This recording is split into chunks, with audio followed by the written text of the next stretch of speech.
Yes, it is that time. It's time for Spidey's Outback. Please come and join us, but first, let's play that intro.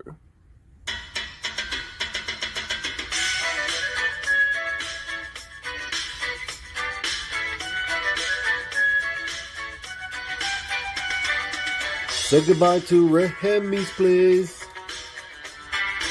Looking for my friends on a Saturday. Where's Fantastic Lady, Chip and Journey, Beckerman and Robbie Fatstacks? And they're like, don't you watch MadSpidey'S Outback? Where Lemmy shows up just like that. Live chat here with YouTubers. You better sub, bring a comic cover. Bow down, bitches. Gobble, gobble, whack, bitches.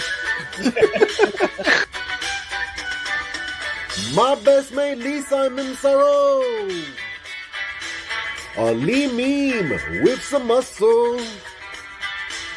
On here you better watch your language, or you won't get any of his Vegemite sandwich. Freaky Sid, I come from MadSpidey'S Outback. Talking comics and some smack. Welcome all to MadSpidey'S Outback. You better sub, bring a comic cover, yeah.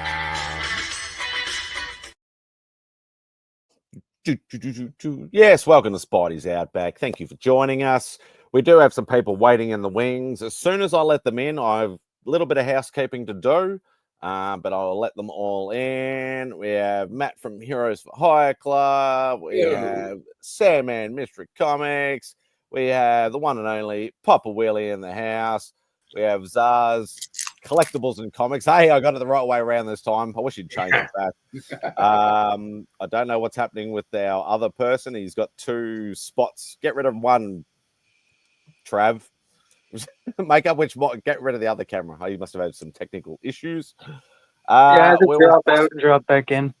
Okay. All right, cool. Yeah, there we go. Beautiful. All right. Now, I will get to the chat first and then a little tiny bit of housekeeping as well. We know who's going to be first. Even though Matt has been trying to beat Less Crucius in a few streams, I've seen what you've been doing, Matt. I've seen what you've been doing. I got him on Only Slabs. I just thought it was a little game I'm playing with him. That's a little bit of cat and mouse going on here, Yeah. but Less Crucius is first in here. About 5 or 10 minutes after I did the StreamYard sort of thing last night. Say hello, Las Crucius. Doing his usual from New Mexico, and hooray, got Christina Payne.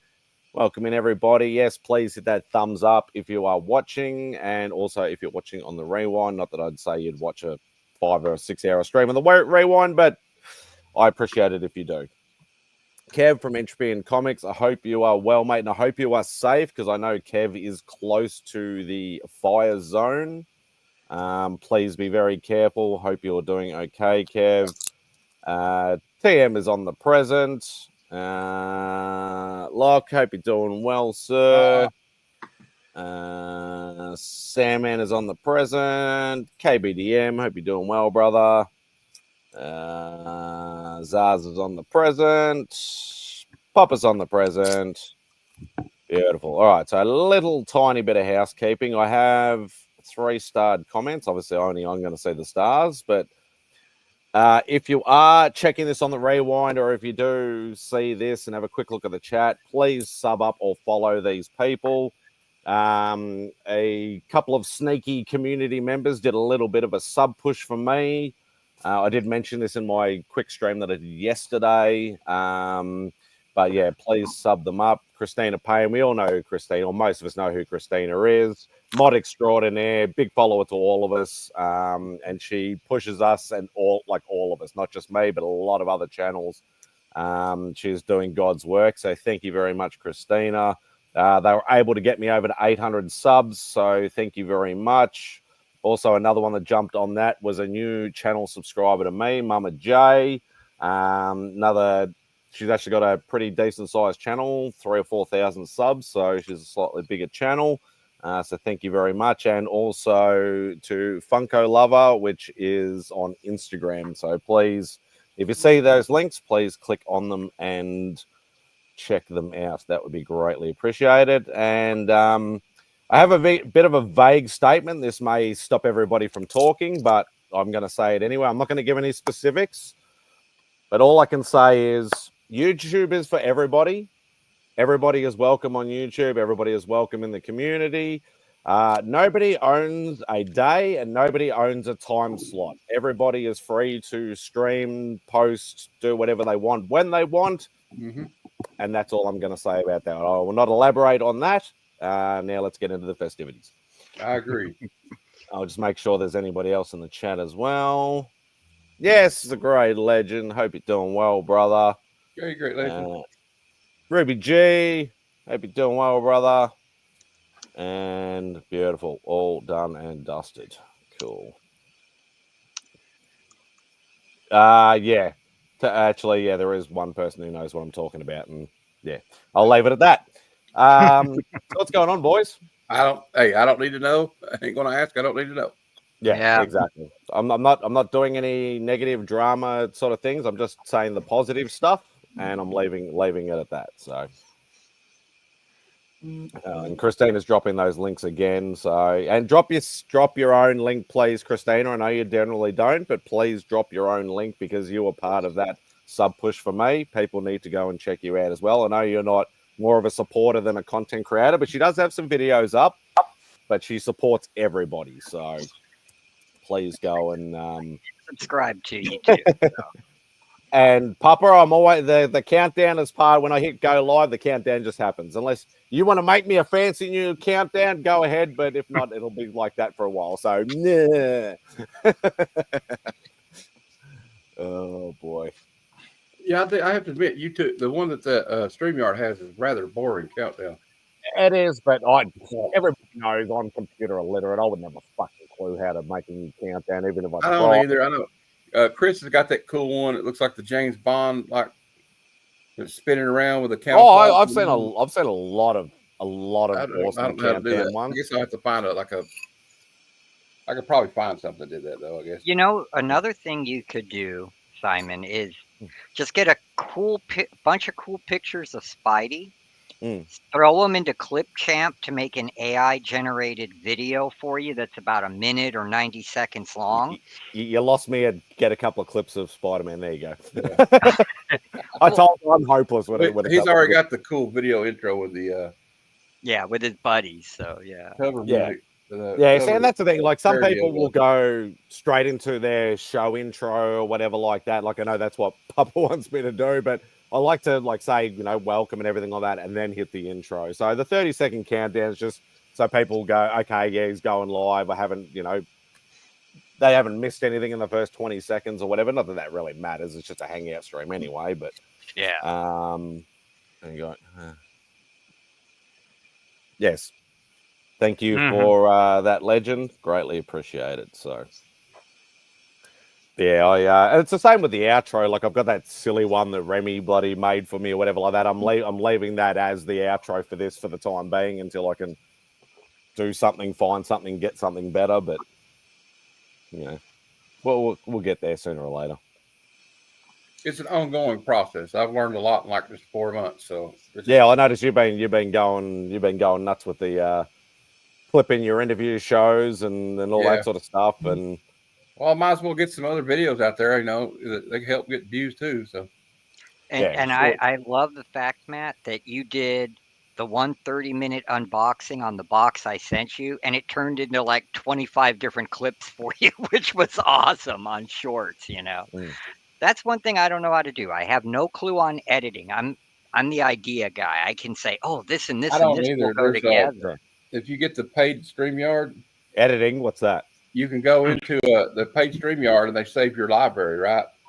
To a certain percentage, unless you have to pay more to get. Oh, yeah, you got to send them hours. Thank you, great legend. I'll push AI. AI thing will create the shorts for you. Wow. You got to be careful. You got to be careful. 1 with shorts and 2 with the AI because it can actually be detrimental to your channel too. If you want to grow it, get monetized, all that Yeah. sort of stuff. You got to find a good happy medium, but you got to make sure that if you do anything AI generated, that you're actually clicking on that little. Oh no, it's just the AI just generates a clip of my show. Yeah. Yeah, And like but you still need to know. YouTube needs to know that it's AI generated, though. Otherwise, it can be detrimental, apparently. So. Wow, I didn't even know that, because I've been using Clipchamp, their AI version, and I'll take just a bunch of pictures and put them up there with generic music, and let it put a 30 or 40-second intro for me together for whatever video I'm doing. And the only thing it's ever done is say, oh, well, that music is public domain, but it is copyrighted. You can still use it. It's not a strike against you. So I hope that's okay. I need to figure out. Shorts, you can get away with copyright music, Yeah.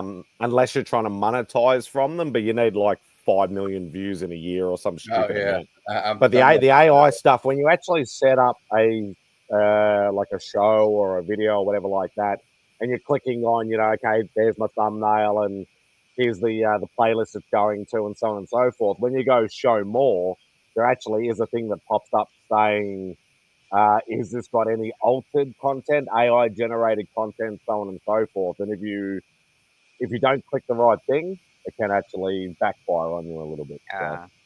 Yeah, I don't make AI generated videos. It's usually just me showing books or talking about a show I like. I don't pull the videos. I just was like, I'll take like an interview so I can clip like little segments of like when I talk to a guest.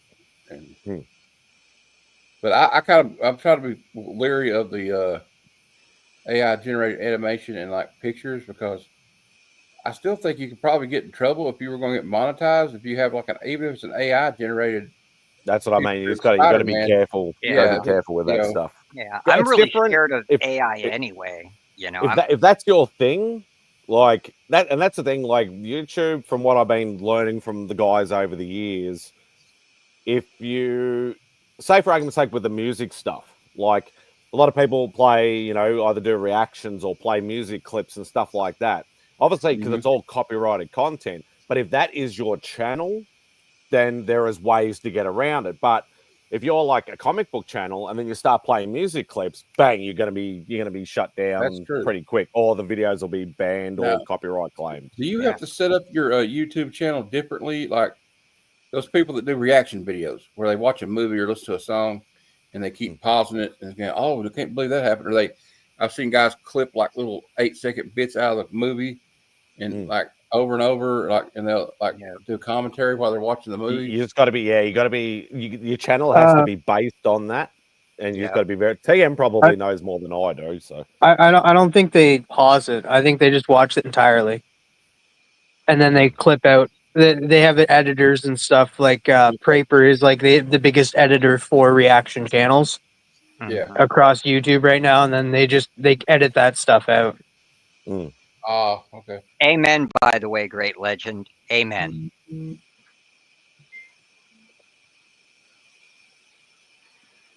That's my new middle name, is Baker.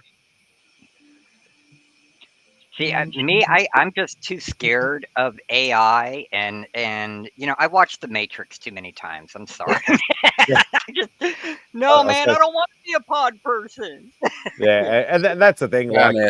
Like my channel is very low budget, no editing, very basic, sort of just, put it out there. No, sort of, if I start coughing or sneezing or mumbling my words, 99 times out of 100, I just leave it in. I don't give a shit.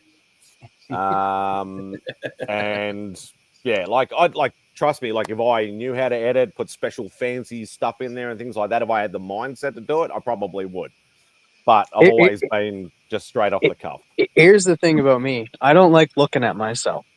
I don't like listening to myself. So like I'll edit stuff, like I'll edit like if it's just me like posting like some books. I don't mind doing that because it's just I'm looking at my books for however long I am editing for. I don't really have to look at me for like 10, 15 minutes. I don't want to do that. Yeah. So I don't. Yeah. No, I hear you. I hear you there. I used to not want to be on camera, but I was like, well, hell with it. A lot of people start off camera first. A lot of people. Yeah. I like still to this day. I'm surprised I went straight on camera because I've said it plenty. I haven't said it when you did the interview thing with me, Matt. That I shied away from videos and photos and all sorts of stuff when I was younger. Like people that have known me 20, 30 years, even longer, are like, you do a YouTube channel? What? You not show your face, or it's just chat, a chat program, you don't talk or anything like that. I'm like, no, I get on there and I just talk normally. And they're like, no, they have to actually check it out for themselves. They just don't believe me. So there's people that do that too. Like you've got the some of the history like based and music based like channels where they don't show their face. They just show like clips of like or pictures of like bands or like historical figures, but they'll have an AI voice like, doing the narration. yeah. Same amateur junk. Yeah, there you go. We can't all be you, Taylor. Sorry. Yeah, that won't get you banned at all, will it? No. I don't know, man. I don't know. Well, not if you're on OnlyFans, it won't. Yeah, then you don't care, but Here's Cliffy. Hello. Hey, it's Hey, Hey, Cliff. how's it going? How's you? You still sound a little bit nasally. Have you still got your cold a little bit? Yeah. Watching Listen, I've been battling it all I can. I just took like a 2-hour nap. Actually, and it's funny because like it wasn't a real nap because the entire time I'm listening to John's stream about Jennifer, and it's just beautiful. And he wrote about what it was like to know her, but it was so fucking poetic. Like, God bless you, John. Like, it was just beautiful. Was it John or the guy from the Marvel? Oh, you know what? Since my eyes were not open, actually, I can't be sure, but one of them was just like, it was just so beautiful. It might have been the guy from the Marvels. It was just so beautiful. I was like, oh my God, that's such an amazing experience. Because I'm watching it too. I've been watching it for a while. It's rough. I have to jump in and out because I can't stay in it for long without breaking. So in the meantime, it's just been giving me like such a wonderful sleepy time experience. Like I'm like, this is so emotional, and I'm like, and I'm so rested. Like I was like it was just, I don't know. I get like, I don't know what it is with me, right? But like, there's like things that like I can't like do, and then like stuff like this is just like, I don't know, maybe it's like it's cathartic, because like I've experienced so much loss, and I hear people talk about those feelings, and it reminds me of the people who I love who I've lost. Maybe that's why I have. Well, what I like about the stream too is they're not talking mostly about the loss. They're talking about how many people she has brought together, which is great.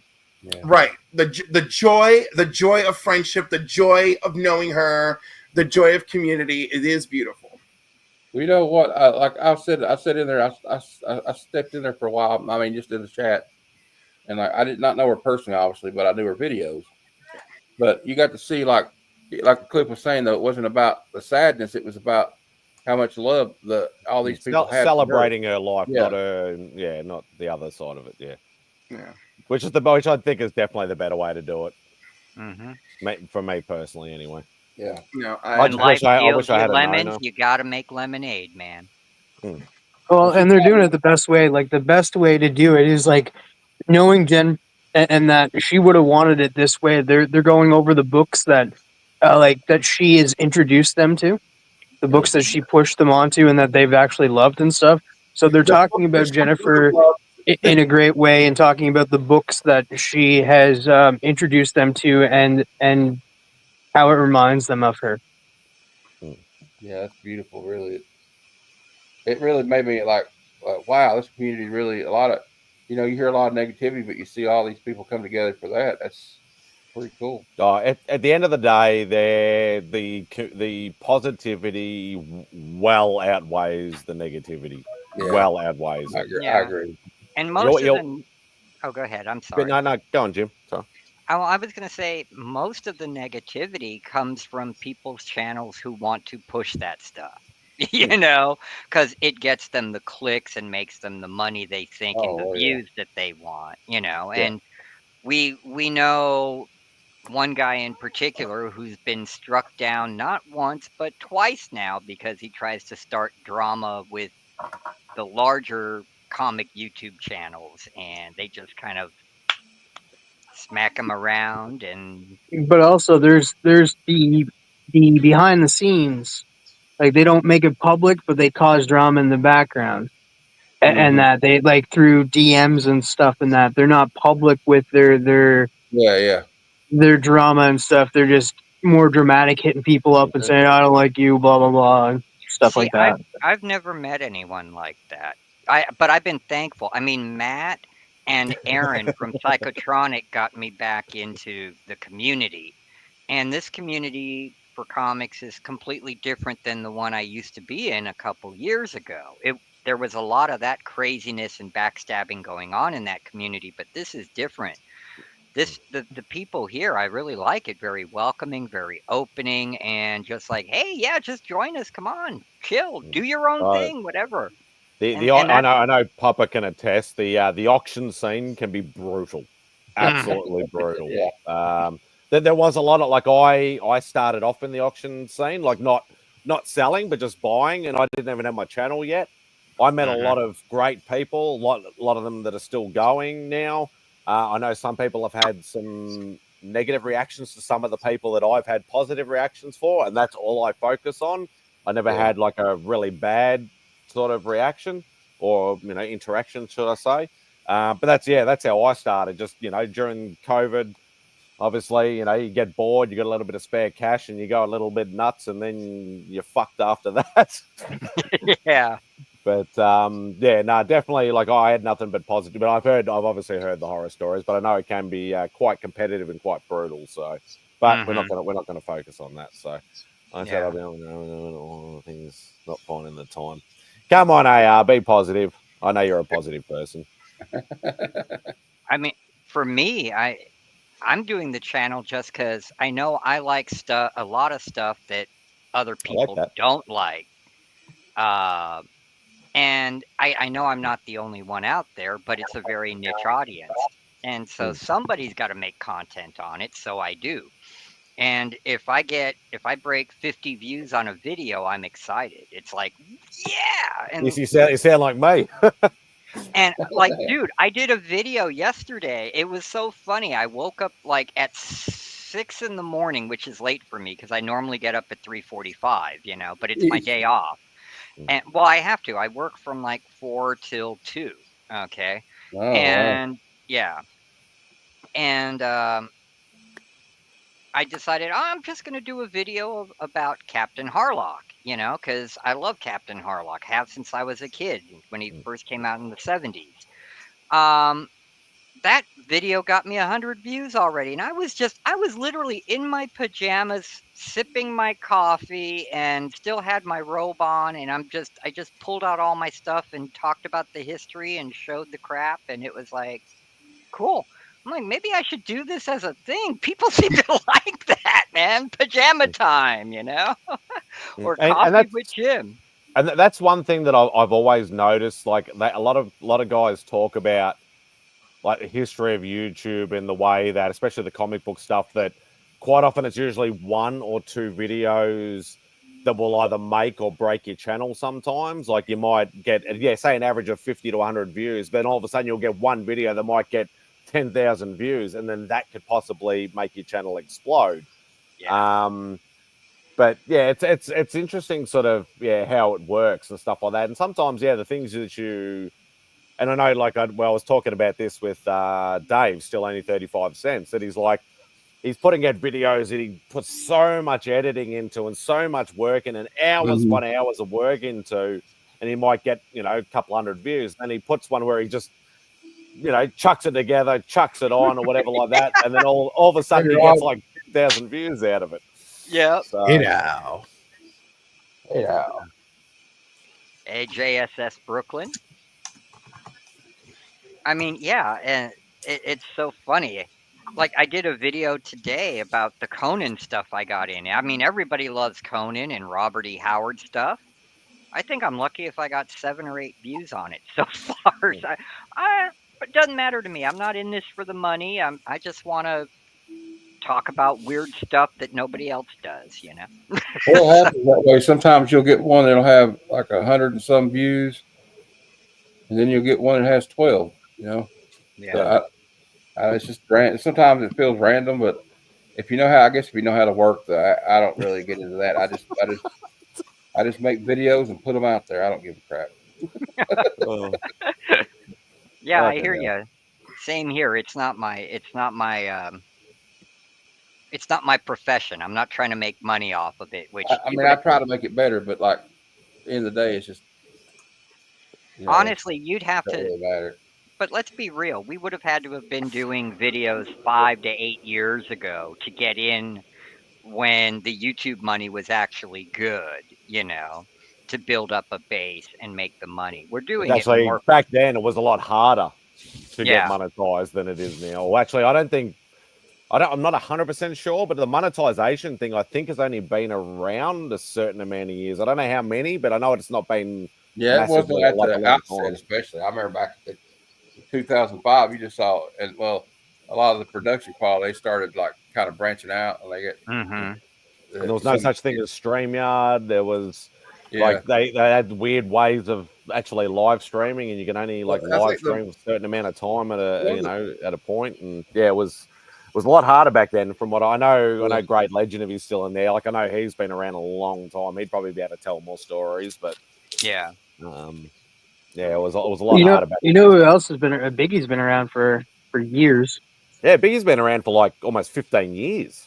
Wow. Yeah.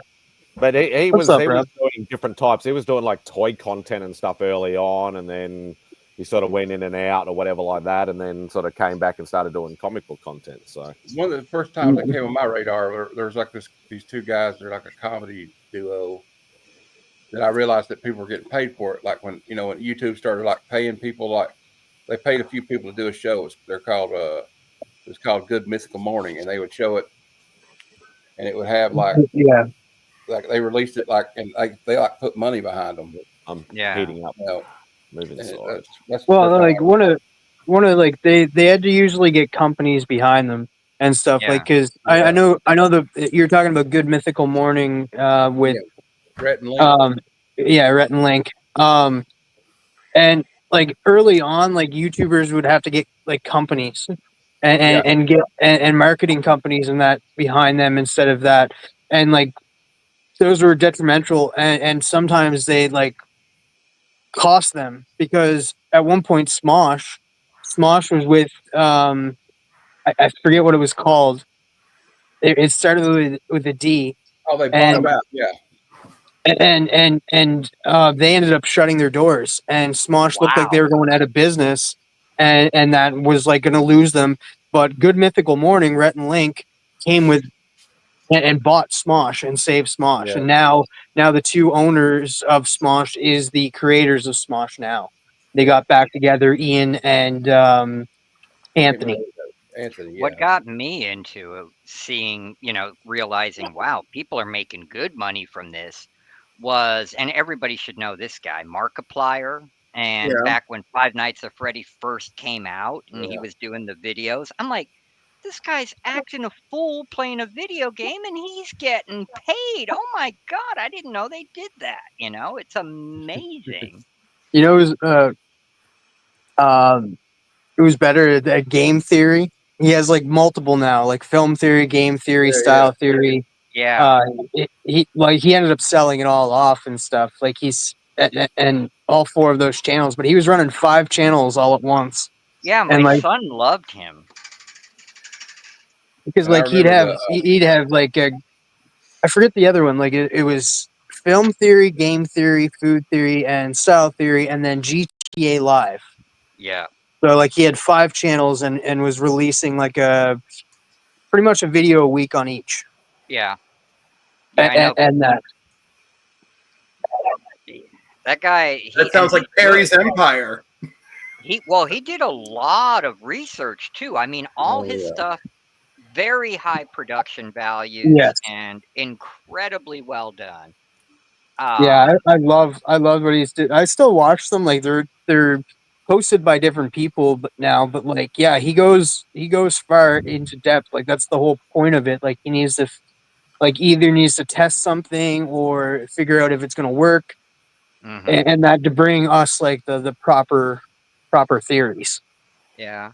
Another channel my son really liked was when Markiplier teamed up with that other guy, and for a year they just did crazy stuff, and the channel was called Unis Honest, and the whole thing just disappeared after the year. They took everything down. He was able to archive the videos. I don't know how he did it, but he did. He's real computer savvy, because he watches those over and over, you know. And I'm like, God, these guys are getting paid to go to a toy store, spend $5,000 on crap, and then shoot each other with Nerf guns and break it. And this is hilarious. I That's want like to do that. That's like Mr. Beast. We're going to build a big hole and Mm. run a train into it. Or we're going to blow Yeah, up this I never house got with- into Markiplier or Mr. Beast. Like, Me neither, but like those guys, they're not like the ones like, to me, it was lost on me, TM. You know what I mean? Like him and Yeah. Logan Paul, I'm like, I don't know how they got that No. big. No, Logan Paul, I can't watch, and I'm not going to say why. Mr. Beast, I can't watch either, and don't need to get into that. But Markiplier pretty much was pretty wholesome. He's just a funny, goofy guy, and I will say this: there was a clip going around about Markiplier recently. Whenever all of that the honey is a scam thing came out, and then years ago, apparently Markiplier was like, "Yeah, this honey thing just doesn't seem right." And then all this stuff comes out about honey, and they're like, "Oh, Yeah. Markiplier was right." yeah, he just seems like a nice guy. I know Yeah. he does something for St. Jude's every year. He does some live crazy streaming, and we give to that, you know, when he's on, because we know 100% of the money given to him goes there. I mean, because he doesn't need it, and it's not like he's keeping it, you know, which I think is cool. And here's the thing: like Markiplier and them, like Markiplier, like even Mr. Beast, like they got lucky. Like they started off really early because, like, if you go back and watch Mr. Beast's first video, is just him counting to 1,000. Yep. Like that's it. Yeah. And it's just it's how they've all started on YouTube early on. So they got a following right when like YouTube was started, and then since they were there, like YouTube got bigger, and then YouTube started to do the YouTube Rewind, and all of these people that were early on would get invited back, and they make a big spectacle of it. So like even with like Moist Critical is He's like huge. I know him, but like I don't really watch him. Like Penguin Z0, like he just says it. Like he got lucky. He started YouTube when he was 14. He's never worked a day in his life, and all he knows is YouTube. Slap Ain't bastard. that's why. And But like he was so gives young. back. Like he gives back Yeah. though. Like he'll have random streams where he'll be like, I'm giving away money. And people ask him for money, and it's not like 20, 30 bucks. It's 300, 400, 500 bucks, and he gives it to them. Well, we got someone on the chat right now that gives back. You know, Rob does a lot for the community, man. I mean, his whole comics for cancer, This guy? his giveaways. I mean, the man's awesome. I ain't exactly. Oh, hey, let me give you $3,000 out of my pocket stuff. I mean, it's. Well, I know, I'll just take one of the books off the wall. I don't know, man. Like, some of those books you give away. It's all you guys that freaking make Comics Curing Cancer giveaway possible. I don't really give away any of my own money. Yeah. I don't know. Some of those books you give away, though, man, they're those they're books worth a are lot, fire, dude. Oh, the giveaway bin. Yeah. That's what they're not really. I mean, they cumulatively they can be, but I mean, I do a lot of scouring and I get a lot of books that are 5, 10, and sometimes there's a few in there I seed that I'll get for like 15 or 20 bucks a book. Occasionally, I've gone as high as 25 for a rare piece of book in there. Yeah. But usually I'm doing it as bundle stuff, so my aggregate overall cost per book that's in there isn't bad because I'll substitute I'll do a lot buy, and I'll get a whole bunch of books for a lower price and stuff that allows me to do stuff. But so yeah, I mean, I reckon the books that are in there, I think they're definitely cool. I think a lot of people would love a lot of the giveaway pools. If people wish that their last mystery box was that good, you know. Oh yeah. Don't get me started on mystery boxes, man. The last time I won, I got a Strange Tales 148 and a Khazar that was like early appearance of I can't remember who it was. Well, but it was let me tell you, I actually about $50 worth of books right there. There's a few books that I've acquired that originally I thought about putting in the giveaway bin, and I've decided maybe they were a little much or something else, but I started setting them aside. So I'm actually going to be probably pretty soon doing a small like 5 mystery box lot that it's going to be like, cheap mystery box, but it's going to be contained with like 8 or so books that are all like shit. People will definitely get their values worth and more, way more out of them. But there's going to be some cool ass old books and stuff in there that are, kind of like mystery bin-esque. I don't know. I recently got a box from you, and every comic in it is pretty fire. Thank you. I've always liked mystery boxes for the old books like that, because when you're throwing in, even if they're reader copies of Bronze or Silver Age, it's the tactile sensation going back in the Wayback Machine. You get the smell from the newsprint paper they're printed on, and it takes you back. It just fun stuff. It's a lot cooler. It's a lot cooler to get a book that's an older book that, even if it's not necessarily straight your jam, it's still cooler to get an older book than it is when you get like, oh gee, look at that. This book came out last week. Hooray. Yeah. I could have bought this off the shelf myself. Yep.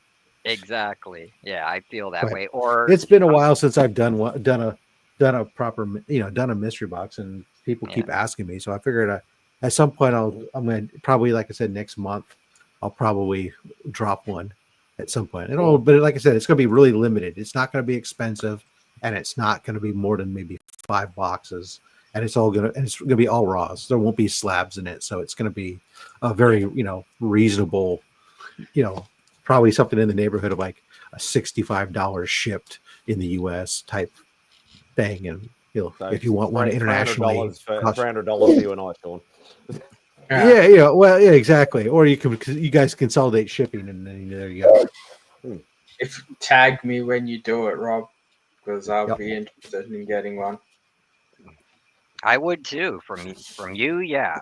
I bought too many on Instagram where you don't even get your money back, and it's usually stuff that nobody would buy. I've done some where it's like I've looked up values and go, yeah, technically I got my value out of it, but damn, if you were trying to sell those books, you probably weren't going to get that. There's my guy, Geek Out Roscoe. Roscoe, you slim-looking motherfucker. You mean the man formerly known as Roscoe? We love you, Roscoe. We just start calling him Slim now, and it's not going to be ironic. For real. I'm just trying to sort some of these books that we got in this bin, or in the thing, so when we go to resupply this stuff, that it's going on tight. They got some kind of logic to what we're doing. Oh, not the poo books. All out poo. Oh. I like it. They're a bane on comic users. I'm gonna poo on you. You see those all over eBay. I mean, I don't even know what nobody they're wants about. them. People buy them thinking they're worth money, and then they go to sell them, and nobody wants them. It's like, oh, but there's only 15 of them. Yeah, but that's why. Yeah, I can see it in the eyes, Papa. The two different Spideys.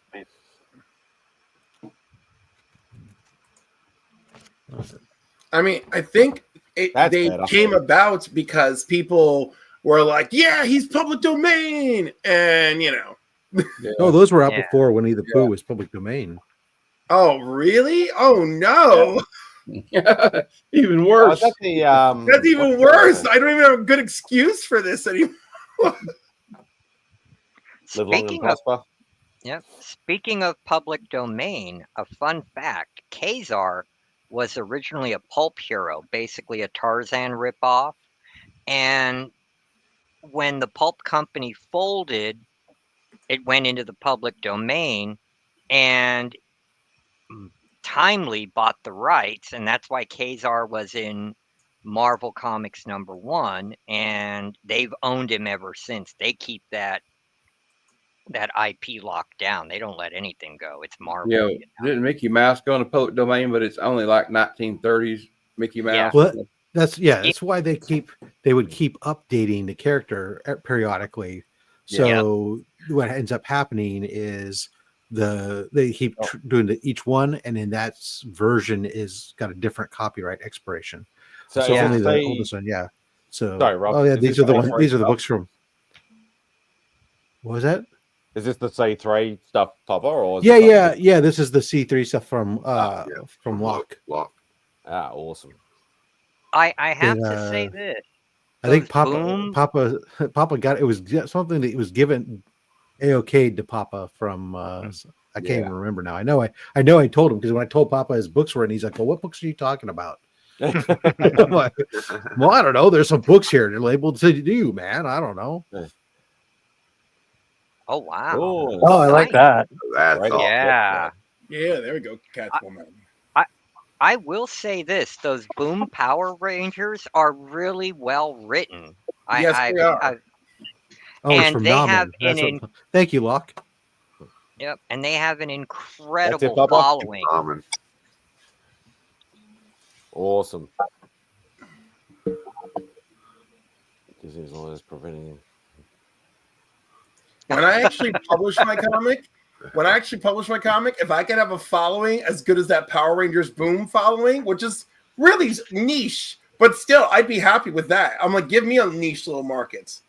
Yeah, because those guys are diehard fans. I mean, they were doing hardbound omnibuses of every Boom Power Ranger book that's been released on Kickstarter, and every hardback omnibus was funded within 24 hours and then some, you know, and all the stretch goals were met, all that stuff. I mean, that group is just like, ah! I've yet to meet a man that can satisfy my stretch goals. Oh my God. Fing Fang Foom rebukes you, Cliff. Think Fam Foom might try to get it. He is an alien. Yeah. That alien. Woo. And you know, humans, we try to mate with everything. Yeah, that's true. Not that that's on my to-do list. Yeah, pun intended.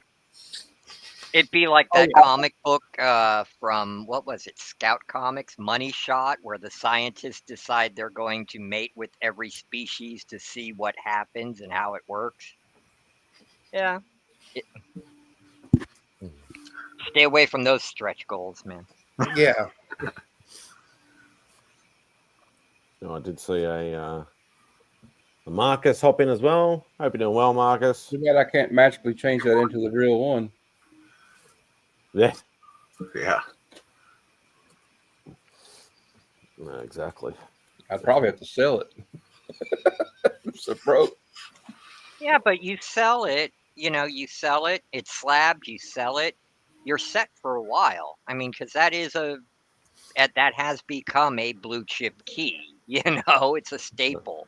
Oh, it has been for a long time. Yeah. Mm. Just like GS1 and X-Men 1 and X-Men 94, all those books, man. It is annoying me that I have 180 and 182, but I don't have 181, and I'm like, it's such a book that's so out of reach. Like even in the low grade, it's just ridiculous. Yeah. No, as long as you don't mind it not having a Marvel value stamp. Oh, I don't care about. My 182, not the 182 is any kind of worth anything, but that doesn't have a Marvel value stamp. So yeah, that does not faze me in the slightest bit. Tate. What's going on, Tate? What's up, y'all? Hey, Tate. Tate Pride. Alive, well, in the house. Kickstarter going to be rolling out soon. Tuesday. Yeah. Tuesday. Nice. It's yeah, we're in the final stretch here. Oh, Oh, So it's going to be launching for sure on Tuesday. there it yes, is. sir. All right, cool. It's in I'm gonna- the chat, people. It's in the chat, so yeah, click on it. Go and give it a follow. Mainly because of Tate. Don't worry about the other guys. Just follow it because Yeah, I know. Yeah. Yeah, I hear the lead guy on the project's kind of a weirdo. What's Yeah. the book about, if I may ask? One quick thing before Tate goes into his Yeah. spiel. Kevin, Entropy into Comics. It is his 4-year YouTube anniversary. All right. He just dropped a quick little video, so please go and click on the YouTube link and just give him a thumbs up, give him a quick comment, congrats, all that sort of stuff. That would be greatly appreciated. He's Congratulations, Kevin. absolutely Yeah, hell yeah, Kevin. Way super to nice go, guy. man. That's awesome. So, Hell yeah. Congratulations, Sorry, brother. Tate, go on and Oh, do no. your spiel. Well, yeah. 20,000 subscribers and 50 million views, good sir. I can kind of tell you what it's about. You're gonna have to read, and then but I can kind of tell you the conceit of the book is four of us one night were on CJ's Insomniac stream, and I brought up, has anyone ever done variant interiors? Meaning, like, we get all our variant covers, right? And all of us thought, and we looked it up, and as far as we can tell, it's never been done. So we had Brandon from Dismay Comics wrote us a script, and 4 artists each did their own version of the script without conferring with each other, without looking at each other's ideas. So it's 4 completely different views on the same story.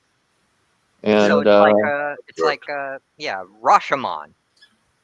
The same story, but told from 4 different artists' points of view.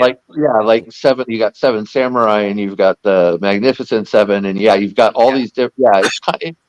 It's very similar, but we're all working in the same time frame. We had very loose guidelines, very loose, and it turned out really fun. And I think all of them are really good. And so the Kickstarter is going to be fun. This is kind of a proof of concept. We're calling it an ash can. So it's kind of a proof of concept. See if people are interested in our idea. And if they are, we're going to be using this as a platform to bring other creators in, give them a platform to be able to either work on one of our books or work on their own books. There's going to be there's going to be a lot of interesting, fun stuff and coming up. So I got a question, Dave. Yes, sir. If you can answer it, do you have an idea of what the tiers are going to look like and the prices? The tier, the book, like let's say you just want to go in and support us and get one book, because there's going to be 4 books because there's 4 different artists, so there will be 4 books. We've settled at the $10 price point. We wanted to keep it low. We didn't want, like, again, this isn't we're not trying to make our lives on this book. This is kind of proof of concept, and we kept it around 10 for the single book, and all of them we're going to try to keep everything very reasonable. And there will be tiers with original art, different forms of getting original art, whether it be from this book or custom stuff. There's going to be some trading cards. There's gonna be probably some stickers. There's gonna be. It's all still kind of fluid. Even though we're launching on Tuesday, we're still kind of buttoning everything down. And on Tuesday, I believe we're going to be doing maybe even an all-day stream on CJ's, and it'll just be all of us creators hopping in and out, talking about it and stuff like that. So come on over and see us, and if you can support, great. If you could just, even if you can't support monetarily, just go hit the thumbs up on there, and it'll tell you, it'll help with that launch day algorithm for the be notified. So. Yeah, it's I'm 50 years old and finally a comic book's coming out. Hey, there you go. There you go. And who are the four artists? What I woke up with for 2025. I woke up with that goal. I'm like, I'm doing this shit. Ain't got no time.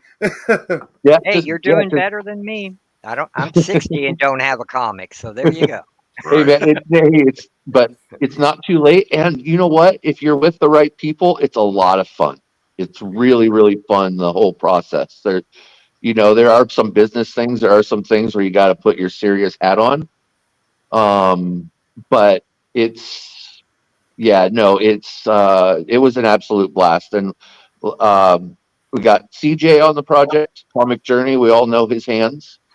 We've got Siren, who's Matt Aikens, who does, oh God, now I'm blanking on his book.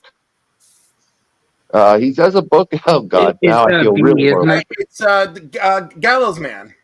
No, that's Brandon. Oh, no, sorry, that's it's B, isn't it? It's Beeswax, isn't it? Beeswax. Thank you. Yeah, we've got Brandon as the writer. He's from Dismay, and he does Gallows Man, and I think he has another book as well. And then we've got a person that has, I believe, he's got at least a dozen professional projects that he's done in comic books over the years, named Brendan Fraser, and he's kind of our hired gun. And but I really hope you guys like this idea. We wanted to try something different, so it sounds neat. Reminds me of the writer William S. Burroughs with the cut up method. I think that's really neat. Yeah, well, thank you. And thank you, Simon, for letting me do that. That's not why I hopped on. I wanted, because I was just like, oh, it's a great panel. I'm gonna hop on there. But I really do appreciate the time. So, thank you. Excellent. Simon's like, you spiel. I'm gonna go. Yeah, right. I'm gonna leave you here. Good luck. Lots of luck. And he's going to be talking for a while. I'll just step away. Yeah.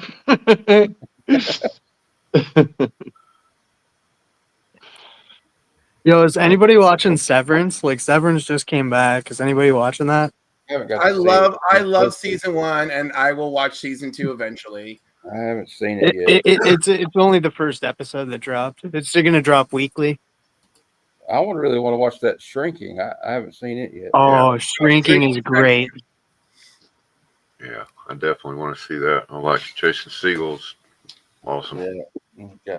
No, I watched House of the Dragons and was like, oh, come on, this is not a follow-up. Come on. I haven't watched any of House of Dragon, but I hear season 2. I hear season 2 is where it picks up. Yeah, it gets better. It picks up just in time for we need season 3. So listen, I thought season 1 only suffered from the whole we're gonna do an age jump and switch actors. That was jarring. I didn't know it was gonna happen, so I put the episode on. I'm like, what the fuck am I watching? Like, and it's like so between last episode and this episode, these bitches grew up. Here we go. And then it's like okay. But they give you no warning for it. It just happens, and you're like, what happened? I mean, they were very clear in explaining the time jump within, they were just like, it was jarring, but it wasn't. I completely missed it because I went into the episode with the adults. Yeah. And I literally was that first 6 episodes? Was that like their pilot episodes, like, and they couldn't get the cast. Like I was doing research without trying to spoil shit. You're like, what happened? Who are these people? And I liked the younger cast was really good. They were all good, and that was the Yeah. important thing. They found people who were good for both, you know. And then in season 2, it was the same thing. And I guess like at least this group is much more interested in giving us a really good show. Like this crew said from day one, we will not screw you over like the last group did. We will never do that to you. I mean, that's a hell of a way to open up a new series. Hey, we won't screw you like the last guys. Wow. Right? What if you want them to? Nah. If you do, then I hope they're like me and you give good directions. You know? Spidey, use the milk crate. Spidey, arch your legs. Spidey, put your shoulders into it. Spidey, give it the old Right, try.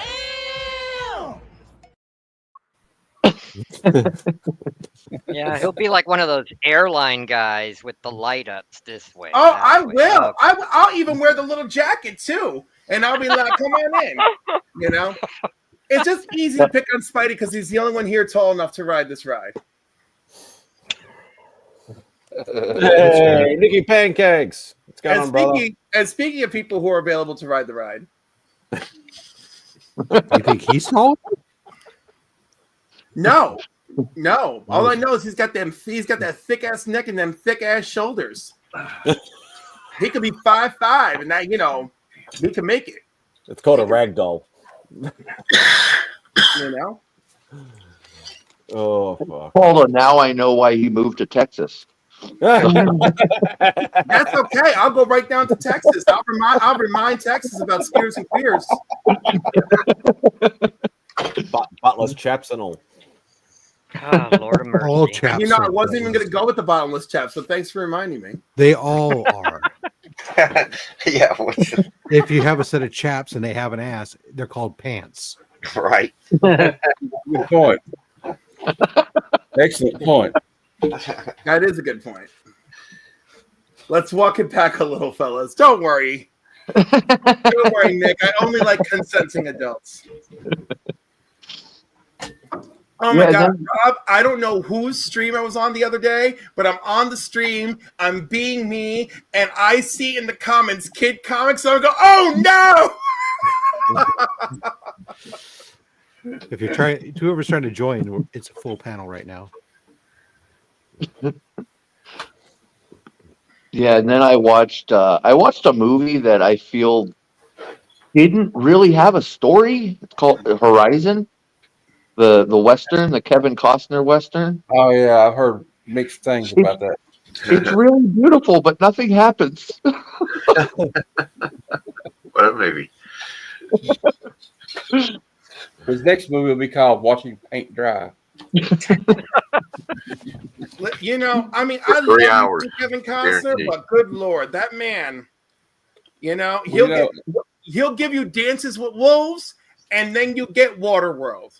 You know? Was Then why Andy not? Warhol? Andy Warhol filmed a guy sleeping for like 3 hours and just called the movie Sleep. I love. He does great westerns. I love his like Open Range was a awesome movie.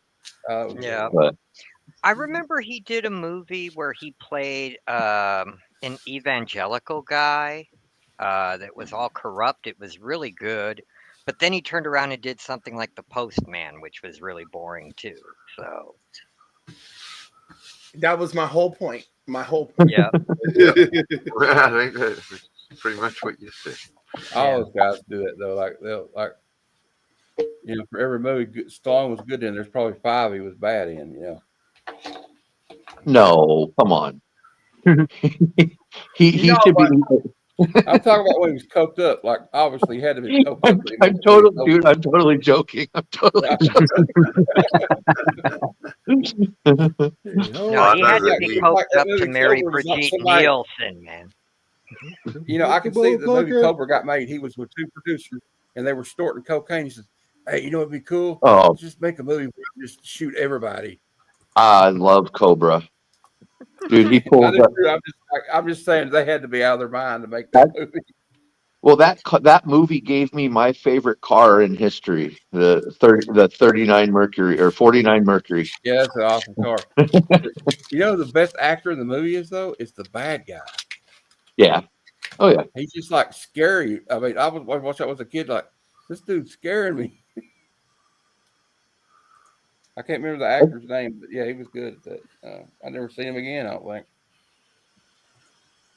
I'm trying to think too. I want to say he was one of those kind of like players, one of those B actors that was kind of in thing, background actor, but Yeah, like Sid Haig or something. yeah. Like if there was a exploitation movie or a B movie in the 70s, Sid Haig was probably in it. Yeah. I got three main cards, Nick. That were the 3. I think you might have been on the stream when I was doing it. The 3 limited numbered cards. So yeah, did pretty well actually. Oh shit! I missed that. I'm gonna have to go back and watch that. Yeah. That was a fun box break actually. Whether I get another one or not, because at least they're reasonable. Not like the masterpiece ones that I did the previous week. They were like $100 or something, or under 100. Under that box was, I think, 100 and I got it on special because of the discount. I think it was 180 or 160 or something Australian. So it's probably about $100 US. The box before that was a lot more than that. That's the masterpieces. Yeah, the masterpiece ones. Yeah, they were quite pricey. They've always been the highest priced, even when it was back when it was packs. They were always like $7 when the other ones were $3. Did you see? I opened a blaster of those the other day. Yeah, I did watch that. Yeah, I thought you commented on it. The place. God, I remember in the 90s. The place I got the hobby box from, they've somehow all of a sudden on their site now they've got blaster boxes because I wanted to try and get a couple of those as well. Yeah, I want to try and at least get a base set. I did pretty good. I got I looked at eBay and got like $80 worth of cards out of a $40 blaster. Yeah. I'm not fussed about the dollar things. It's more for me just trying to complete sets and stuff because being the completionist. But I got this the purple crystal. Which is they're exclusive to the blaster. They're exclusive to the blaster boxes. So that was a nice one. I miss the days back in the 90s when you could go to the LCS, buy a box of the masterpieces back then that was Joe Jusko for like $80. And you could open those packs, you'd get the full set, and you'd get 3 or 4 of the chase cards, which were usually those neat little 3D hollows. Yeah, there wasn't much back in the sets back in the 90s and things like that. There was usually only like one set of like chase cards. Now, now like you have to collect a whole entire base set, and then there's a whole entire parallel set, and then there's different colors of the same parallel thing. Full sets. Oh my goodness! Nuts. Like if you wanted Kevin sent me the checklist for that platinum masterpiece. It's over 1,000 cards to complete the whole entire set. Every variety has every card has different varieties, and you would have to get all those. Of course, it'd be impossible because some of them are so rare and hard to get. You just can't. There's one of ones. A set of one of ones. Yeah, you're never going to be able to get it. And remember also comic images back then. They did horrible cards, but the chase cards were neat. Oh, yeah. But they put out tons of sets of everything, you know? Right. Yeah. But as I said, I don't want to get too involved. You'd have to spend $400 or $500 buying boxes. How close did you get to a base set? Did you look? I didn't actually look, but I got a decent chunk. I think I only got a couple of doubles, so I reckon I'd be at least, maybe half a base at least. So I might be tempted to maybe buy another box of those, but I want to try. There's 24 cards in a $40 blaster, and there's 100 base cards in a set. And a third of those 24 cards are going to be parallels and inserts. Yeah. So you're only getting 16, So- 17 cards toward your base set in each $40 blaster. And you're ridiculous. going to get dupes. Do, You do the know, company? you know what started that whole thing, guys? Magic the Gathering, the special collector sets, where you're paying like $200 for 12 packs. All the cards are special, and then they had extra super special chase card sets inside those collector boxes. I think the sports cards had them before Magic did, as far as that alignment goes. Yeah, That's where Magic got it from. Yeah, that sounds about right, Kevin. I agree. The sports cards started those ones back in the mid 90s, and autograph cards and stuff like that. Yeah. Do the companies sell sets anymore? Only certain ones. Most do not. Tops baseball. I think they have a Donruss football, but the chrome sets like this, no, they don't sell complete sets. If you want one, you got to buy one somebody put together, or put one together yourself. Right, and do they become unreasonable at that point? Because I would just buy the sets. Yeah, you're still better off buying a set if that's what you want. Yeah. But that's the thing. Like, I'm enjoying the pack rips and the box breaks and stuff like that. Like, and as I said, like, I'm not going to go nuts because my main focus is, getting the comics that I want. But I'm just every now and again just buy maybe a hobby box or a blaster box and just do it on odd occasions. I'm not going to be getting like a box. Yeah. So it's just I'm never going to get the comics I want buying that stuff as well. So I know sneakers have done it as well with chase colors and designs, and especially with all that's what everybody wants, those cool inserts and those cool parallels. Nobody cares about the base cards in the set. Whereas I do. I prefer to have a base set because you're never going to get a set of in most cases, you're not going to get a set of the chases.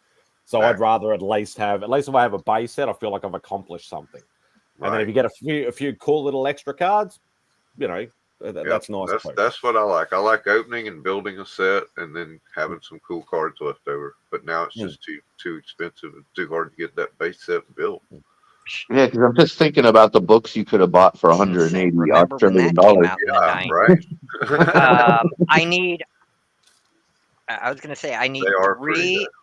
Yeah, I need 3 of the Frankenstein cards from when he did the Frankenstein adaptation for Marvel, and 2 of the holograms. And they're impossible to find, at least at a price I'm willing to pay, Right. No doubt. Hey, Jag. Hey, Comics Embraced. Hope you're both doing well. It'll be interesting to see what Topps comes out with now that they have the Marvel license away from Upper Deck. Yeah, for sure. Oh, wow. What's up, Rod? What's up, Rod? Hopefully they because I know that's the one thing that I'm worried about. Like, 'cause I know Kevin said that to me a little while ago when I was talking about getting back into the card thing, is that Topps are notorious for not writing. Like, if you get like a chase card or a hit card, they don't let you know what it actually is, and sometimes you can sometimes it's just a slight deviation of color, and then you're like, oh crap, is this just an error or is it a chase card? Or yeah, that's messed up. Yeah. Hey, Ryan. But they'll make plenty of them. And they'll charge a lot for them. They'll be all chrome and pretty and colorful and fractal. What's going on, Chop? What's up, Choppy? Yeah, I remember when Topps was throwing cards in all their comics when they started publishing comics back in the 90s. I thought that was funny. What the hell is Topps doing becoming a comic company in the middle of Yeah, although it does make a lot of sense. It makes a lot of sense. Yeah.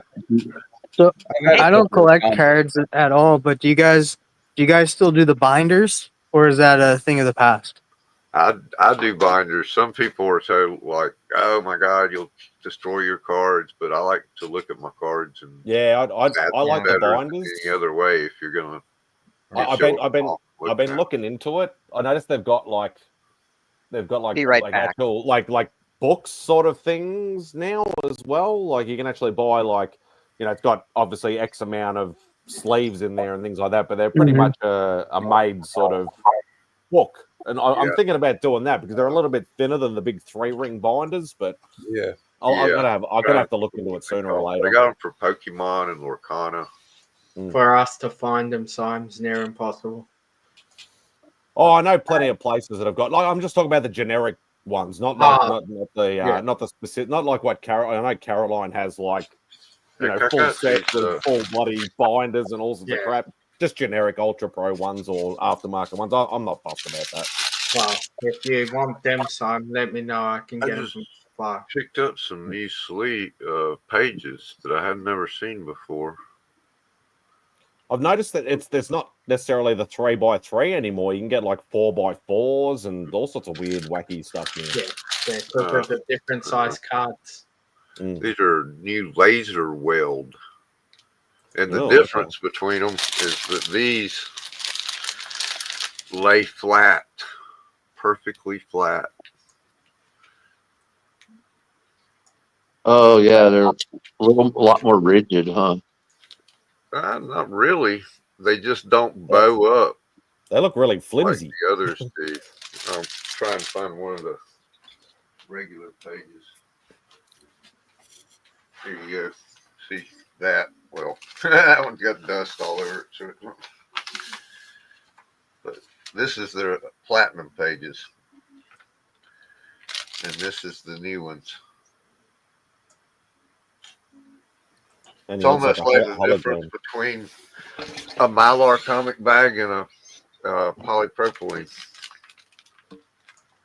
Yeah, K-pop has been showing cards lately, and she showed a bunch of Digimon cards, and that was like the itch. I was like, no, I cannot get into cards. I cannot get into cards. Oh man, the new Digimon look like the new Dragon Ball and One Piece. Who is it that makes them? Bondi. They do a great job on those cards. They got some of the best looking game cards. Magic and Pokemon need to pay attention to what they're doing with that stuff. I wish they would. I mean, all they seem to know is how to just alienate their customers. The last time I bought a Magic the Gathering card set was when they did that Leviathan Island thing that had all the Godzilla cards. Yeah, those are nice. Yeah, because, I'm a big Godzilla fan, so that was really fun.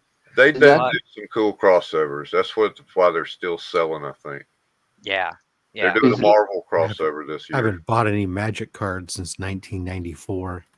You're gonna have to buy some of the Marvel. You know what the problem? You know what the problem with that is if last time I pulled my deck out to play with somebody, they had to spend so much time reading my cards because they ain't never seen my cards, and I have to read all their damn cards. I ain't never seen cards. Hey, yeah. You know what? I loved the beta sets because that's when I got into Magic back in the day with beta. And when I finally got rid of my Mox Pearl and the graded, I had it was like a 5. It was a 5.5 or something like that. PSA graded Black Lotus. That's what got the house 11 years ago. It was selling those cards, man. So I was like, something good came out of Magic. Just real quick, are these the kicks? Is this the Kickstarter set? Those are beautiful. No, they're the actual box. It's the hobby box it's a new release, isn't it, or fairly new release? Yeah.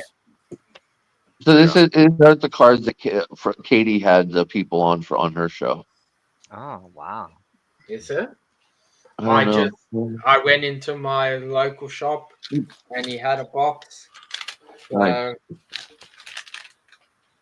Beautiful. It seemed interesting. The connecting pages that you have there are amazing. Yeah, I remember I've got a Spider-Man set like from the mid-90s that did that, and I love that stuff. Yeah. Oh, I remember that set. depending on the comic book you bought too, you would get like 3 free cards for that Spider-Man set, Yeah, or they'd be 6 on, like- free cards. Yeah, Yeah, they'd be an they- uncut sheet. I remember Yeah. that. Yeah. Oh, yeah, I remember that. I remember the uncut sheet. Yeah. Yep. And there used to be some that had the serration as well, so you could actually make them into individual cards if you wanted to. Yep. Yeah,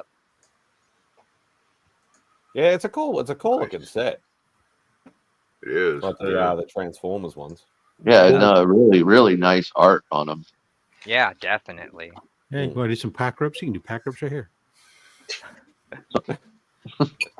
crap load of Pokemon shit.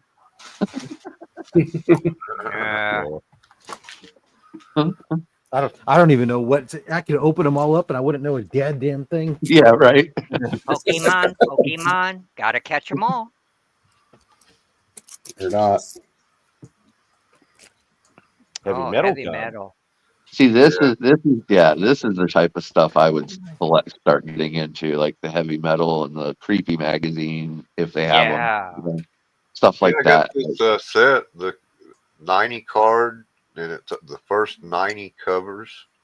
Oh, The good stuff. what you call it, the contents, so you know what artists and stories are in each issue. Oh, that's nice. beautiful. And I got it for $12, shipping included. Oh, wow. Wow. Not that expensive. That's the way to do it if you want to get the set. Yeah. What issue was the all Kirby issue? Because I've seen the interiors to it, but I never seen the cover, and I know that was some of his best work that I've ever seen. Who did you Wow. say? Who Oh, was nice. it? From? There you I go. didn't think you were a card guy, Rob. Yeah, I'm that not. whole- This is somebody sent this to me. It just, so I was on. I have a CG. I don't know if this card's What? Did this for what? C3 It's- or no. they just It was sent like to you? it was like, and I don't remember. It's been a while. It's been laying around. It came in like a box. So I think it's a 1990 Yeah, that's the Marvel- first Marvel set. Marvel easy. Universe Series 1. Yeah, Incredible Premier Hulk 181. Phil. Yeah. Most Yeah. valuable comics series. Yeah, I have.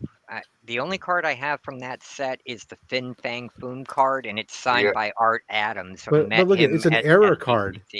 It's What? actually an error card too. It says, because it says on the back, it says the first appearance of Wolverine. That's it. It's a fucking error card.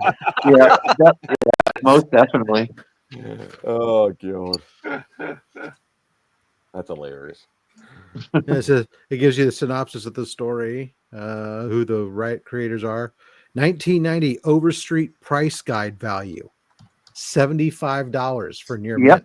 I'll buy 100 of them. Yeah. Don't you wish? Yeah. Exactly. That Travel book back in time, man. in like 1990s, No. like early mid 90s, that book 181 sat on my LCS's wall for I don't know, a year and a half at like $320. So Wow. and that was like, and I think it sat there because it might have been slightly overpriced, but like now I'm like, I would have gone back and bought a short box of that. Like, Mhm.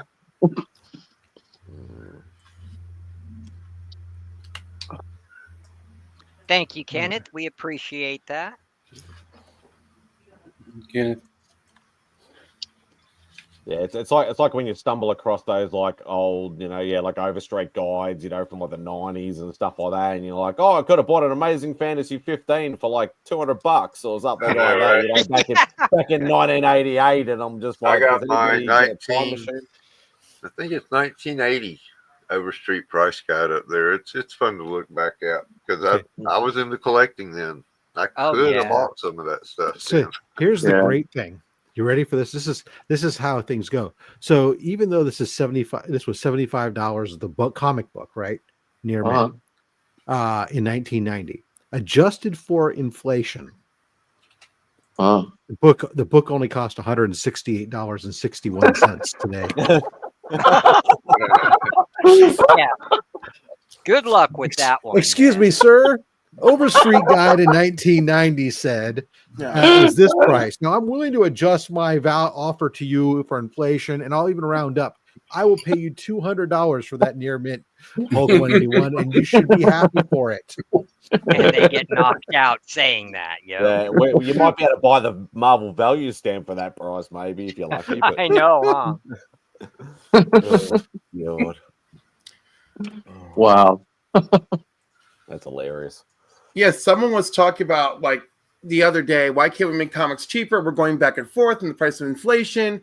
So I went back. I think I picked maybe 1985, maybe 88. All I know is in that particular year, DC was 75 cents and Marvel was 65 cents. But adjusted for inflation, the 75-cent comic is about $2.25 today, right?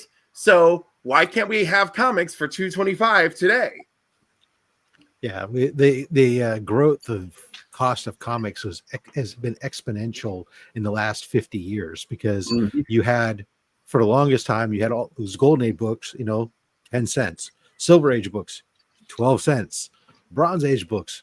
You started off at 15, then all of a sudden we start going, okay, 15, 20, 25, 30, 35. Then you got 50 cent. Then by the time we get to the Copper Age, we're at 75 cents. And then hold on to your buckets in the modern age, boys and girls. A whole dollar.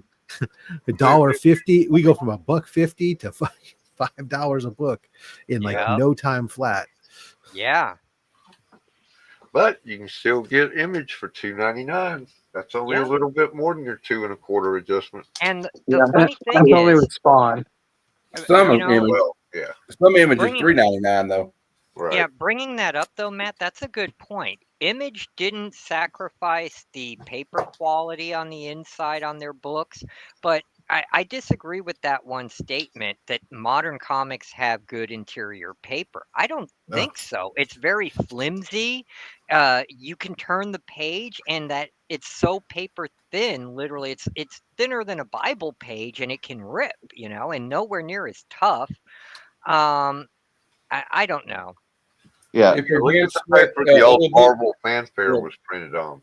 They don't print anything Baxter on paper. like that. The That white was good. Baxter paper was epic. You are right, Kevin. That was the good stuff.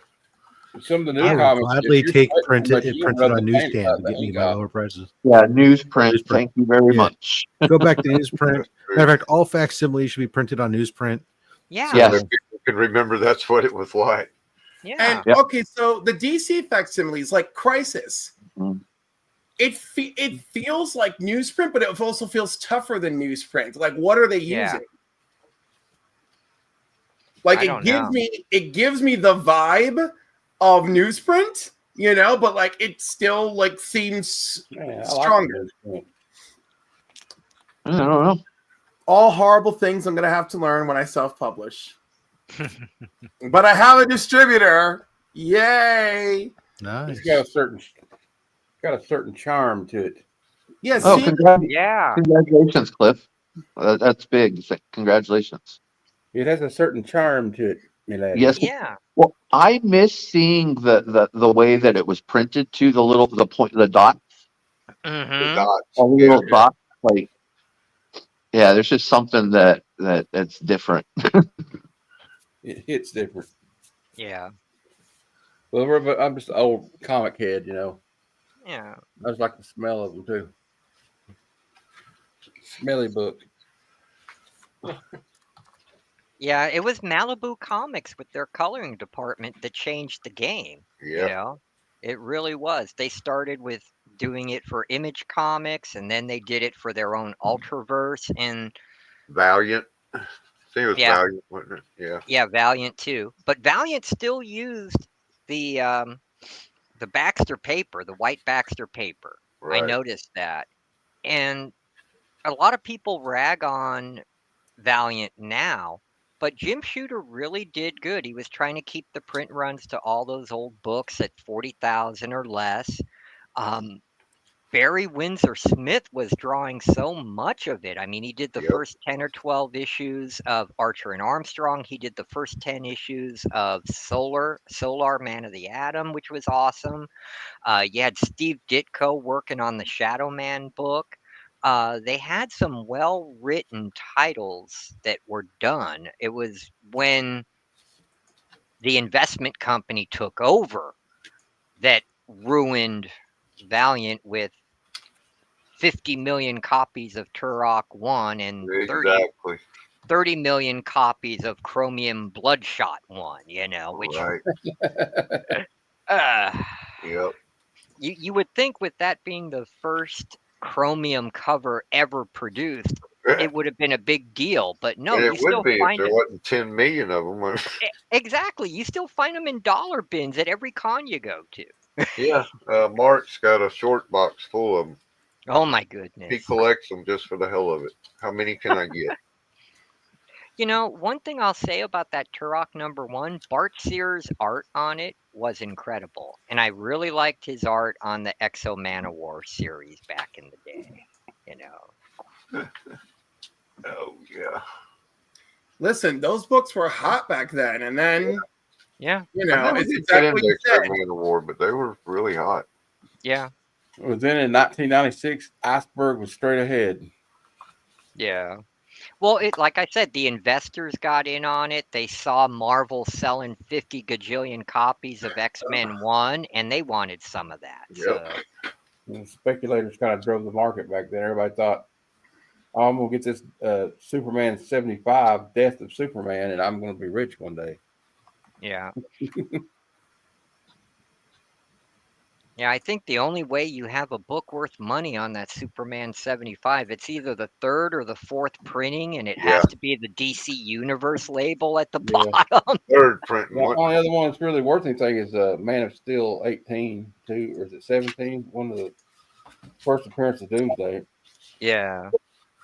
I got that in a 9.8, but freaking Papa has the DC Universe logo on. He's not here right now, but he'd be showing it off right fast. Yeah. Yeah, I like these new pages they came out with. They do lay perfectly flat. Mm-hmm. Nice. Yeah, it's just what I wonder over time. Yeah, you're right. The DCU variants for Funeral for a Friend, because everybody was big on the death, but they didn't read that much afterwards. You're right. The thing is, too, I think these were cheaper than the platinum pages. Wow. Because I think it's because they come in 50 pack. I had to buy a 50 pack, which was like $12 instead of a 20 pack that's $7. Right. So you're getting a better deal with the 50 pack of laser welds.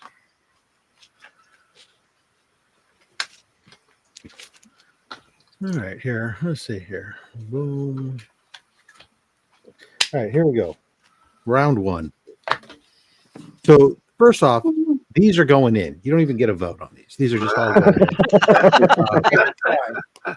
There's a few of them. We got a lot of books to put in anyway. So we're gonna throw in the Harley Quinn issue 50. Sometimes you can't get rid of a bomb homage.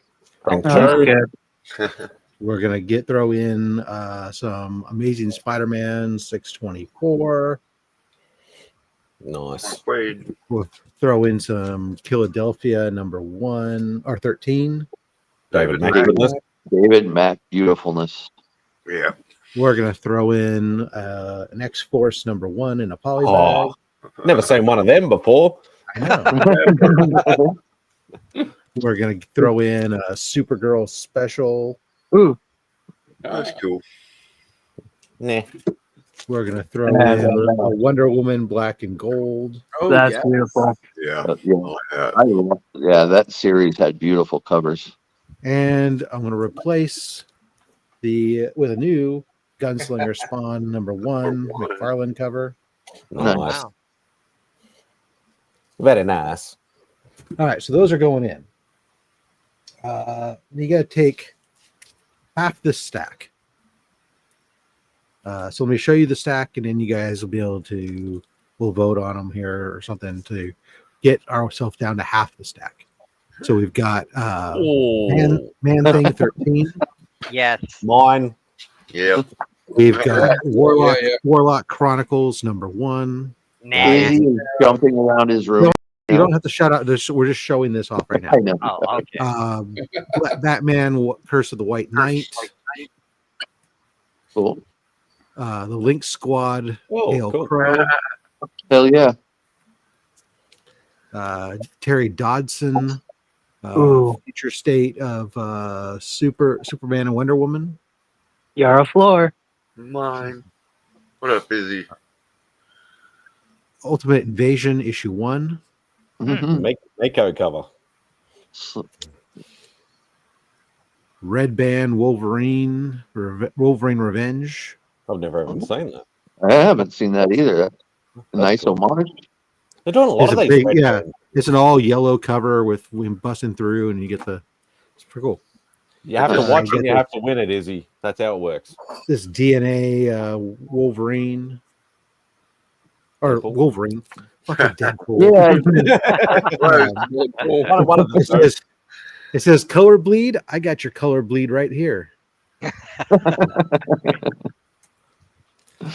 We got some Amazing Spider-Man. Oh, that is beautiful. That is gorgeous. Yeah. What is that? The Alex that Ross. must be an incentive variant. No, these are store exclusive variants. This is probably Del That's Auto why I most haven't seen likely. that before. Here's Definitely a Mercado Juggernaut. Yeah, he couldn't fit him on the whole cover. That makes sense. Yeah. Oh, that's a Del Auto. That's nice. Wow. Yeah. Yeah, I like that. Del Auto really brings the horror to Venom, which I think is good. Darth Maul. That's a cool cover. Black, white, red. That's a nice looking cover. Yeah. Planet Hulk World Breaker. Oh wow. That's cool. Mm-hmm. And Amazing Spider-Man 14, the first appearance of Momoko. I like that. Peach Momoko variant. Yeah. It's a nice one. All right. Let me grab these again. The main things can go in my box and everything else can go in the box. You have seen them. And like I said, we need half. So 1, 2, 3, 4, 5, 6, 7, 8, 9, 10, 11, 12. So 6 of these books have to get to go in. That's it. Just 6. All right. So if I'll listen to what you guys are saying roughly, and then we'll sit there and I'll have to have you guys probably vote there's 9 of you. So 5 makes it go in. So if it's not overwhelmingly, then I'll have to have you guys do me a thumbs up, thumbs down. Where obviously, just for clarity, thumbs up means it goes in. Thumbs down means it waits its turn another day to live another day. Just to be clear here. Any questions? Darth Maul. No. No. It's a nice cover, but yeah, no. Planet Hulk World Breaker. Yes. No. No. I'm gonna go on the Noah side as well. I can barely see everybody, so I'm just hearing more no's. So I'm gonna get it. All right, Peach Momoko, Amazing Spider-Man. Yes. Yes. Yes. I'm hearing overwhelming yeses on that one. The Venom. Yes. Yes. Yeah. No. No. Oh, okay. We gotta get thumbs ups. I'm hearing a mix. I gotta see them clearly because I can barely see. So make your let's see here. One, Say thumbs 1, 2, 3, 4, 5, 6 5 ups. thumbs All right. up. Yep. I see more. Okay, thumbs up on that one. I'm the juggernaut, bitch. Yeah. No. Nah. No. No. We'll go no on that one. No. Another time.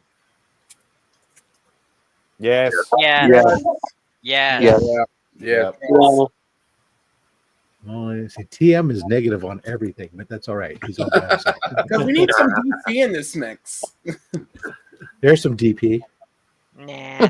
Oh, not the DP I was looking for. No. Sorry. No. That one. That one. No. Nah. Red Band Wolverine. Yeah. Yeah. Yeah. Yeah. Yeah. Yep. Yep. There's 4. Ultimate Invasion. Nah. No. No. Nah. No. Although it's a slept-on book, y'all. But It is. Dodson cover. Yes. Nah. Yeah. Yeah. yeah, I'll just say yes because Yeah, we need a bit of little DC in there. DC. So. Yeah, And and I like the Dodson. Already in All that right. one. So one more book. Mm. You've got the Batman. I'll just show you real quick so you have an idea. Mhm. Batman White Knight, the Hail Crow, the Warlock Chronicles, and the one you guys are all going to pick, Man Thing. Mine. Man start- thing. Man, Start with Man Man Thing. Thing. Man So you thing. guys Man all thing. Man shot thing. yeses Man too thing. quick. Because there's like a couple of those books that could have went in. Yeah, The Hail, Warlock. I think Mine. Hail Crow is a runner-up, but Right. Mine. Yeah, I'm saying no to this one. yeah, I'm I'm saying saying no to this as well. Mine. Okay. But it doesn't. See. It probably doesn't matter. Tate, you know. 3 No. no's. Those 4 Man no's. thing. Yes. Mine. Where are you at, Kevin? yes. Thumbs up. So we've got a 4-4 tie because Papa's not here. Sleeping. All right. So I'm guessing then that the other one you guys are considering, Tail Crow. No. No. Yeah. No. I am. But Uh, Yeah, I am too. The I Warlock? just got a message saying, "Am I a seagull No. from Finding Nemo?" No. no. The Yeah, no. Yes. No. Excellent story. No. Yeah, but it's one book. Yeah. At least so- it's a DC So, book. so here's I know, what I'm but doing. if Here's I what I'm was- going to say. I'm going to make the executive decision since you guys are all super mixed on these. This one was the most. It was close. Yeah, This one in. No, I think that's fair. I think that's I- definitely Alright. fair. Mine. right. Mine. So the Wow. first Oh. batch that are going in that you picked is the Peach Momoko First All Hallows Eve, hmm the Delato Venom, Yeah. hmm Nice. the Amazing Spider-Man, Yes.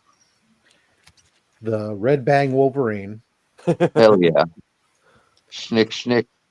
the Dodson DC Yes. Future State, Yeah. and the Man Thing And mine. issue 13. Yeah. Yeah. Well, So that's that first batch of those. All right. Now, this stack, you're going to pick half. There are 1, 2, 3, 4, 5, 6, 7, 8, 9, 10, 11 books. So we're going to pick 5. Let me show you first what's in this stack. First off, in this stack, we have Golden Age book. Ooh. We have Boy Comics, issue 101. Oh, Wow. Crime Busters Greatest Adventures. that's really cool. We have G.I. Joe. Yay. 54. Real American hero. We have Super Pro, issue 1. Oh, Yeah. That Yes. again. Yes. Yes. That's an automatic yes. Dark Legends of the Dark Knight. That is a really Issue cool. 1. I've always liked that cover. That's Yeah. really We have the Spider Gwen 25 lenticular that's toggles between ASM 316 and the Gwenum perched on top of Spider Gwen. We have Hulk 210. Yes. oh yeah. Nice. Mine. Yeesh. You sound, yeah, you do sound like the seagull from Journey, Yes. the 70s Journey into Mystery. Yes. Oh, nice. B. Yes. Yes. Remember yes. how scared we used to be so scared of bees in the 70s and 80s? House of Dude, I was Secret. scared of bees just a few years ago. What are you talking about? Days ago, Oh, and man. spiders. Don't forget, we just saw spiders on House of. Remember Superman. the Superman Adventures, issue 1. I like need that. that in my Remember life. When we were I kids, need I they do that always in too. my kept saying life. that when we were kids, they kept saying, "Look, Marvel the killer bees Premiere, are coming. The killer issue bees are in 51. Mexico. They're on their way here." Oh, cool. Mine. And the Spectacular Hey, Spider-Man Bondage Ooh, Edition. It's hard to Bondage pick. book. There's so many good books in there, Rob. I know. I got a few that I'm saying for sure. Yes. So it's a variety. It's an interesting variety, a spread of books here. Let's see here. We're gonna start off with how do we feel about boy comics? Yes. Yes. Yeah, I Does think that have does that Yeah. have Daredevil in it? Was Boy Comics still publishing Daredevil in it? I don't think not by issue 101. I don't believe. Oh no, yeah, they got rid of him by I think in the 50s. Yeah. Okay. I mean, it's a low grade book.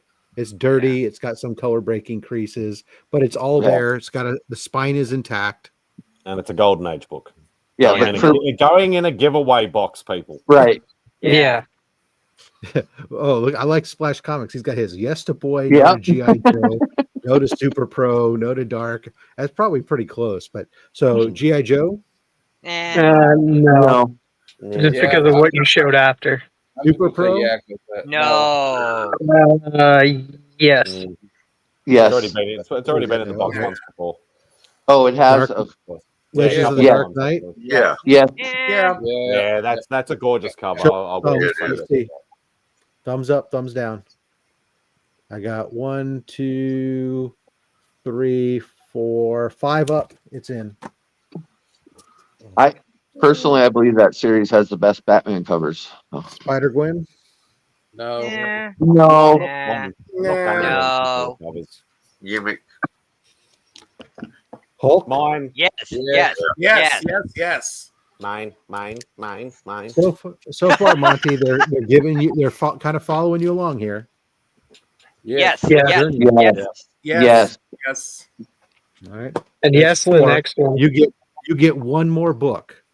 Yeah, this is it. This was Let me it. show Yeah, you here we go. Let me show you the 4 remaining.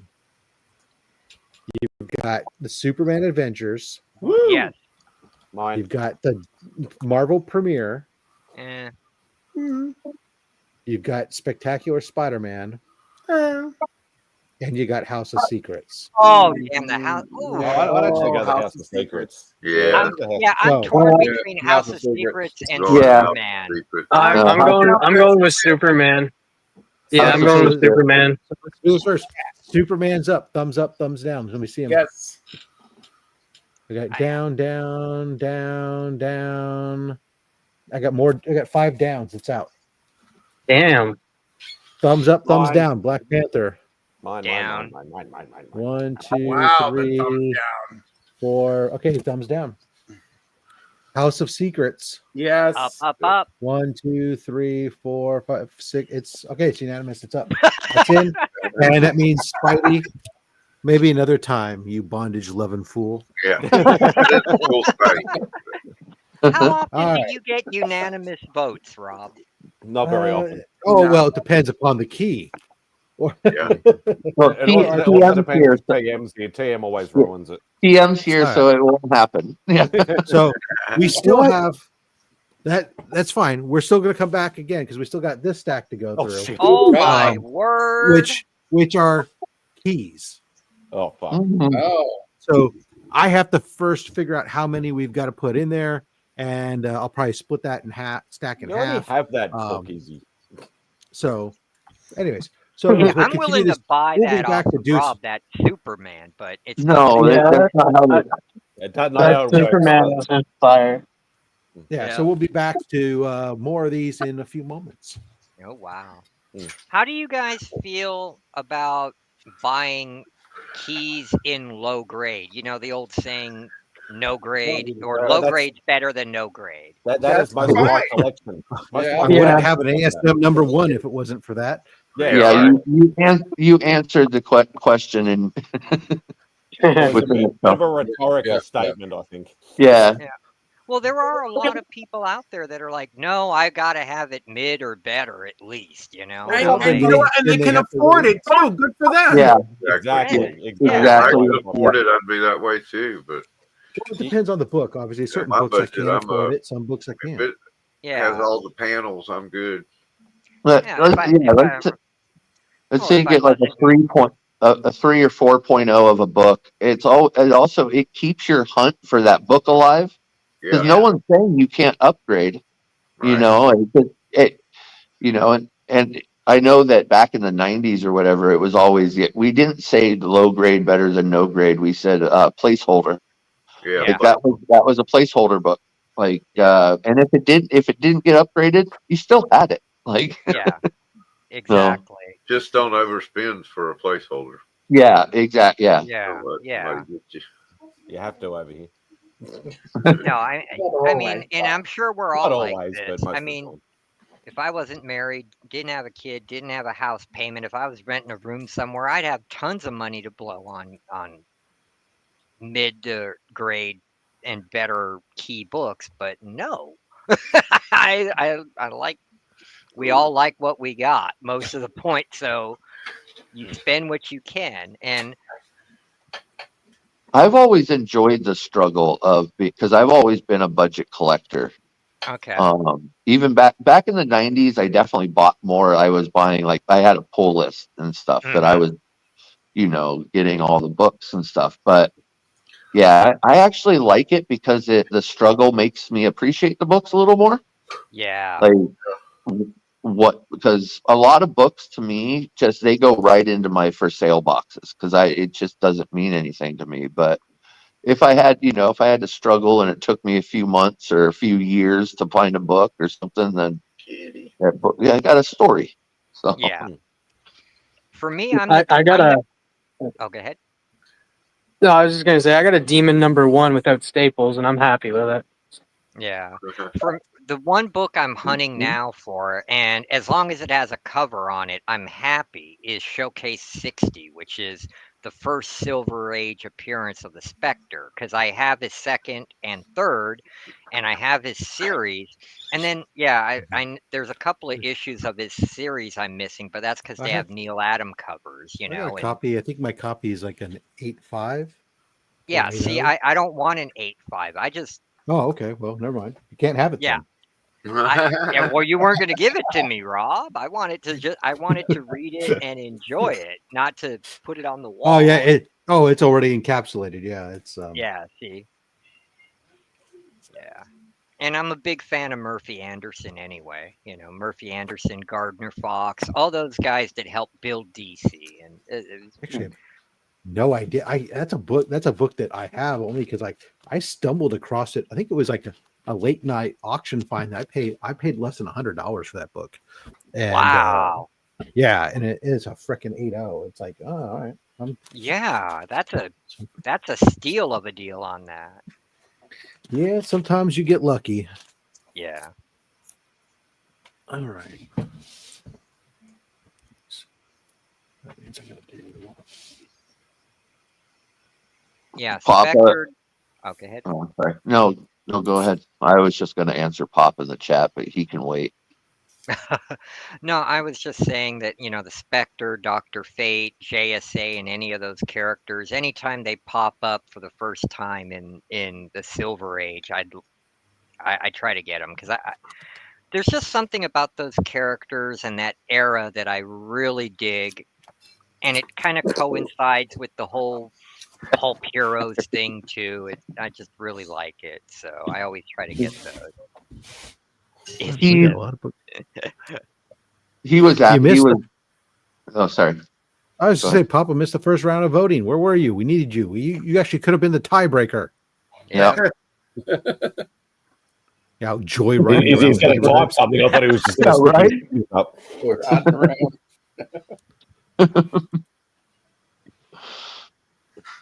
God.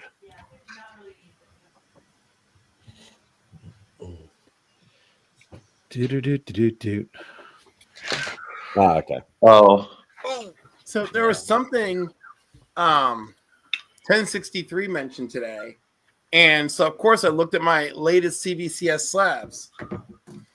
So this is a Swamp Thing 32 and a 9.0, and there's a golden shimmer to the logo, right?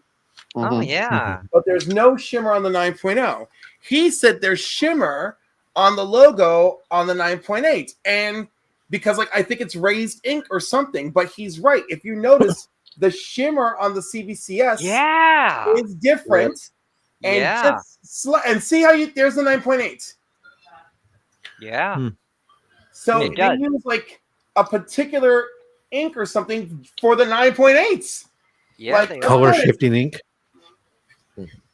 But like but this still has like a shine, but this has like a particular shimmer. Yeah. Like it's some kind of foil etched ink or something. Exactly. I think that's very neat.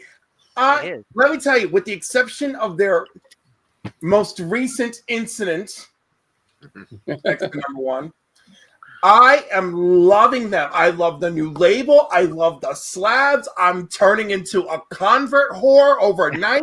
I mean, like, and they treated me so good for Comics Curing Cancer. These are all the things that you have to do to massage my prostate. I mean, my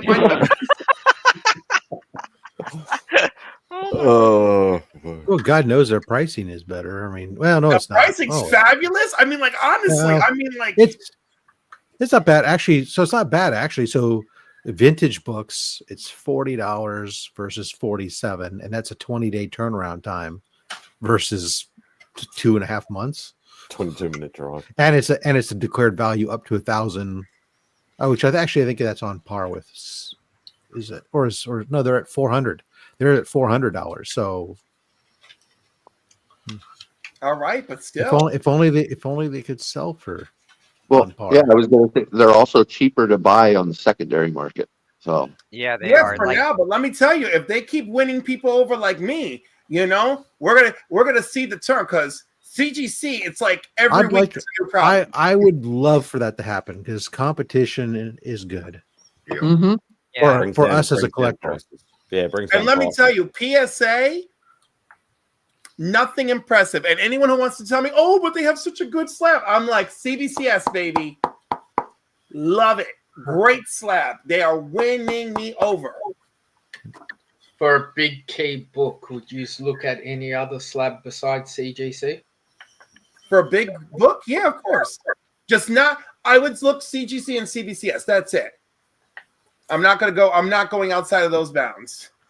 What about PSA coming, Cliff? PSA's PSA for piece of crap. I mean, their label is garbage, okay? And also, like, I'm supposed to be rooting for another multi-million-dollar hedge fund company. I don't give a shit. Y'all are all rich and terrible. You don't need me. I just need to remember one thing, that I can affect your money, because that's the only thing you care about. You know, competition used to mean something. Now it's about it's like, how can we get in there harder? They're just mad because CGC started doing cards. Ooh. Pun intended. I'm telling you. That slipped by nearly everybody, I think. Yeah. I'm sorry. I was in the heat. I was in the heat. Get everybody fired up. I only have 5 slabs. 3 of them are CBCS and 2 are CGC. And I got these slabs at auctions on mycomic.com, mycomicshop.com. Mm-hmm. Because they were higher grade. Like this one, I think I paid $18 plus shipping for JSA All Stars number 4. It's a 9.6, and it's the first Stargirl who again, come on, it's JSA, it's me, so I gotta have it. And I love the Stargirl show. Yes. $18 for this plus shipping. That's what the guy paid to get it slabbed. Exactly. That's less than he paid to get it slabbed. Less. Quite. Yeah. That's what happens. There's a lot of books out there like that right now. Yeah, and it was on their auctions. MyComicShop.com has crazy auctions. I just listed literally. I was going through my boxes as I was doing some purge. And I have 2 copies of that, but I do not have it slabbed. Oh, sorry. Go ahead. I'm sorry, Roger. Right. Yeah.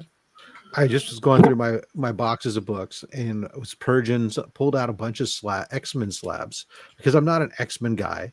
There are a bunch of Virgin variant, they're modern books from when Krakoa was introduced, or from this Krakoa run, but they're all Virgin variants, limited print runs. They were like 500 copies, 600 copies of them, and I had bought Shannon Mayer, some of these guys, some of the Cale New, some of these guys, and I'm like, oh, why am I hanging on to these? They're my early days of slabbing, so yeah, they're in PGX slabs, but all of them are 9/8 and stuff. I'm like, oh, this is dumb.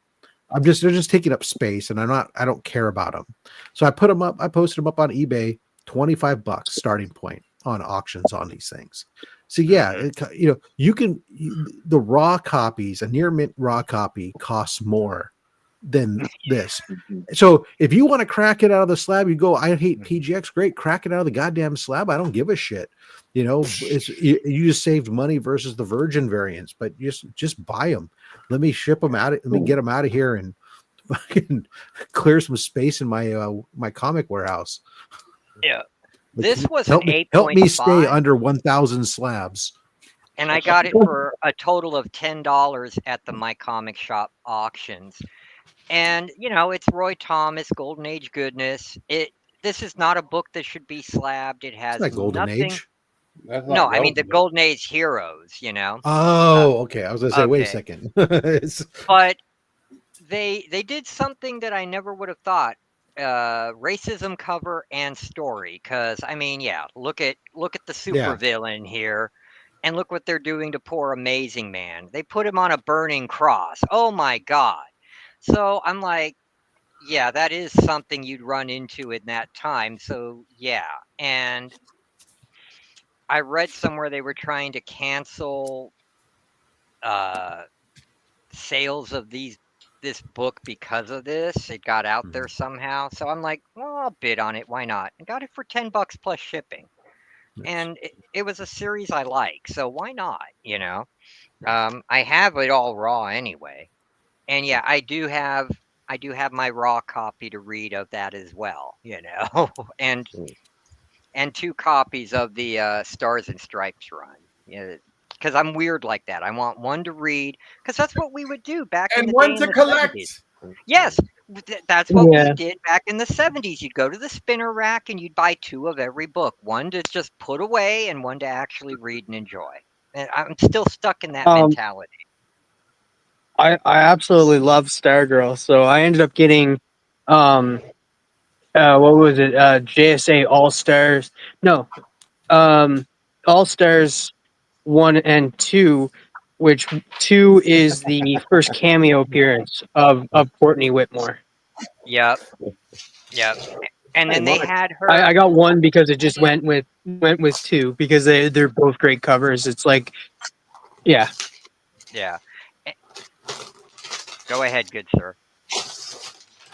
You're going to be keeping, again, half, roughly. It's 12 books you're going to keep. Let me show you what's in this stack.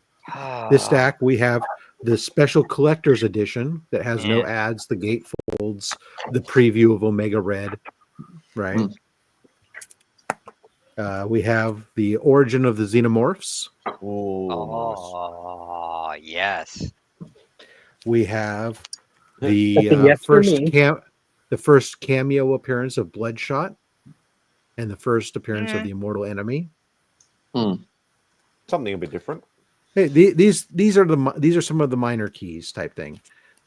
Second appearance of Okoye and first cover appearance. This is a Bruce Timm variant.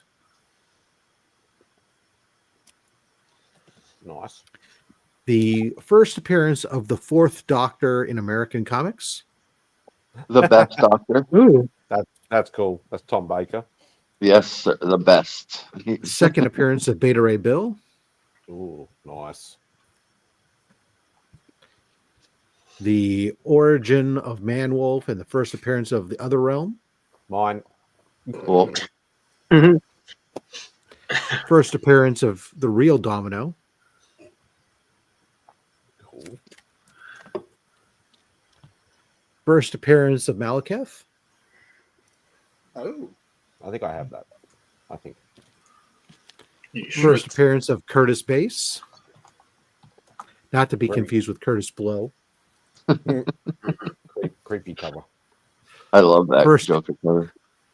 First appearance of Bloodsport. Yes. I'll cancel out Premiere too. issue of Batman Adventures. That's cool. First cameo of the Winter Soldier. Mhm. I don't Oh, have no. any of the Winter Soldier books actually. Yeah, Maybe one day. don't often hear about it either, which is weird. First, Orson Randall, Bei Ming Tian, and Mr. Zhao, all various Iron Fists from different points in history. Ray Jack from last week. 1 in 100 variant, art germ variant of Year of the Villain #1. Ray It's like Jack a from last week. 25-cent cover price, but it's a 1 in 100. So that makes it what, $2.50? I don't I was going to say, still in the dollar bins, Rob. Micronauts issue 8, the first appearance of Captain Universe. What? Who was that? That's Captain Universe? Oh, was Yep. that Cliff? I'm not a Micronauts guy, but yeah, maybe the Captain Universe might be. Captain Universe is a thing, yeah. Yeah, that'd be cool. Yeah, because Spidey was Captain Universe for a little Yep. while. The Death of the Black Mask. I like that. That is a cool looking cover. You can see Death Mask in her goggles. Oh yeah, that's so cool. First appearance of Morbius, and because it's a Mobius. direct edition, it's also the Mobius. first cover appearance of Morbius there in the little box. Oh, in the box. Nice. Mobius. Get rid of the Mobius. I'm sorry, I don't know why I said Morbius. Yeah, Mobius. God damn, wrong franchise. First cameo of Jessica Cruz and the origin of Valthum, the first Lantern. The death of Alfred.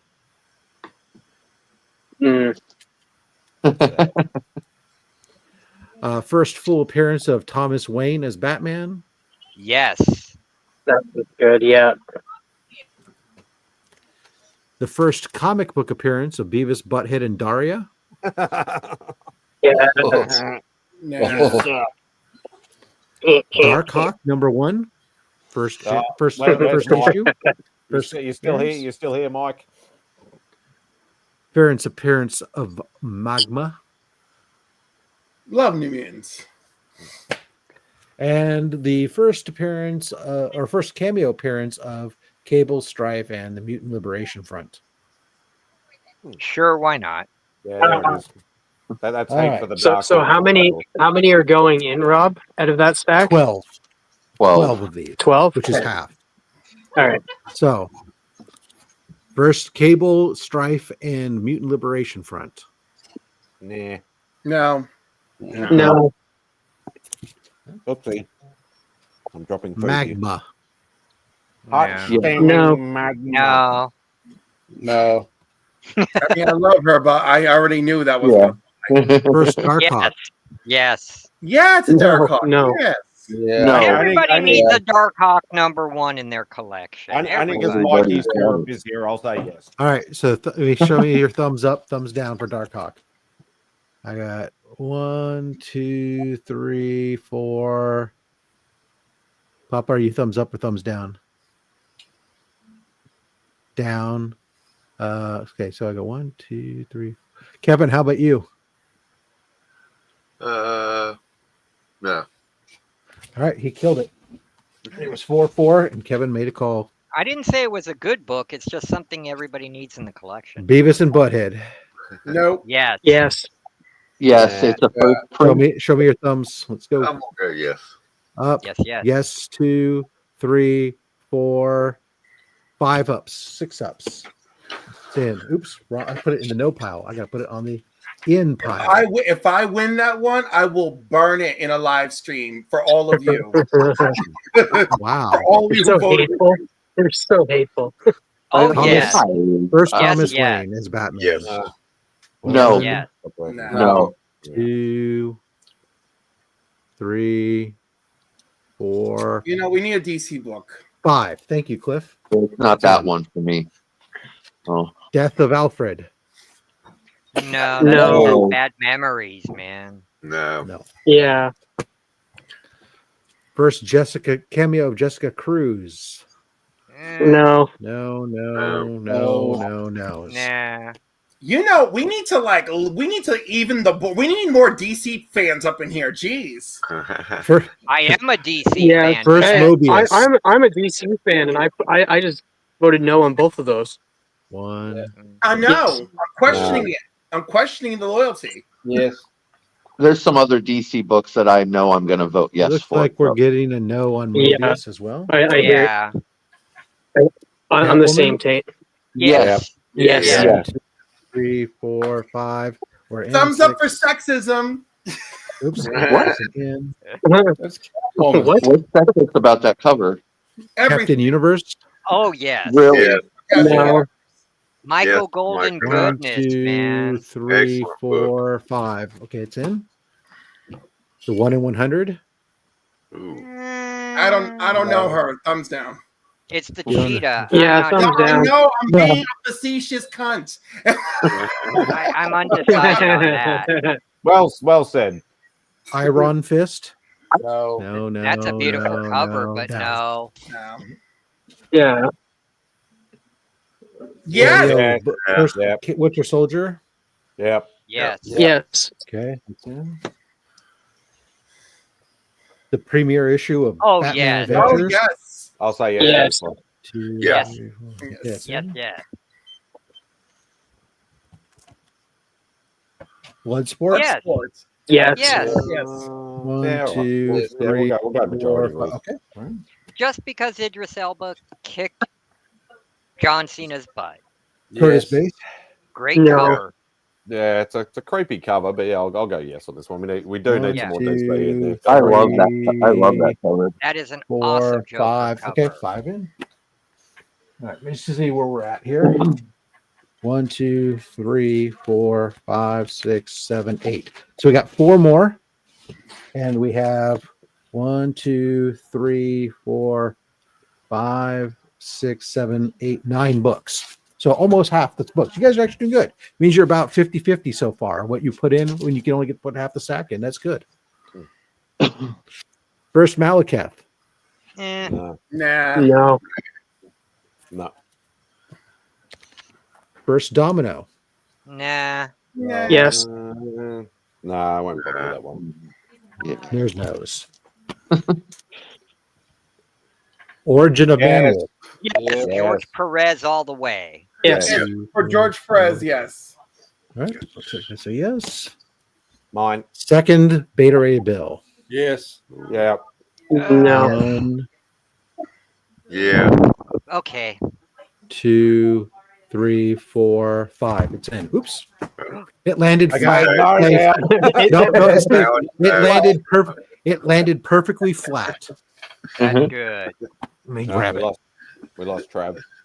Right, he'll probably pop back in. Did we? No, we. Oh no.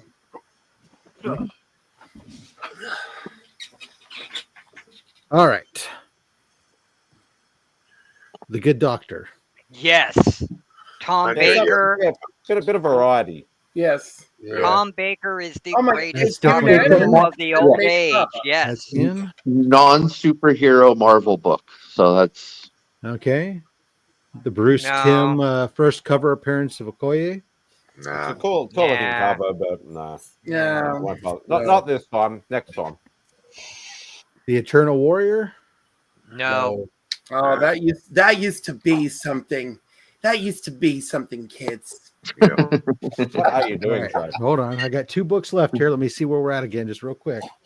1, I think we 2, might have 3, 4, overcut. 5, 6, 7, Stop kicking 8, yourself out, Trav. 9, 10, 11. Nope, you get one more Nope. out of the. One You get more. one out of these 2 books. Here's the 2 Ooh. books remaining. You get to choose between the special edition Dark Horse. of Dark Horse. Aliens. or the Dark Aliens. Horse Aliens. Dark Dark Horse. Horse. Alien. Alien. Thumbs Alien. up Alien. for Xenomorph. Yep.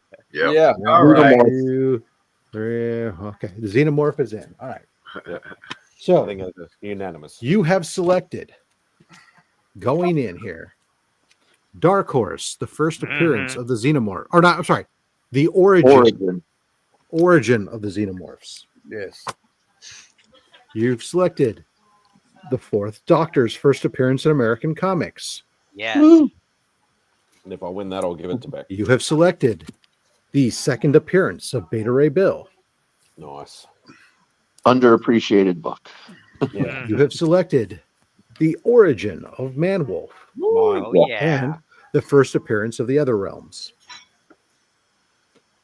You have selected a Batman 450, first appearance of Curtis Bass. Not Nice. Curtis Blow.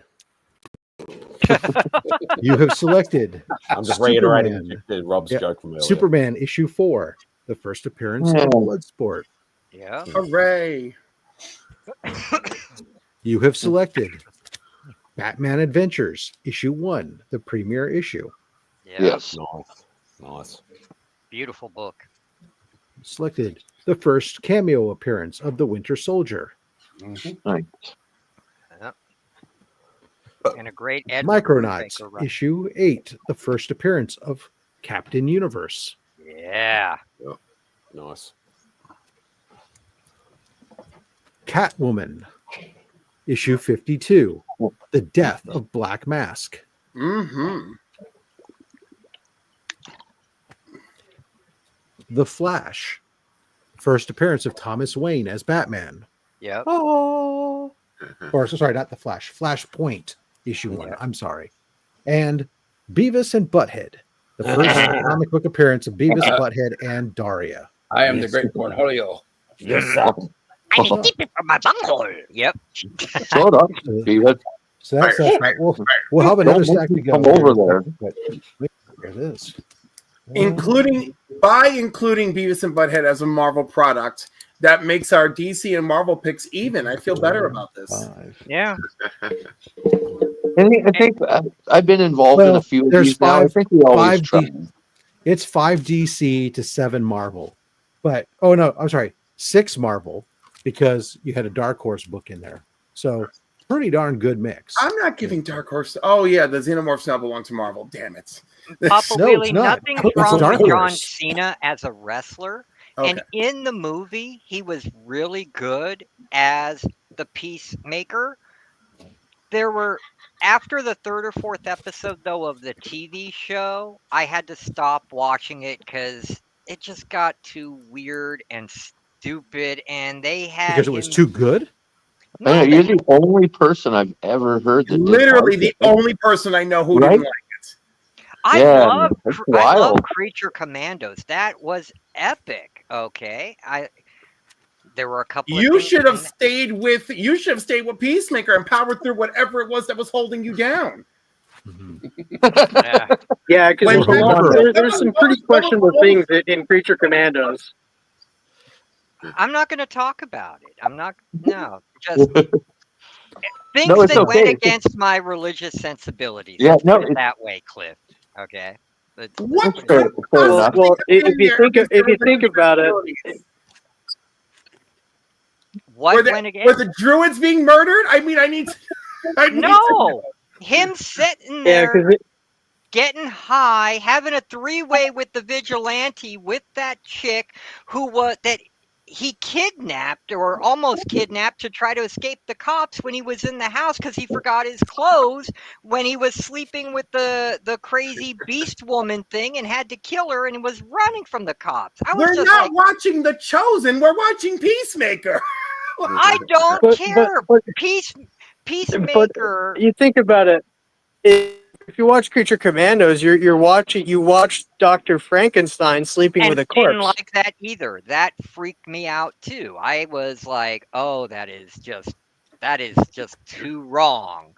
But There's nothing I- wrong with having your opinion and yeah. choosing yeah, to I'm stick just with saying it. these are That's fine. just my opinions. Yeah, yeah, no, it's I'm fine. not saying it wasn't a good show. I'm not saying It that. was a great show. And also, if you haven't kidnapped a third person and then gotten into a threesome with your best bud, you are missing out on life. You are missing out. Dude, The I'm opinions of 60 Chris, years of old and I our used man to Cliff, hang out with has Dave been Mustaine. canceled. Yeah, right. There is not. You need to There is- live your best life. I did that when I was Hold on, living I'm with sorry. Dave Mustaine, dude. I must okay? say Not that That's the all opinions of behind me Cliff do now. not necessarily reflect those of Mad Spidey or the entire continent of Australia or Or anybody Canada. else on this panel. They are his own. And should he treat it, please send all your hate mail to Cliff on Comics. Hey, sometimes you just got to treat yourself. So, Cliff, yeah, all right. I guarantee you'll meet Mr. Right someday. You'll want to settle down, and you will become more conservative. It happens to everyone, brother. Please, let me tell you, the only thing that's happened to me over time is I keep getting gayer. And time keeps running out. We are all in a race, and do you know what? And the prize is no prize at all. It's death. All right. So live your best life, everybody. Treat yourself. You're entitled to your beliefs and your opinions. I don't believe what you believe. You believe I believe what we you should want pick to some believe. more comics. How's that? I agree. Let's do that, Rob. I'm all about picking more comics. All right. So, wow. Again, we're going to be picking half of these books. That means you get to pick 9 this time because there are 18 books here. So 9 of these go in, and I will now show you the books that you can choose from. You get to choose from.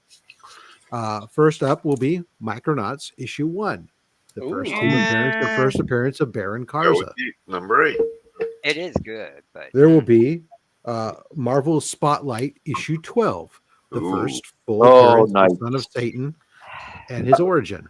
Yeah, that is a good book. That's nice. There is Red Sonja issue 1, the Girl! first Better series. Holy crap! Bruner, gotta love it. This is going to be a hard stack. Yeah, Black Goliath issue 1. Oh my god! Second appearance of Black Goliath. I had a feeling it was going to be tough like this. I love it. It's going to be brutal. I can't wait.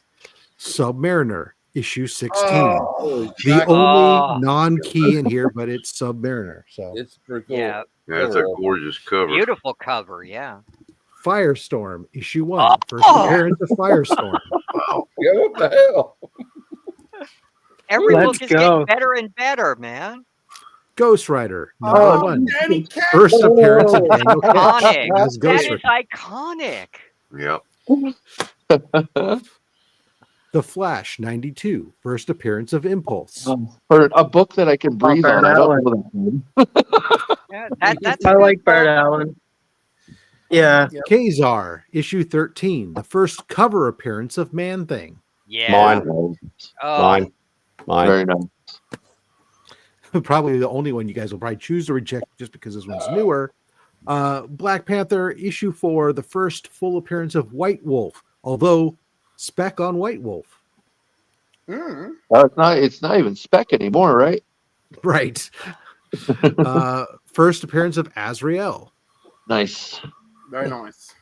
I love Quesada's art on that. Blue Beetle number 1. Oh, I First love Conrad Conrad. Compact. Yeah. That's classic.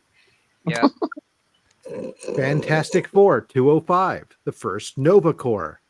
We did lose one from our box, so now we can add a new one back in if we want. Oh, cool. Yeah. One leaves, another one comes back in. That's right. Fantastic Four 245. Yeah. First I love that Avatar. cover. Yeah. That cover is one of my tops. Like, Fantastic Four 238. The first Just for the appearance of cover, Aunt yeah. I love that. That's First appearance of Aunt Petunia and the origin of Frankie Ray. Secret Wars issue 7. Ooh. First appearance of Julia Carpenter as Spider-Woman. Banger. Yeah, this is not gonna. Banger. This one's gonna be brutal. Guardians of the Galaxy. Oh, New team. my. First Taserface. Love it. Yeah, come on, Because Taserface. it's super valuable, but it's a fun Taserface. series. Oh, And banger. Giant-sized Defenders. Oh, my first goodness. Korvac. Yeah. Yeah. Yeah, I think I saw 2 books that I'm gonna say no to. Like, right. That can go in because I already have it. So, again, you only get to keep 9. Oh my God. Number 9. So- Let the bloodbath begin. Choose wisely. We'll You're- start off with, again, show me your thumbs up for Korvac. first Yeah. Korvac. Yes. 1, 2, or I could just mute you all and then 4, just make 5, decisions 6, myself. 7. Right. There it is. You could. Quarterback is in. Guardians of the Galaxy, issue 1. Just because No. it's fun. 1, It is a 2, fun book. 3, 4, 5 in. Secret Wars, issue 7. Julia Carpenter. Yep. Kevin? Down. Down. Okay. There might be Rejected by a one. round in this one. Save it. And Petunia. Yeah, let's put it in there. Yeah. 1. I'm doing it purely for 2. that cover with Doctor Doom. Nope, Man. it's That's out. hilarious. Yeah, I know. Dr. Doom is not in this book. Yep. Frankie Ray.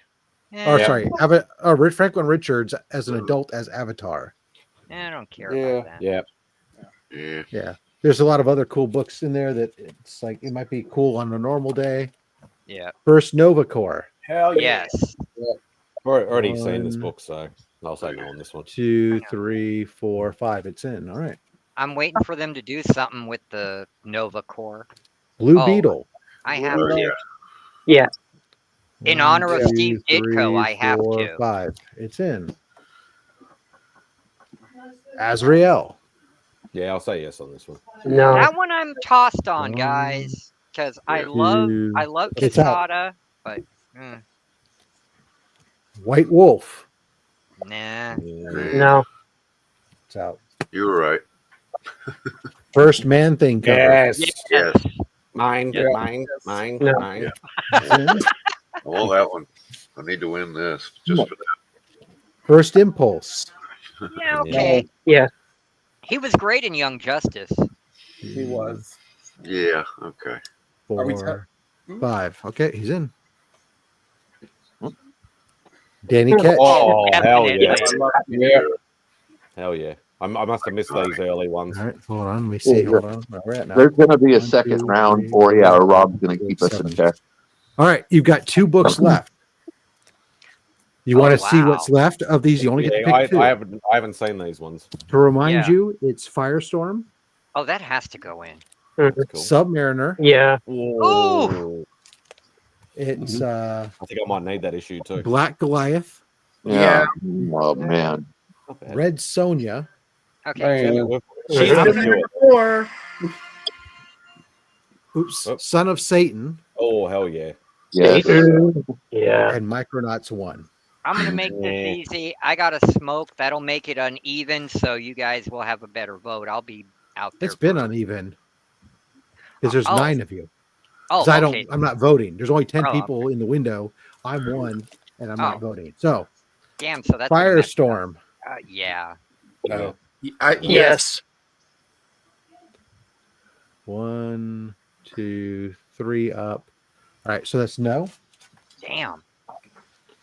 Well, there's a lot of good books here. Submariner. Yes. Yeah. No, No. it's not E.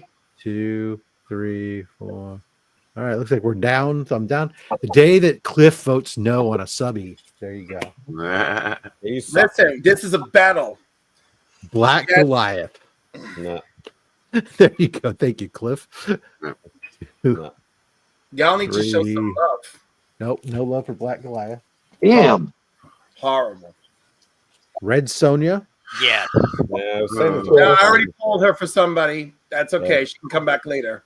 Yeah. Don't forget, people. All these books will come back around another time. So Yeah. She's out. All right, I'm going to guess since you only get 1 more book, if I count this right. Let me double check. Hold on. 1, 2, 3, 4, 5, 6, 7. No, you get 2 books. That means the 2 books going in are Micronauts #1 Mm-hmm. and Son of Satan. Yeah. Come on, Satan, guys. Firestorm is yeah. better than Micronauts #1. Well, I'll give you Micronauts that- number 8's Yeah. already there, so let the number 1 go. All with right, it. so here you go. Hold on. So Micronauts #1, because I know you guys wanted Son of Satan. You got if majority goes thumbs up, it stays in. If it majority goes thumbs down, I'll pull it out and we'll go back to the other books and give another book a chance. what happened to the Ghost Rider? Show me what you want. The Ghost Rider's already in. Oh, okay. Yeah, okay. 1, 2, 3, Everybody's down. 4, 5. All right, we're down. So Micronauts is out. All right. So you get one of these books can come back. The Red Sonja. Don't answer yet. I'm just going to show you what Sarah's again. Remind you. The Black Goliath. Okay. The Submariner. Subby. The Firestorm. Yes. The Black Panther, White Wolf. No. The Azrael. The Avatar. The Aunt Petunia. And the Julia Carpenter. Now, you only get to put one of these books in here. So I'm going to put these in. We'll see what happens at sudden death here. I think it's sort of like this. Okay. So thumbs up, thumbs down. Red Sonja. 1, 2, 3, 4, 5 down. She's on. Black Goliath. 1, 2, 3, 4. Papa? No. Yeah. Submariner. 1, 2, 3, 4, 5. It's out. I do have that book, so that's all right. Firestorm. 1, Come 2, on, Ryan, 3, 4, 5, 6. 6 say yes. Okay, that's the one that goes in. All right. So the others live for another day. So you have decided on the following books are now going to be in the giveaway bin for next Saturday. The first appearance of Korvac in Giant Size Defenders, issue 3. Fabulous. Nice. The first new team appearance of the new Guardians of the Galaxy, along with the first appearance of Taserface and Stark. Taserface. First appearance of the Nova Corps. Love it. Blue Beetle issue 1, first Conrad Carpax. I feel like watching Guardians 2 now. Right? First cover appearance and third overall appearance of Man-Thing. Mine. Love it. First appearance of Impulse. Turd.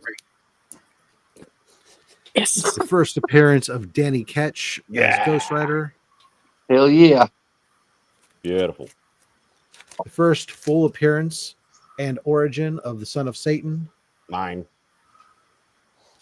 And the first appearance of Ronnie Raymond and Martin Stein, Firestorm. Yeah. Oh, and Danton Black. There you are. You guys have completed your mission today and successfully pulled a crap ton of books to restock the giveaway bin.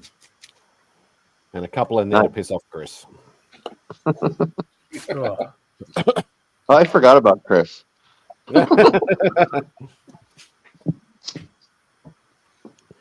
I only vote if I want it for myself or if it's going to piss off Chris. So yeah, that's how I vote. Well, I have a feeling that Danny Ketch will definitely get a reaction when it gets pulled. Yeah, More than likely. I did That's a debate. nostalgia. That one was a long debate on my part whether that was going into PC or not. Yeah, it's a very big bump of nostalgia right there. Oh yeah. Well, I started on Volume 2 with my Ghost Rider collection. I didn't even know about Volume 1 because that was like, I think I bought that in like early or mid '90s. I think like so. It's a healthy it was only stack a year you or guys two put after in. it came out. Heck yeah.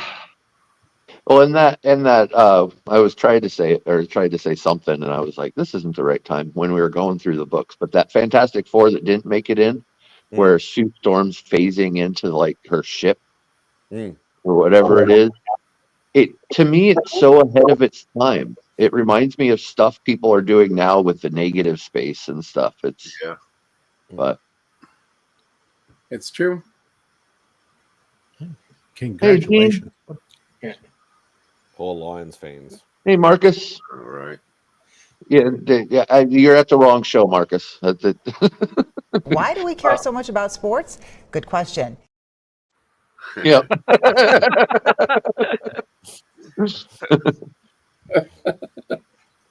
Rob, you might be able to give me an answer. Who is EGS? It's a grading. It's a fourth grading company here. It's a one-man shop in Florida. Oh, yeah. Their Marvin. big thing is that they can they do customized labels. Like you can basically pick the color and do whatever you want with it, and all kinds of stuff. And they're the only company that like guarantees to give you graders notes, even on a 9.8 or a 9.9. Oh wow. Okay. I have an EGS slab too. I can't remember what's in it. The- But I know I have one. Only they use- thing I like about EGS is the color matching labels. That is Yeah, the what's the only most- thing I've got going for them. It's Or, the most fun grading company. Halo over here does it as well. Oh, do they? Yeah. Yeah. Now, if I'm correct, I heard that CBCS will give a grade to a comic book without slabbing it. They'll keep it in a little case with a Yeah. grade, but Well, so Yeah. it'll go into a 4 mil Mylar. So Yeah. they both CBCS and EGS do Mhm. what's called raw grading, where you can send a book to them, they'll grade it just as they would normally, but instead of encapsulating it, they'll put it in 4 mil Mylar. Then they will seal it with a tamper resistant seal that, if you break it, it leaves behind marks and stuff, so it's been broken into. And then Yeah. they'll and I think they put it in I think it's 4 mil Mylar with a 56 point board, and then they give you the certificate basically in there with what the grade on the book is and any grader's Yeah. notes. So you can then turn around and sell it raw, and it's a graded book that's certified. Now, how long does it stay that grade? Those are different balls of wax, but from a standpoint Yeah. of, if you're a guy who's like, MadSpidey, he doesn't like his books encapsulated, but he's probably not going to really read it either. He might dig a graded raw book because he knows exactly what condition it's in, and he can get to it if he wants to, but at the same time, it's not in a plastic coffin. yeah. And is the Mylar they put it in just the inner well, or is it actual? No, I don't think so. Okay. I believe it's a standard 4 mil Mylar bag. Okay. So That's if you've ever always seen something I've wondered about. So yeah, if you've ever seen the Mylar that most people get, that's 2 mil Mylar. right. So the 4 mil Mylar is very, very thick and stiff. Matter of fact, it's such That's what so she said. that like if you have a 4 mil Mylar bag and you try to just seal it with a couple pieces of Scotch tape, that flap's gonna fly Right. up. You don't need And- a board if you got that either. Yeah, and you bet. Well, you don't need it, but it does But, do yeah. well with it. And you got to be super, super careful inserting your books into a 4 mil Mylar, because that is a razor blade ready to slice that paper like there's no. Sure. will. Wow. Yeah, Do they use clear backboards so you can see the They- back too? yeah. Or? I don't Oh, think they nice. do. I think they're just using standard 56 point boards. Uh, That would be cool if they did. Yeah. Yeah. But I don't think. I think when they started the program, I don't think that clear backer boards were a thing like they are. Now they're more prevalent now, because I know multiple companies who make them. Everything from standard. I've seen everything from like 18 point up to 56 point clear backer boards, because the company that I buy my stuff from, the clear boards on them, those are 56 point clear backer boards. Wow. Because the Wow. the Halo slabs, they actually have like an extremely thick Mylar. The book's actually put into that thick Mylar and then into the encapsulation itself. Yeah. And that's the mistake I made when I cracked my first Halo slab, is that it was like a razor blade, and it actually took chips out of the top of the book. Oof. So like that, Rob? Yeah, probably. Yeah. That's cool. Probably something similar to that. I mean, they don't seal it. Is that sealed? Yeah. Yeah, they don't. I mean, they don't seal it like that, as far as I know. But I've it's actually sealed with a sticker, I believe. I haven't done the sides or something. I mean, to be honest, you know what? I've never had my hands on one. The person who would be able to answer more about it actually would be, I think, is Legion of Comics actually bought his first Bizarro, I think, was that he got was a raw graded CBCS book. Oh, If I'm remembering correctly, but I've never had one, and I've never sent one in for it before. yeah. I can see because you don't worry too much when they ship the slabs as long as they're packed properly. But those, there's a lot more to worry about. I can see that. Yeah. Sorry, guys. Whoever's trying to join, we have 10 people in, and that is the maximum right now. Well, I'm getting ready to You know leave. what? I'm getting ready to Yeah, leave. And I was gonna, because I All right. gotta eat. There we go. It looks like second shift. You'll be able to come on in here as a few Yeah. people roll on out. So take it easy, guys. Thanks for joining Yeah. us, as Mad Spidey would say. Thanks for having us. Cheers, big ears. Another one. Another one. I'm not doing it because I don't want you to play that damn clip again. But I didn't do it. It wasn't me this time. Izzy. This is terrible. Do you even YouTube, bro? Hey, Izzy. So where's my Warlock comic? In the bin. Nobody wants to even give it away. Yeah, just because it's mine. Yeah, No, you have that flag. What are you talking about? I do have the book. I have it triple signed, but I still want it. That's my Turok. I'm sorry. No, you're another one of those people. I want as many of I can of that book. There's something special about that book to me. I don't know why. That's my I don't know if did anyone see the post from Cali Comics? He posted all his New Mutants. What is it, 14 or what is it? First Psylocke, and he had I didn't realize he's told me the number before, but in this one he's got 12 or 15 slabs of it too. His insanity is gone above and beyond. 50 of them sitting there. Oh, I was like, holy crap. He's got 137, I believe. But I like seeing pictures like that because it makes me realize that I'm sane. Right, exactly right. My 20 copies of Spider-Man 2099. Oh. You're sane, dude. No worries. I don't get the fact. I know people love a certain book and things like that. I can't do it because I'm like, that's just money I could spend on books I don't have. But you know what? People who buy this many copies of a book, they're not they're $100 books. No. That's that's a book that you can find on the dollar bin. Yeah, there is a guy over here. I don't actually. Sean might be able to answer it. I'm not 100% sure. He's actually like that with Hulk 181. Oh, Jesus.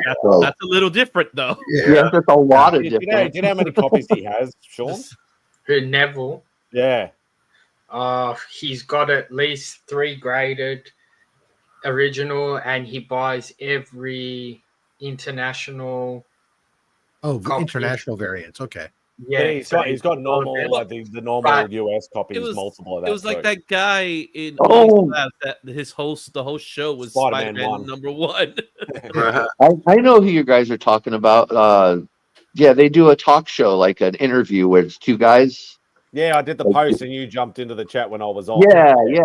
I remember he showed a new one that he had just gotten or something, and everyone's just like, "Oh, come on!" Southern Comic Geek also has a huge collection of international Hulk 181s. Yeah, I think he's working on closing out a long box of them. That's a little different. No. I'm sorry, of Turok. Sorry, I misheard you. No, when you said Southern Comic Geek, I went to Turok, not the Mark is the South. Got it. He probably thinks so. Oh, Jesus Christ! Yeah, I just found it. This is ridiculous. Oh, but yeah, no, that's why I was doing that with Shogun Warriors #1, but Shogun Warriors #1 started getting up over $10. And I was like, all right, forget it. I'm not buying these anymore. That's a lot of books. That is ridiculous. Yeah. Look,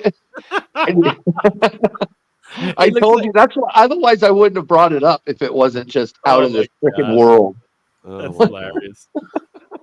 Oh, this Listen, is you know, when magic. you're invested in the first appearance of Magic, you're invested in the first appearance of Magic. Not yeah, someday, right? Someday that book's gonna be really hot. I can understand. Yeah, the day they realize they can't find a copy anywhere. Yeah, I can understand this having the slab The copy man. for display and a reader copy. I can understand having multiples of that. That is just ridiculous. That But each you their own. don't Collect what you understand. want. Oh man. What you don't understand is the power of cornering and crippling the market. You know, when people are like, there used to be 28,000 copies of this. What's going on? Because 19,000 of them are in your home. There you go. Maybe Spidey, we should do that with X-Men 1. You know, there's only 8.1 million of them out there. Oh, if we could combine our That's efforts something here. and take 50 each off the market, it would have zero impact. You want to make that book valuable I'm hoping Comic Tom does not see that picture and then it's in the hot top 10 or whatever. No, because he pulls off of reports sales as a results. No, Yeah, so the reports that are coming from Key Collector are not always. Yeah, they're not going to include pictures off of Hey, the Comic Book Fiend Club's letter of the day challenge. Yeah. What's up, everybody? Which, by the way, guys, tomorrow is the letter P. So What? Said tomorrow is the letter P for the Comic Book Fiend Club's cover challenge. One letter a day. Today is the wild card. It's the best of the worst. Everybody's posting their best low grade comic book. Ooh, I actually would have a good comic for that. So did That's I. mangled like crazy. P.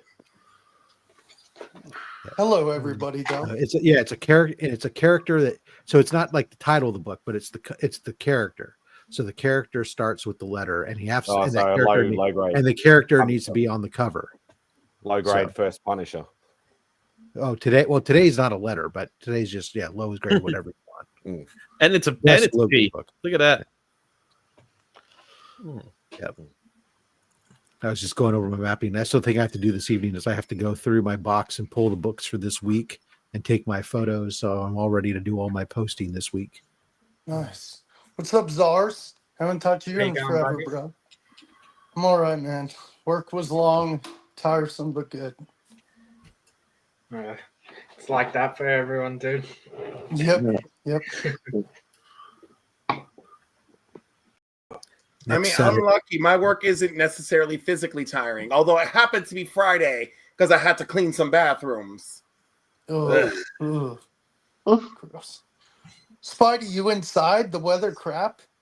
Sometimes. Yeah, it was just a bit too hot on the front porch. So I tried it at the start, but the laptop was just getting way too hot, so I had to bring it inside. Yeah. Sometimes you got to be a porter. What? So I actually did go to the comic shop the other day, Robin. I bought a back issue. I wouldn't call it a back issue. It came out months ago. I actually bought this Spider-Man Well, then with that's the a back Mary issue. That's a Jane. definition. That's a definition of a back issue. Okay. A back issue is any book that came out the week after. So I picked up the Spider-Man Mary Jane turkey cover with the with their kids because. Oh, the Ultimate Spider-Man, the Thanksgiving one, the last Yeah. one. Nice. I picked it up. I picked up the Adam Hughes Rogue and then the Lieber Mayho Wolverine. But then when I saw that in their back issue bin, I'm like, I never got to get it because I was at work. Let me buy this because it's a cool cover and it's really cool. Nice. So, yeah. That's a really succinct explanation of the hobby. I really like that. That's how it works. That's how you do it. I like that more than I like money. I will buy it. Yep. I really am so mad I missed Only Slabs. So I'll have to rewatch. I bet Shane did great. That's what it's He there did. for. It was a great episode. Yeah. You don't have to be angry that you didn't get to watch the show. Just watch the replay. I know. But Well, it who is won the good. giveaways? Anybody I know? Yeah, Czars. Yes. Nice. It's his claim to fame. Yeah. My first time watching in a long time, and I won. Nice, man. go. Congratulations, bro. Any big books? I'm guessing. Alpha Yeah, Flight. he had a good mixture actually. A really nice mixture. He got that Alpha Flight 1. So, Cool. but I sent you an Instagram message, Rob, about the books. I don't know if you've seen it or not. I did. Actually, what I'm gonna do is I'm gonna first take a look to see if I have anything pending shipments, and then I'm gonna look to see what the actual cost is to ship just the Gemini to you, and then I'll make a decision as to whether or not I will take you up on the other offer. So I just haven't done that yet today. I shipped the other guys out because I knew it would go out today, but So, no Rob, rush. I wanted to ask you: have you ever had? I'm guessing it's happened before. Has anybody not claimed their winnings before, and then you're just like, oh, Couple on of to the times. next week? Not much. well, though, since right? most of the time people are watching live, it usually, when they're doing it, usually they do respond. I think one time I had a person who didn't get to me for a couple weeks. Where it's much more common is the henchman of the month, because I don't go chase people down. They have until the end of that month to get to me to claim their prize. Otherwise, save money. You don't have to buy a shirt. Exactly. Oops, hold up.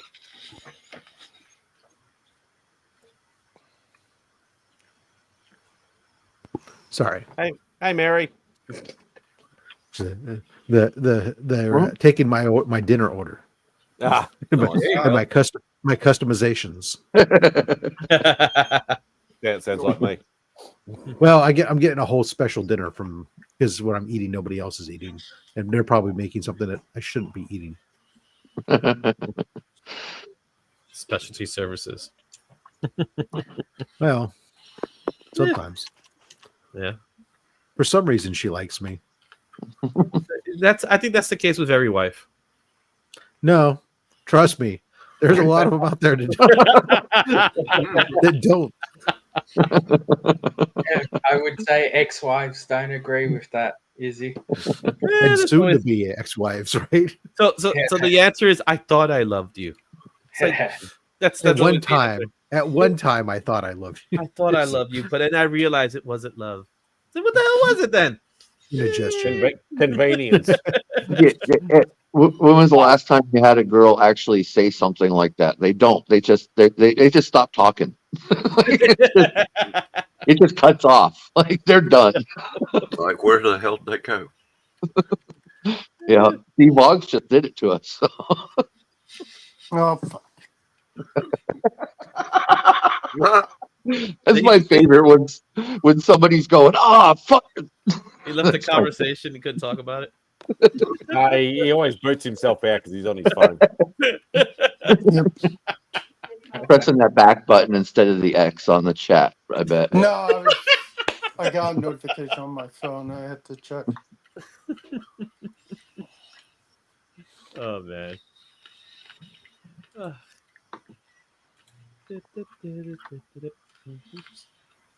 So I got an interesting blank cover. I won in a DC 4-pack from Mark a few weeks ago from his DC day. It was American Vampire 1976. I'm like, what the hell do I get on that? Do I get like Nosferatu in the 70s?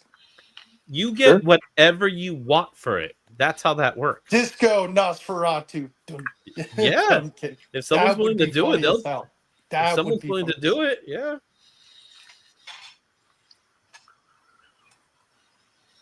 I know when I go to conventions, there's this guy who, when I'm tabling at a convention, there's this guy that always comes, and he always makes these.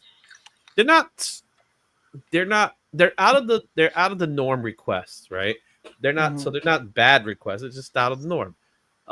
And every time you see him, he's like, "Hey, how's it going?" And he's like, "Hey, can you do some sketches?" So I'm like, "Yeah, of course." And he'll just give you these books at random, these blanks, because he always carries the blanks. And then it's like, let's just say it's an Avengers book, right? So it's an Avengers book, and then he'll ask for, okay, can you draw Mystique? And or can you draw Brother Voodoo or something like the character's not in the book, it's not in relationship, and because they're paying, you say, sure, whatever you want. Yes. For the artists on the panel, do you prefer being given direction on what you draw, or do you prefer having free reign? A little bit of both. Yeah, I would both. Yeah. So I want to draw what you want me to draw. Mhm. I don't need you to tell me what it should be in it, or like specifically how it should look. In other words, right? Because then that loses my freedom. But if you give me a book and you tell me I want you to draw Deadpool, I'll do that. The one thing I don't like is when they say, draw me what you want to draw. And I'll say, no. I straight up say no. Because then I'll draw you a character that maybe you don't like. How am I supposed to know what you like and what you don't like? That's when you go, here is my bin of pre-done drawing covers. Well, Please select one. Yeah.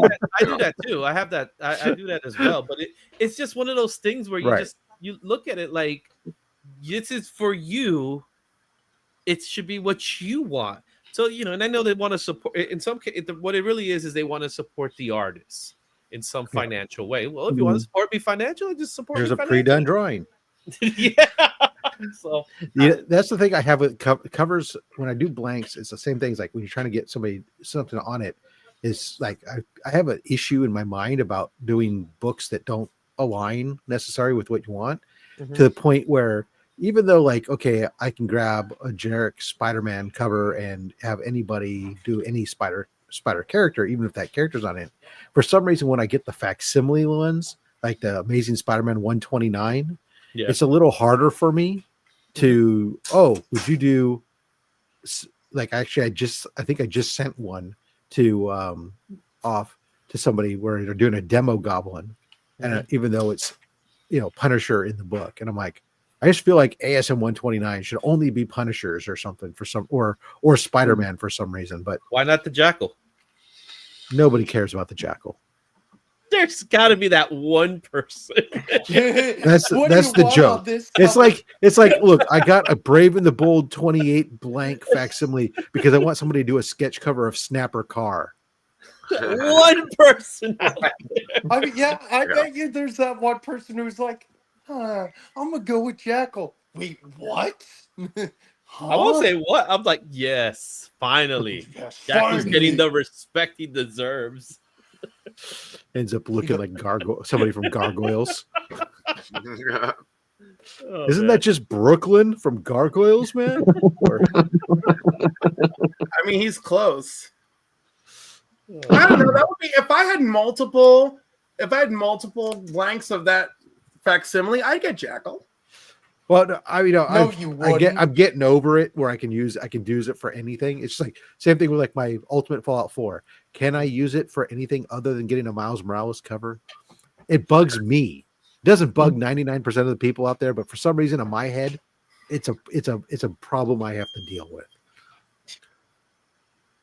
Yeah, I have a few blank covers. At least it's not Avengers, and I'm going, hey, Izzy, can you draw me Batman? That's what I get sometimes. I have a Deadpool. Although that could be cool. Recreate the Avengers cover, but I want it to be done with DC characters. Go. Oh God! So you want the Justice League, right? Exactly. Good for you. You figured it out. Hey, Pops. Oh man. Yeah. I gotta start. Gibbon gang, baby. I gotta start doing creator spotlight with artists that doesn't have so many titles. See, you got bullied into doing the Mike Zeck episode. Yeah, no, I was gonna do the other one if George Perez was getting to win, I was gonna do it. I was ready for it. Where's Rob Liefeld's on? his time has not come in yet. He had an opportunity. He had an opportunity, and he didn't win. So, who won that one? I'm trying to remember who won that one. Jim Lee won that. Oh yeah. Yeah. And that's one of my Yeah, highest yeah. videos. Mm-hmm. You have to put Rob Liefeld up against people not Jim Lee, for him to win. Well, remember, we're just starting this. This has only been a couple of weeks now into it. Yeah. So it made sense to be an image guy, and I just put the top 4 image guys, and I'm shocked that Jim won over Todd. To be completely honest, Yeah. That was more shocking to me. I knew Jim. I knew Rob wasn't gonna win. Rob's been shopping and he's just gone, damn, I need to buy this. You got that face. ASM 40, signed by Stan Lee. Oh fuck. 7.0. Oh shit. That's an upgrade. No, I'm not talking about get rid of the Stan Lee signature. It's an upgrade plus Stan Lee. Okay, so now what's the price? $9.99. Oh shit. Yeah. What's yours currently? Like a 4? Yours is a 4 or a 5 or something? No, actually, I upgraded recently. I think mine's a 6 right now. I think. Okay, so it's only a slight, but it's the Stan Lee obviously that gets you. But I mean, that's under a grand on that, on like a Silver Age book like that. Silver Age book from a creator that's no longer with us, and not just any creator. And it's a Stan Lee book that Stan actually worked on. Yeah, two creators that are not with us anymore. Mm-hmm. Speaking of which, does CGC still have my books hostage? I wanna know if we're gonna do a cover swap, right? I've chosen Avengers number 100. Okay. What DC character do we swap for Captain America? Green Arrow. No, because Hawkeye is on the cover, and we would swap Green Arrow for Hawkeye. Yeah. Superman? I don't know. Well, Thor is also on the cover. I think Superman because of the Boy Scout image. No, but Superman replaces Thor. You're right.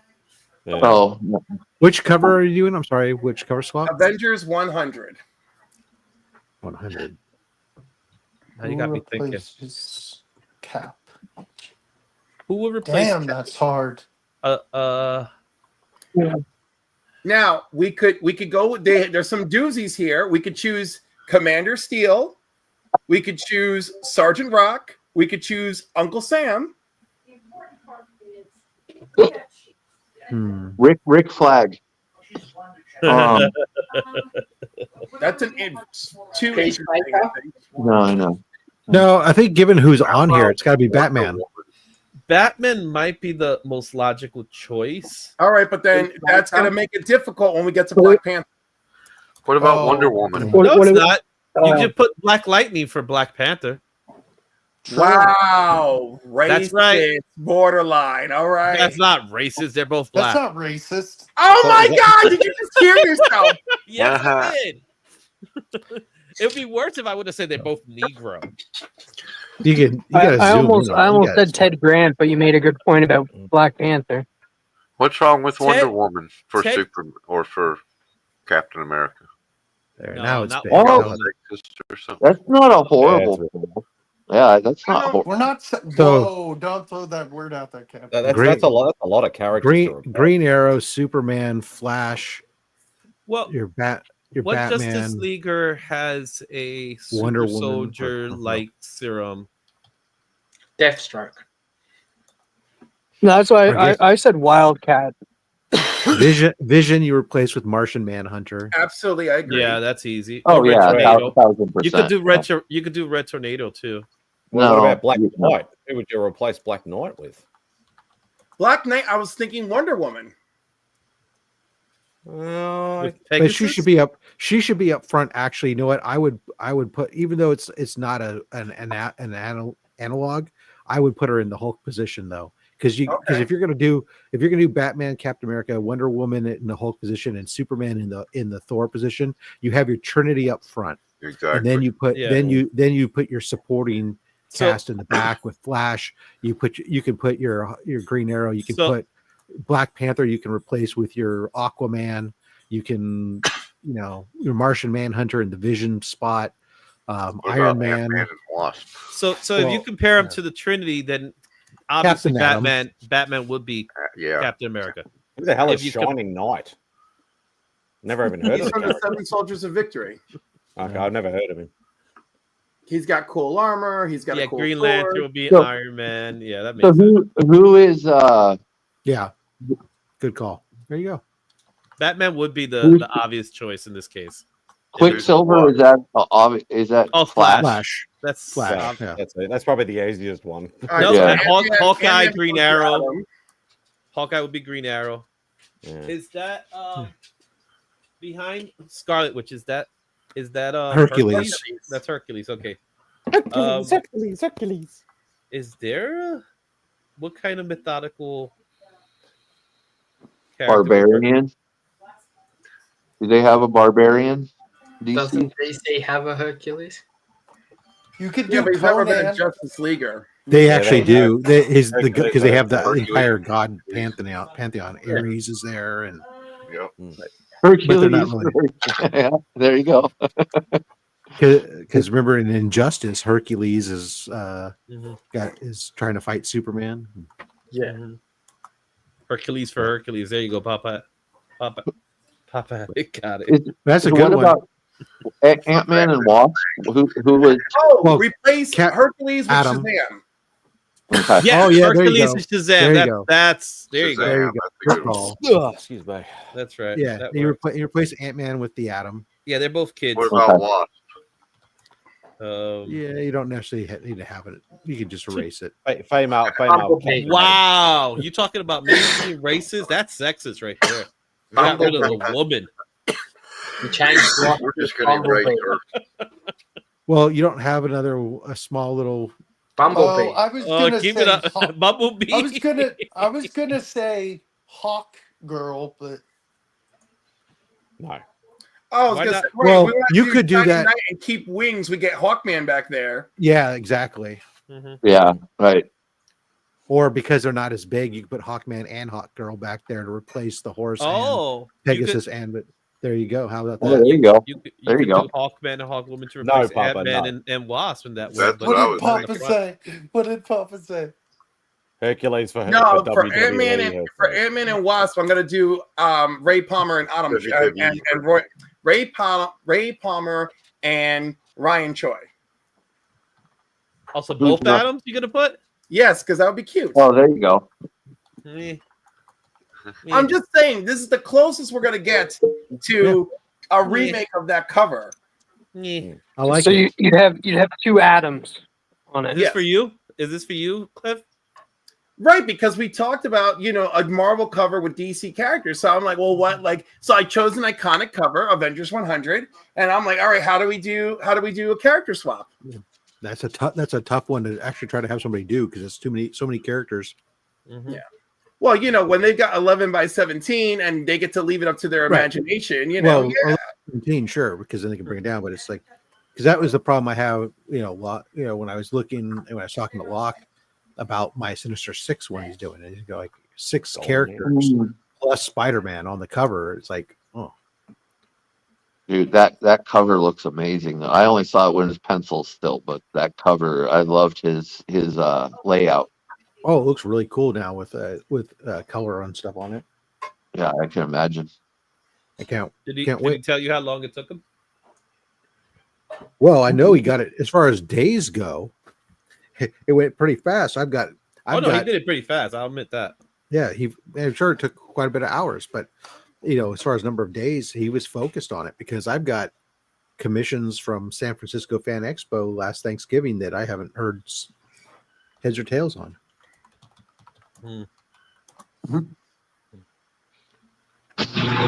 But we all because know of that the- Simon's been because there. Because it was at the end of November and there was the Too many holidays in phones. there, I'm not even bugging the artists who I haven't heard from. I'm not even going to reach out to them until February.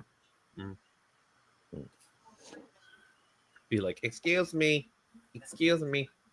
Yeah, I think if I averaged all of my pieces out, I think I worked it out to be between 2 to 3 years on average. Yeah, I don't sleep much. obviously. The the ones that I reach out to when I reach out to them in February, it'll be more one of those reach outs where I'm like, oh, it's a soft reach out where I'd say, hey, I want to thank you again for taking my commission, and just so I can set my expectations because I don't want to be bugging you. What's your timeline type stuff? Because I fully understand that your regular work takes priority over other stuff. I've usually had very good response with that. Since one of them I've seen, one of the guys I have a commission outstanding with, I've seen him posting other commissions from a show more recently. He'll probably be one of the first ones I reach out to. That's happened to me a few times too. It's tough, but it happens. And it's fine. I just at the end of the day, I was like, okay, I'll wait a couple months before I do my first reach out and touch bases with them, especially since most of them said like, oh, I should have it done in a couple weeks. All right, well.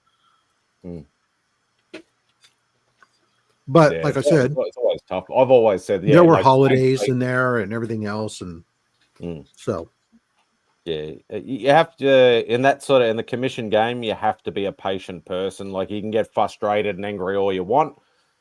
9 times out of 10, good. If you be patient and you be polite, you will get more than what you pay for. And that is totally true because that's what I do all the time. Hey, Rob, I may seek your advice at Heroes Con for getting a commission done. Like, I want to get one done. It'll be my first commission other than the one from Izzy getting done. So, I may. You haven't paid me yet. I paid you in person. Oh, I don't want that kind of stuff. You gotta. With cash. I'm not gross. Come on. Pay me in person. Dude, it was great. I wanted to pay you more. Yeah, Papa. What goes on the shop is just what's on the shop, man. It's what I haven't gone through very much yet. So, and like I said, most of those variants like that were Marvel variants that were popping out. Cool. That's cool. Yeah, your eBay store. Yeah. I made my very first eBay sale this last week. So nice. Congratulations. Yeah, it's it's weird. It feels like an accomplishment, but I guess that's where my life is. So. Hey, you know what? That is a perfectly acceptable accomplishment. That's an accomplishment. You completed a damn comic book that's Kickstarter is beginning Tuesday. Yeah, right. So do not get down on yourself. Stan Lee did not start creating our favorite characters until he was in his 40s, and never forget it. And he had Jack Kirby created for it. And the love of his life, he stole her from another man. She was married. All right. Yes, he was. I know. That man had balls. All right. He lived his best life and he wrote it till the wheels fell off. All right. Embrace that shit, Tape Prime. Embrace it. There you go. Thank you, Sam. Thank you, Cliff. Couldn't said it any better than that. Cliff's motivational speaking is brought to you by the letter A. Brought to you by something, all right. Brought to you today by the letter A. As an anaphylactic shock, please make sure you have an EpiPen ready for your friend. Oh, God. Did you say just EpiPen? twisted my words. Wow. You twisted my words. I could have sworn you were going to say ass or something like that. Yeah. Well, you see, that's I know, Cliff. You know, Cliff has a little bit of tack in his motive, so that's why he wouldn't have used A for that. Today's episode of MadSpidey'S Outback is brought to you by the letter K. K as in kinetic force, just like Cyclops' Arctic Blast. You see, I thought he was going to go Hashtag Cyclops sucks. No, I thought he used kinetic force like bouncing off someone's ass. And this is why they picked the Beavis and Butthead book. Now you understand why they picked the Beavis and Butthead book?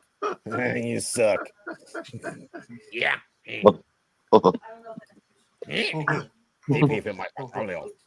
Fire. Fire. Well, you know, it's fun. Me and Pop have I've called him Beavis, and he's called me Butthead for like 2 years. I love it. That's great. I don't even know where it came from. It's just organic. Have you seen the one take when they're older? And which one is it? Butthead? Or no, wait. Yeah. You got to know who they are, man. It's got to be one of the two. It's Buttheads has like 3 kids. It's so Yeah, the reboot or whatever. No, it's the reboot's hilarious, man. Yeah. Or no, and then I think no, they did it. Yeah, they did kid it. is named Threevis. He's like, hey, Threevis. Hello, father. And he sounds exactly like it. Well, it's because it's all Mike Judge. Oh, yeah. Yeah, cool. And everyone's convinced that old neighbor, that's older Hank Hill. Guaranteed. Well, yeah. Oh yeah, Mr. Wilson was he's talking about prototype. Thank you. I couldn't think of the right word. I hope he does more. He says he wants to do reboot King of the Hill now. Yeah, I would love that. That'd be great. He's gonna do it at this point. Yeah, it's easy to do reboots now, especially with the technology they have today to do it. Yeah, I heard a thing where like it's gonna be said in the future. Bobby's gonna be, I forget what they said. Bobby ends up being. No, it's not really set in the future. It's aged. It's aged up or whatever. Yeah. Do you think they'll recast Luann or just do something with her? Yeah. Brittany Murphy's character. I would imagine so.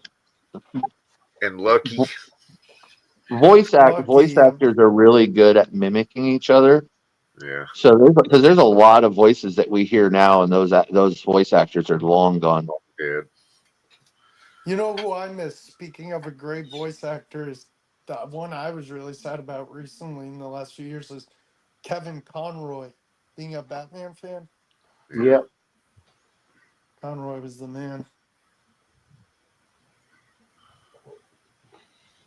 He's the most legit Batman voice we ever got. I'm still happy we have Peter Cullen for Optimus Prime, but he doesn't really do Optimus much anymore. That's because his voice is already going because of his age. Yeah, it's sad. It's not age. entirely. You heard his voiceover work on Invincible? Fabulous. It's age, man. It's not. I wouldn't call it sad anymore because people get older, and they need to retire. Well, and when you're doing that as much as he did, the voice is just like every other part of our body. They break down with usage. So yeah, he's been doing it. You have no idea how many voices he has done in his time. Oh no, I listen to voice actors' works. Yeah, it's insane. There's a lot of. There's so much he's done. Yeah, I know. Practically every cartoon you've seen as a kid, his voice was one of the voices. Yeah, Mel Blanc is Mel Blanc, man. That's the goat.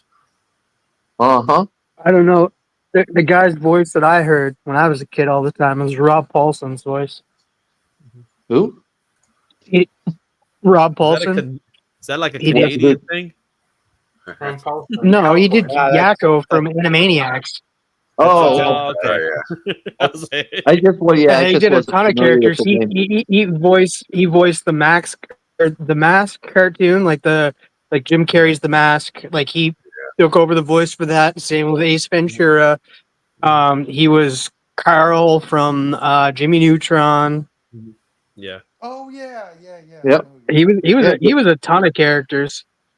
Well, and all those, and then the guys that did Pinky and the Brain, and it was like, but the one I've been watching. That's another lately. one. Rob Paulson voiced Pinky. There's another one. Yeah. The difference is that with Mel Blanc, he literally did all the voices. Right. Everything. That was the difference, and they were all different. And he did the little the voices you would never expect because you're like, wait, Mel Blanc did He did you know, like a all. voice you don't almost don't know about, like you don't even think of it like being a voice actor. It's like, did he do Petunia Pig? Oh my goodness! It was what was so crazy about it is that during that time, you know, imagine something was to have happened to him. They would be like, "What do? We don't have anybody." Right. Because he was everybody, and that was the difference between him and the really the 70s and 80s. Robin Williams did a lot of voices, or a handful, but yeah. The voice of Shredder was the father of Fresh Prince of Bel Bel-Air. Air. The uncle. really, Yeah. Uncle Phil. I did some research the other day. Oh, was James. it? Nice. James something. James Avery. Avery. There you go. I could see the credits. I just the Yeah. name wouldn't come into focus. So, do you guys know the band Toto, right? No, never heard of them. Never heard of The them. Line and Who's No. that sounds a bit So, But then weird. Steve pulled out. Don't read into that. So the band Toto, the lead singer is the John Williams from Star Wars, who did the songs from Star Wars. Soundtrack. That's his dad, which is insane. The ones I had last night, they were like I always say, it's like a sour dick slap to your mouth.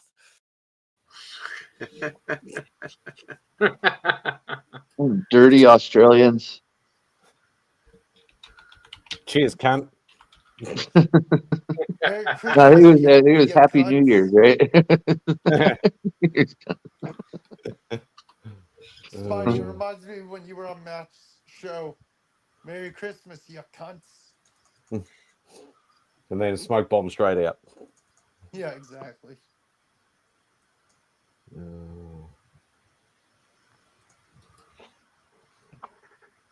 I was on Boy Meets World, but Well, he's not the singer What's of that? Toto anymore. He left 8 years ago. Okay, I didn't know that. Didn't know But yeah, John Williams' son Joseph was the lead singer for Toto. Excellent. Learn something every day. Oh, he was also the singing voice of Simba in the '94 Lion King. There you go. The guy from Toto? Yeah. I need to get Stop checking your notifications. Sorry. What happened? It happened again. He got kicked out because of notifications. He does it at least 5 times a stream. That's true. Stop my using God. your phone. Do you have a camera on a computer? It's Your home. But I need to get a charger. Or do not disturb. Hey, John. Happy Hey, Chanukah? John. Hey, John, thank you for that show earlier. It was really beautiful, man. Yeah. Hakuna Matata. He also sang the Gummy Bear it's song. so, Oh my God, I love the it. Gummy Bear song. That's Yeah. such a great song, man. Such enthusiasm goes into that song. Okay, Everywhere. I've got something to show you there. Gummy Bear dancing here and there and everywhere. Son of John Williams. and High thank you. adventures that beyond compare. Beyond compare. I mean, They are the gummy he bears. probably got more famous for the Gummy Bear song than being the singer of Toto. Oh, that's cool. That is That is- One would hope. that is actually done by the original storyboard artist Cool. of Gummy Bears. He was 92 when he actually drew that. Holy That was crap. from Wow. about a year or two ago, actually. That's freaking amazing, Some books Spidey. Oh, yeah. because you're inside. Gummy bears. Yeah, I was very surprised when we had the opportunity to Everywhere. do it. Who's So, singing it now? They're the gummy Oh, bears. They are the Gummy Bears. Magic and mystery are part I- of their history, along with the secret. I like the concept of it though. Like, could you imagine their pitch meeting? We're gonna make a cartoon based on the candy gummy bears. We're gonna make them totally different, and they'll drink gummy bear juice, We can't think of anything better, and that's what they'll do to make them bounce here and there and everywhere. Really is. You know what the gummy bear juice is, and it's gonna be medieval times. Don't And I forget think that it was part. probably one of the most And it was still unexpected brilliant. hits. It was Yeah, still brilliant. one of the most unexpected like hits. Like Right. Is it just Because if you, in all reality, if you were to pitch that, people would look at you like, "Are you crazy? Like, we're not gonna make a show out of this." But they did. no PM. No, you're young, dude. Like during that time, all that shit flew, all of it. Like because like the money that they were making off Saturday morning cartoons and get the kids getting their parents to buy them sugary cereal. Dude, it didn't matter. I grew up in the '90s where there was weirder shit like samurai pizza No. cats. No. I don't think that the That's '80s was everything thrown at the wall. The 70s was definitely weirder. What I was gonna say Just is, watch some HR Pepsi stuff. For sure. That's I true. will say That's true. Yeah. 70s. I will say the 70s had the most crazy ideas. Yeah. Yeah, and some of the early crazy- 70s was some The wild 80s psychedelic cartoons. and but in the 80s, what ended up happening is that the government got involved. Yep. And they had to make everything more safe for children because they didn't want to do advertising. So that's why Saturday morning cartoons, they got more weak. They became more lighthearted. But so the answer to it was, why don't you just put them in syndication? And that's how we ended up getting He-Man, Transformers. Yeah, man. Your voice is and all cracking. that stuff. No, it's because I got something in my mouth. That's why. Yeah. I don't know why. Whenever I think of Vox, you know we can barely hear you. You're like you sound like you're far away. You're ruining it, Cliff. No, I'm just playing, Bugs. Whenever I think of gummy bears, I think of the stupid robot chicken clip where it bounces around and then it gets stuck in the. Don't compare Robot Chicken to Gummy Bears. No. Robot. But I No, will he's agree. thinking of an episode of Robot Chicken with the gummy bears. But I will Ah, agree right. with That was TM good. on one thing. The 90s, Lisa. then they went back to being weird. So Yeah.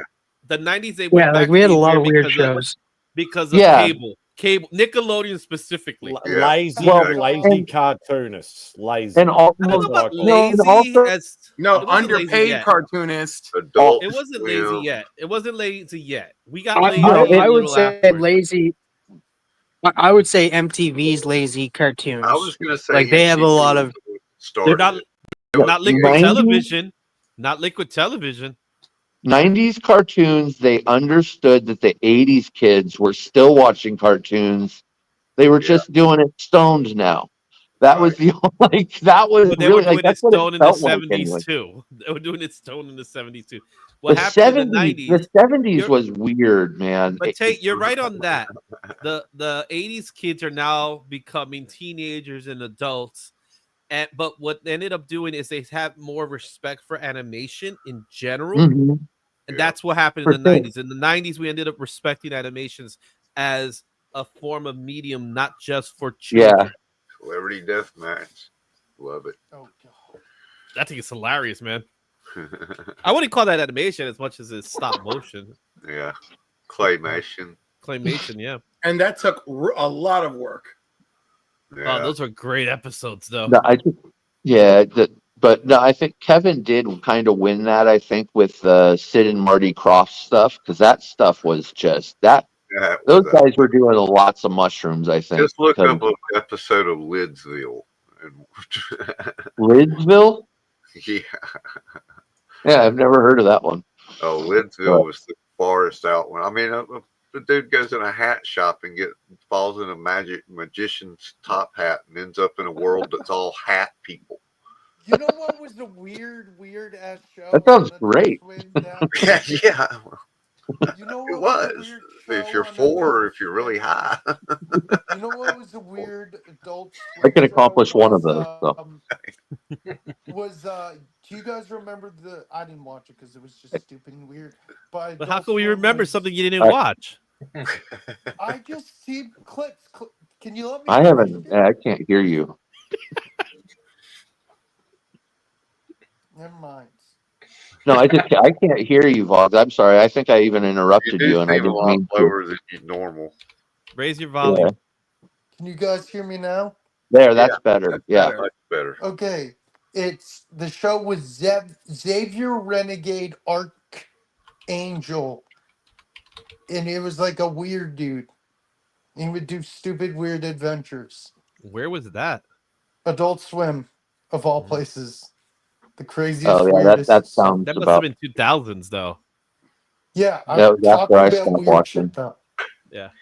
Yeah, Aqua Teen Hunger Force is one of the best cartoon. Oh my goodness. Oh, it's amazing. Aqua I Teen love Hunger Force is so hilarious. The original Master episodes. Shake. Yes. Is the fun.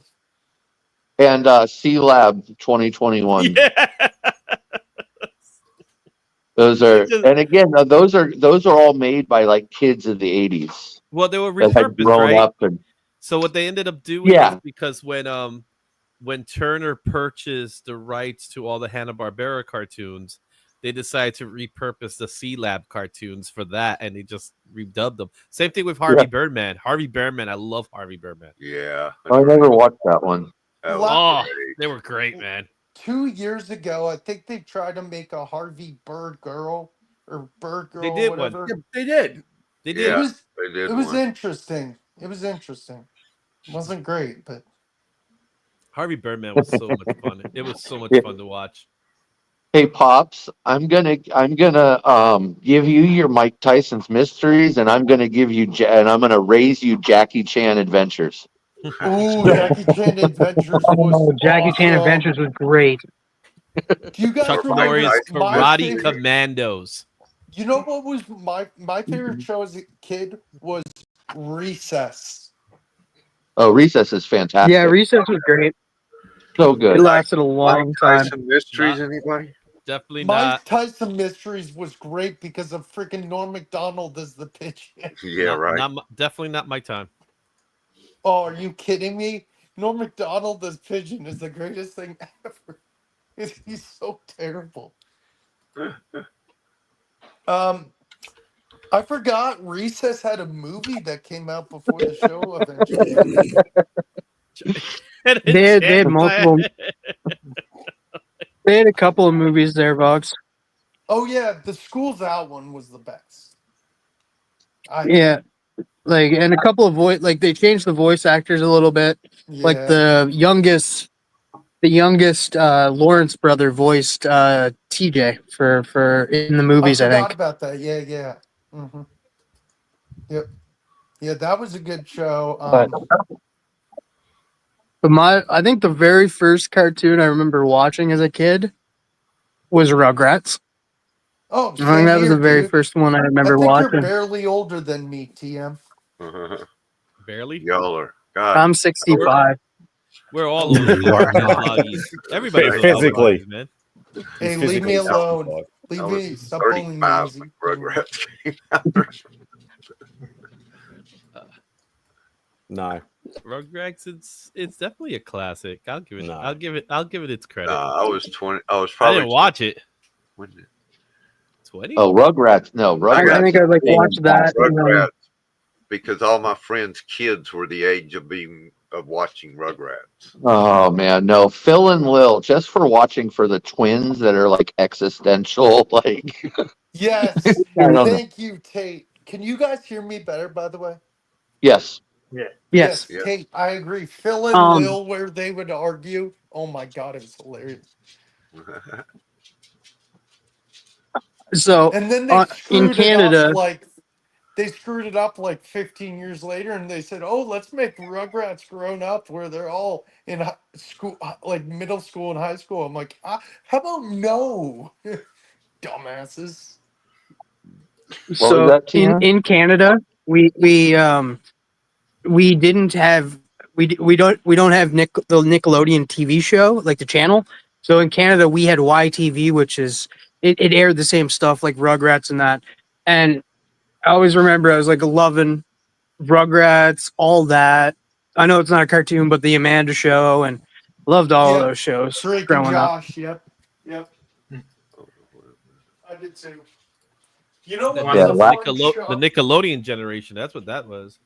Catch. You know what was I'll a put- fun? You know what was a fun but quirky show was Freakazoid. Freakazoid's a great show. I love Freakazoid. That was Tim Drake that did that. Not I Tim used Drake. to- What am I saying? Bruce Tim. I used Tim to Drake, watch Robin. Bruce Wayne. Yeah, that's why I said that. Bruce Wayne. Yeah, Tim too. I'm Uh, looking yeah. at classic That's why I Wonder mentioned Will Friedle earlier. Will Friedle voiced Isn't it Will Frito? forget Batman Beyond. Friedle. It's Will I say Friedle, yeah. Friedle. Yeah, Eric Matthews from Boy Meets World. Give me anything off of the Hanna-Barbera Action Hour, and I'm good to go.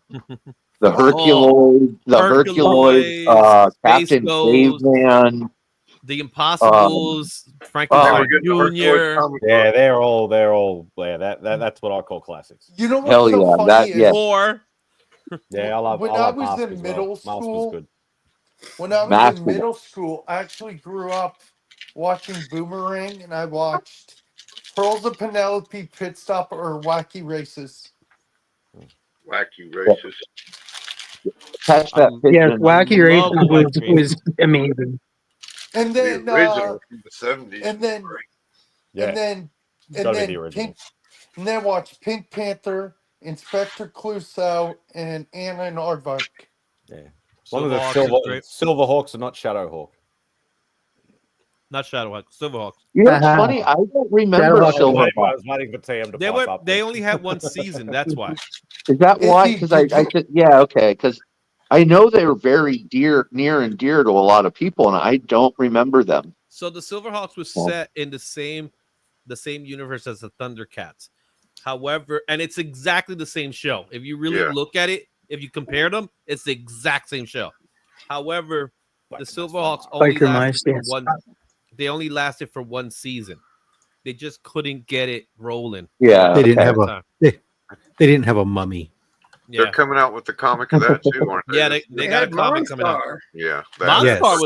Monstar was scary, man. The comic comes out like in this month because January, I just picked up the Ash Can this week. Yeah. So And mind you, there are 65 episodes of Silverhawks, Well, even that's though it's because- one season. well, that's one season in Yeah. Syndication. Back one season back then. Yeah. Yeah. I know Yeah. now Not we get like not 7 or like the 8 new episodes, and you're like, the streaming generation where it's It's 8 like- episodes to a season.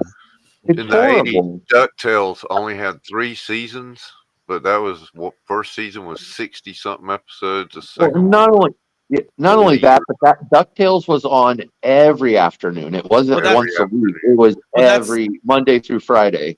yeah. That was the case That was with part all of of them, Disney right? Afternoon.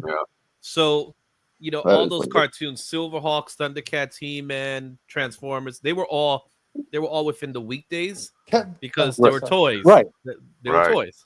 Yeah. So, Yeah, Kevin, those- you watched yeah. DuckTales, right? Those were we used to race Yeah. home from school to make sure we were there for the 1-2 punch of GI Joe and Transformers. 2:30 I it rode started. from work to watch DuckTales. We used to literally like just haul ass home to get there in time. Yeah. So you I gotta raced watch home- some. I raced home to get in time to watch the KTVU Kids Club so I could watch the Ultraman, Johnny Sacco and his fighting robots, Space Giants, and Battle of the Planets. I raced home Battle to of the watch. Planets, Gotcha, man. I raced home to watch the Monkeys, the Munsters, Adams Family. Martin Adams. Wow. Kevin just said, "Here, hold my beer." No, I watched all Kevin, those. Kevin, They were all in I didn't reruns. rush home to watch those, They but were- the they were Monkeys, reruns I watched the Monkeys reruns. I used to always watch watch the the Monkeys reruns. I love them. That was because they were that was a- afternoon TBS all the way Yeah. through the 70s. Yeah. well in the 80s. It felt like we got reruns of shows from the 50s, 60s, and 70s. Oh, like yeah, we they did. were Well, just That's like you had that. felt like There's a we were reason. watching them. There's That's a like- just the way it was. So it was late 70s and the 80s. You had those because remember most people still were watching TV via their aerial, and so you Right. had your three channels for your ABC, CBS, NBC, and then you had a couple local channels. Those local channels, which were most often, especially on UHF, but sometimes there would still be local VHF channels. But the UHF channels, especially, they were less expensive. They weren't bringing in stuff, so they needed to fill time. They only had maybe a few hours of original programming. Most of their stuff was stuff they were buying in syndication. Those reruns from the 50s and 60s, those shows were very inexpensive. So Gilligan's Island, Addams Family, The Munsters, Leave It to Beaver, I Dream of Jeannie, all these different shows that were in the 50s and 60s. They were super cheap, super affordable, and so they ran them. And you still have that really today. If you look at, because those were 20 years ago, what do you have today? You have a lot of channels that are still running Big Bang Theory, The Friends, the Seinfeld reruns, right? PBS You see and those TNT. all the time running.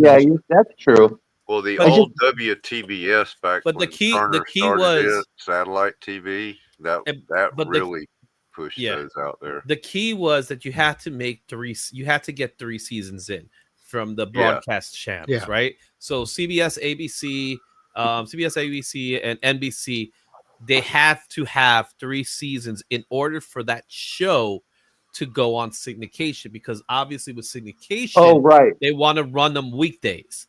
Right. So with those shows, they had 22 to 24 episodes a season. So that's why you had to get that 60s. Actually, it was 100 episodes for a while for syndication, but they had 30-something episodes a season back in the 70s. Yeah, a short season was 22 episodes. As I recall, the official number was technically 96 episodes is what it took to get the syndication, but everybody just said 100 because that was, if you got to 100, you were definitely. It was also a milestone. They always did like a milestone 100 episode. But that was it. That was always the race, the syndication. You did everything you could, especially if you were getting close and you were on the bubble. You did everything you could to get to that point, because syndication was where your money was long term. Yeah. Well, and a lot of people lost royalties as a result of that. So many people missed out on that. And now there's a lot of shows that sell right into syndication to start off, right? They don't even. Well, that was an advent of cable. With the advent of cable television, you had you had more of the introduction of split off of these production companies that were making stuff without, would go straight to syndication or made for syndication, and so you started having actual like conventions where you would be you would have a show and you would go shop it to meet with different small cable networks or different independent stations to get them to buy your show and pick up your show. A show that I immediately remember that was like that was Charles and Charles. Charles in Charge. It was never a broadcast show; it was a syndicated show from the beginning, and they had to have multiple episodes. They did the weeklies, but after a while they wanted to make sure that this was something that people do it, and then cable made it easier to have lesser episodes. Well, I remember like Xena and Hercules. Both of those were just like floating shows. Yeah, they were floating. You never knew it was going to be on sometime or Saturday or Sunday. You didn't quite know when until and that week. It was like afternoon too. It was it wasn't even like prime time. As a Trekkie, let me point out, Star Trek: The Next Generation was syndicated, and it was the same thing. You didn't know exactly what time it was going to be on, depending. Was Deep Space Nine. It wasn't until you get to with Voyager when you had UPN. So then it was on the UPN network. And for some reason, I always thought ABC for Star Trek, but BBC America would show Star Trek, and BBC also picked it up internationally. But as far as here, it was a syndication. Next Generation was a syndicated show. Yeah. Well, I guess I do remember kind of watching it early, right? It wasn't prime time; it was before prime time. It came on at 7 instead of at 8. Yeah, 8 o'clock was your network time. 7 o'clock was your last hour of independent station programming. And a lot of times they would happen on Saturdays. It'll be on like a Saturday show or something like that. So they wouldn't compete with the other broadcast channels. Mm-hmm. Right. Back when prime time was a thing. Yeah. Remember on Thursday night lineups and stuff like that. Oh, Cosby Show, Cheers, all those stuff. Oh yeah, it was. Yeah, Thursday night was the night for Seinfeld, Friends, yeah. I was gonna say Thursday was their flagship night for many, many years. Yeah. Even when they had 30 Rock. Yeah, because that was your night. Especially was Friday night was the night sometimes people went out, and then later on when VHS became a big thing in video stores, that was oftentimes the night that families would go rent a movie. They'd go get movies and for the weekend, and they'd pop that first one in. Was a Friday night and stuff. So then ABC did their Friday night lineup. I forgot what they call their right TGIF. Why? No, they would do it because those shows were very family oriented. Well, but it didn't start that way. Didn't go out. It started out having some shows that were a little more in line with like Married with Children and shit. Well, they had like Perfect Strangers was one of them. Obviously, Family Matters, and then afterwards, you had like Step by Step. It evolved into kind of the family night with Boy Meets World and Perfect. Sabrina the Teenage Witch. Because it started off, I want to say one of the early ones was that one that was like he's a preacher and he had teenage daughters, and it was basically him trying to stop them from having sex. Growing Pains. Was it?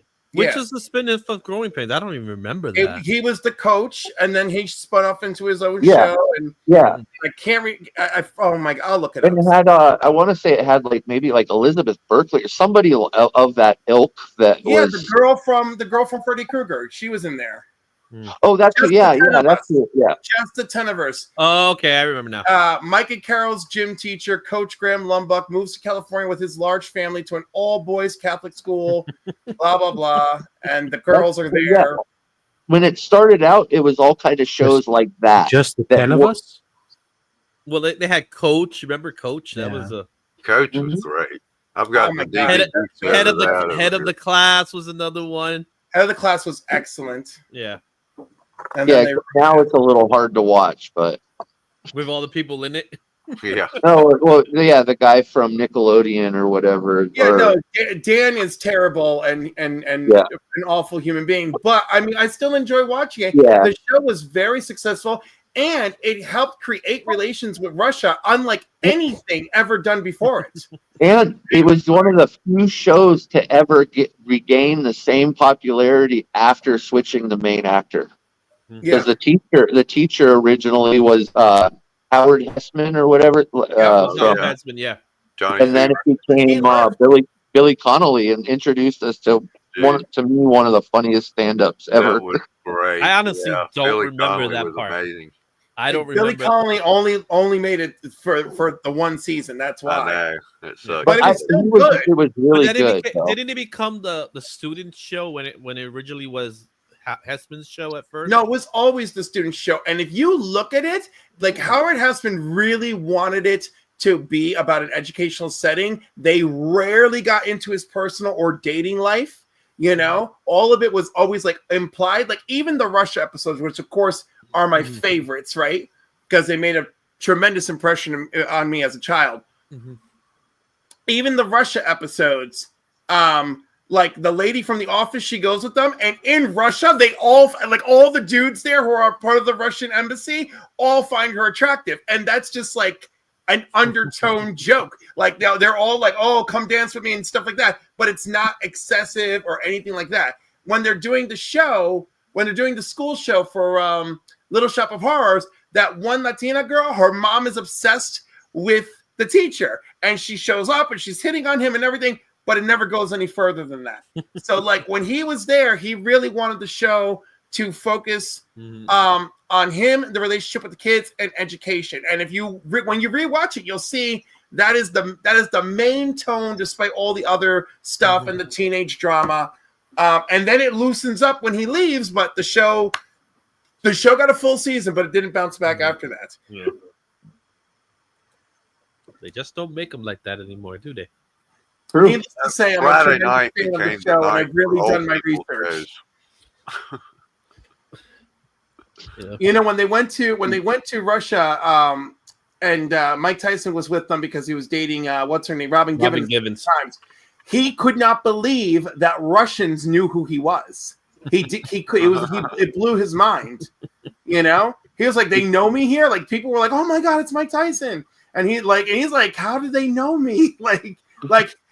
Hey, like so everybody who went on that trip like had a severe culture shock. But there was always shows like that where they would have like the trip episode or something like that. Right, but Russia was a really big deal, very big, and their Russian broadcast network worked with ABC so that this show could air in Russia as well. Like it was a whole freaking thing. Yep, and the classrooms that they went to in Russia to film scenes were real Russian classrooms. Cool. Now I got to go back and watch Head of the Class again. Now I'm just thinking about Cliff making a video on this. This is like too much information. like a research paper. There you go. Now we got something. Hi, Pops. Good night, Pop. Have a good weekend, bro. Yeah, on a very special episode. Yeah, they have a few of those videos. I hate those. Yeah, if you watch them on YouTube, dude, it's funny because I don't even hardly remember those episodes. Like, I think for me, they just kind of went above my head or something because when they murdered Matthew Perry on Growing Pains, woo! That one. Yeah. I remember that one. Because I think I had just or was about to enter high school or something, so it was like I remember that one. Those were the episodes I hated the most because when I watch a sitcom, I want to escape from reality. I don't want to be brought back into reality by the sitcom. But of course, it was always like we have to say something because there's an epidemic going on or something like that, and that's what leads to these shows. Like I see Christina mentioning Saved by the Bell. Yep. I'm so excited. That one worked. Because Cliff, that episode with Matthew Perry, that was the episode. Like, if I remember it, like everything felt right. Like everything felt like it was going to be good until that moment. Yeah, like they had just come home from the hospital. She talked to him in the hospital, and they get the phone call at the house.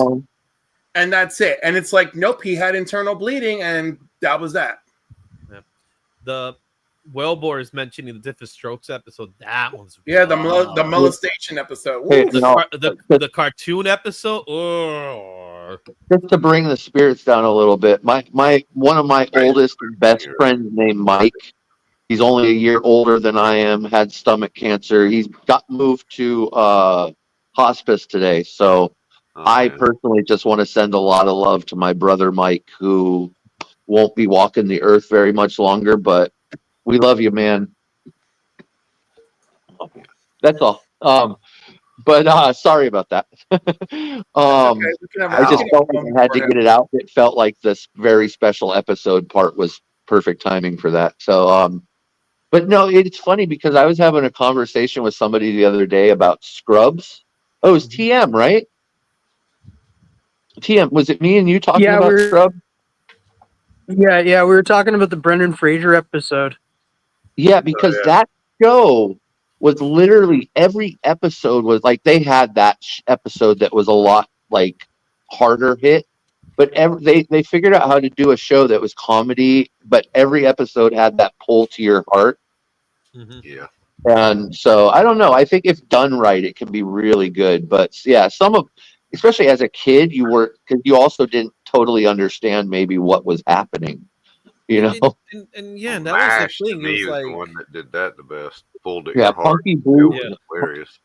Oh, Punky Brewster and that girl in the refrigerator and them scrambling to the house through the. Oh my God. There were some rough ones. Oh they made man, some rough ones. I think Bohr just said that, man, and that just brought up like trauma I had put behind walls. Wow. They even had an episode like that for Alf. Yeah. Alf had an episode like that. I don't remember. I just remember the last episode of Alf when the government takes them, and I'm like, like I don't remember what was there. But the one for Alf, it was a little different because it was actually the Christmas episode. Right. And it wasn't. It was done in a cinematic view as opposed to a TV series. So it was they filmed it in a cinematic way where he goes sees this girl in a special hospital, and the girl thinks that he's like an elf or something like that. So he plays it off. Remember that. That one was something heavy. Yeah, it was definitely heavy. I was like, this is not the elf I want to hear. Yeah. Hey, Pop, was it Class on Time? No? Oh, Good Morning, Miss Bliss. Christina Morning, got Miss it. Bliss. That was funny because that's when Saved by the Bell had the pilot, and they somehow made all these episodes that I've never seen these episodes after Saved by the Bell during this time. Where were they running? Which I haven't seen them, so I don't know. They were also running in syndication, but they were poorly received, and then they revamped the show as Saved by the Bell. Yeah, because it was called Good Morning, Miss Bliss, but where was it? I've never seen this show Dude, I literally did not see them until they started re-airing them, and then all of a sudden they appeared. And I was like, oh, wow. Yeah. And of course, they named it Saved by the Bell. They kept the story, and then what was interesting is that this Paul Mark Glasser would start the episode like, hey, in this episode, Miss Bliss is yada, yada, yada. Like he introduces the story, and then they go into the episode. That's how it always was. Yeah, I don't think I've ever seen them or didn't recognize them as being different. They weren't different. Obviously, they were a lot more younger because I think it was junior high school instead of high school. So Saved by the Bell was set in a high school, while Good Morning, Miss Bliss was set in a junior high school setting. Yes. Yeah, because Saved by the Bell is definitely like a guilty pleasure for me, for sure. Especially their big episodes where they go to Hawaii or they go work at the beach house, the beach club. Yeah. Oh man. Oh, yeah, I love that show. No, the beach episodes came about because 90210 did summer episodes, and they were like, "Oh, we're not going to be one-upped. We're going to have summer episodes too." And honestly, I remember that as one of the best summers of my life because I was like, "There's new television in the summer. This is amazing." So it was always weird about Saved by the Bell and the 90210 rivalry. They had such a rivalry, but they were two very different shows. Wildly different shows. And in Saved by the Bell, the beach ones, we got Leah Remini. I mean, yes. Come on. but 90210 when they did the spinoff with Melrose Place, they got Tiffany Amber Thiessen. Yep, they stole her ass. Does anyone remember the super special episode of 90210 that they did in like their third or fourth freaking episode that just blew everyone's mind? No pun intended, Spidey. No, it's not the third or fourth episode. It's the second or third episode of season 2 because they decided like, okay, we got to write this guy off, and let's write him off by doing a gun safety episode. That destroyed me. And I was probably maybe even a little too old to be watching that show, but I watched it. And dude, I watched it because it was so real. I think that's what, like during those times, it was something that was, all of us were experiencing. Yeah, but 90210 was always meant to be a teen drama. So it was always meant to be that way. But I think it came out a lot more, like everybody kind of watched it. It did not. Watched it. We watched it with my parents. The whole this is one of the only few shows in my childhood, like the Cosby Show and 90210 were like two of the only shows I remember everybody watching. Dynasty, most of us watched it. Like my mother, my sister, and I. And if it was a very special episode of Dynasty, my brother would watch too, and we would just make fun. I watched Dynasty, the Cobys. What was the other one? Knots Landing. Dallas. I watched all those. I saw those dumb shows. I don't remember anything on them. I watched Fantasy Island and Love Boat were my Saturday nights for years. Yes. Yeah, Saturday nights. I was in my grandma's house. Somebody would do Fantasy Island, reboot it, and do it right. They did. I was going to say the girl who just did it was the closest one. They actually made her Ricardo Montalban's niece. I know. But didn't they make a Fantasy Island? But it was a horror show. No, there was a horror movie, and she included that when they rebooted the show. They included that in continuity, Right. and basically her cousin got a shot at running the island, but like because like he didn't have like he wasn't a pure enough spirit, the island was corrupted, right? Yeah, and like that they was were setting him up to be a villain. So in the movie Fantasy Island, the horror version, there's a person who can't leave and becomes Tattoo. In her series, there's a woman who goes there because she's about to die, and she becomes reborn as the new Tattoo of the island. And then the main character is constantly dropping hints about the past, and most of the show does act like the original series. I loved it.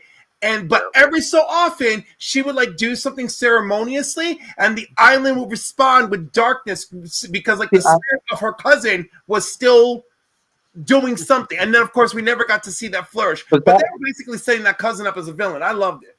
Yeah. That was my biggest problem. I never needed any of that explained. Like that was my biggest thing, is they all of a sudden it felt tacked on, them giving it a mythology. Yeah.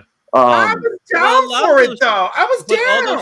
But keep in mind the 80s shows, the 70s shows, there wasn't much of a backstory. It was just like just was. I liked that. But with that show, the mystery was part of it to me. And sometimes, and I don't know if they had done some of it in the original show and that was the original intent. But the original Fantasy Island was so great in my opinion. So okay, but in the original so wait, let me take it one step further.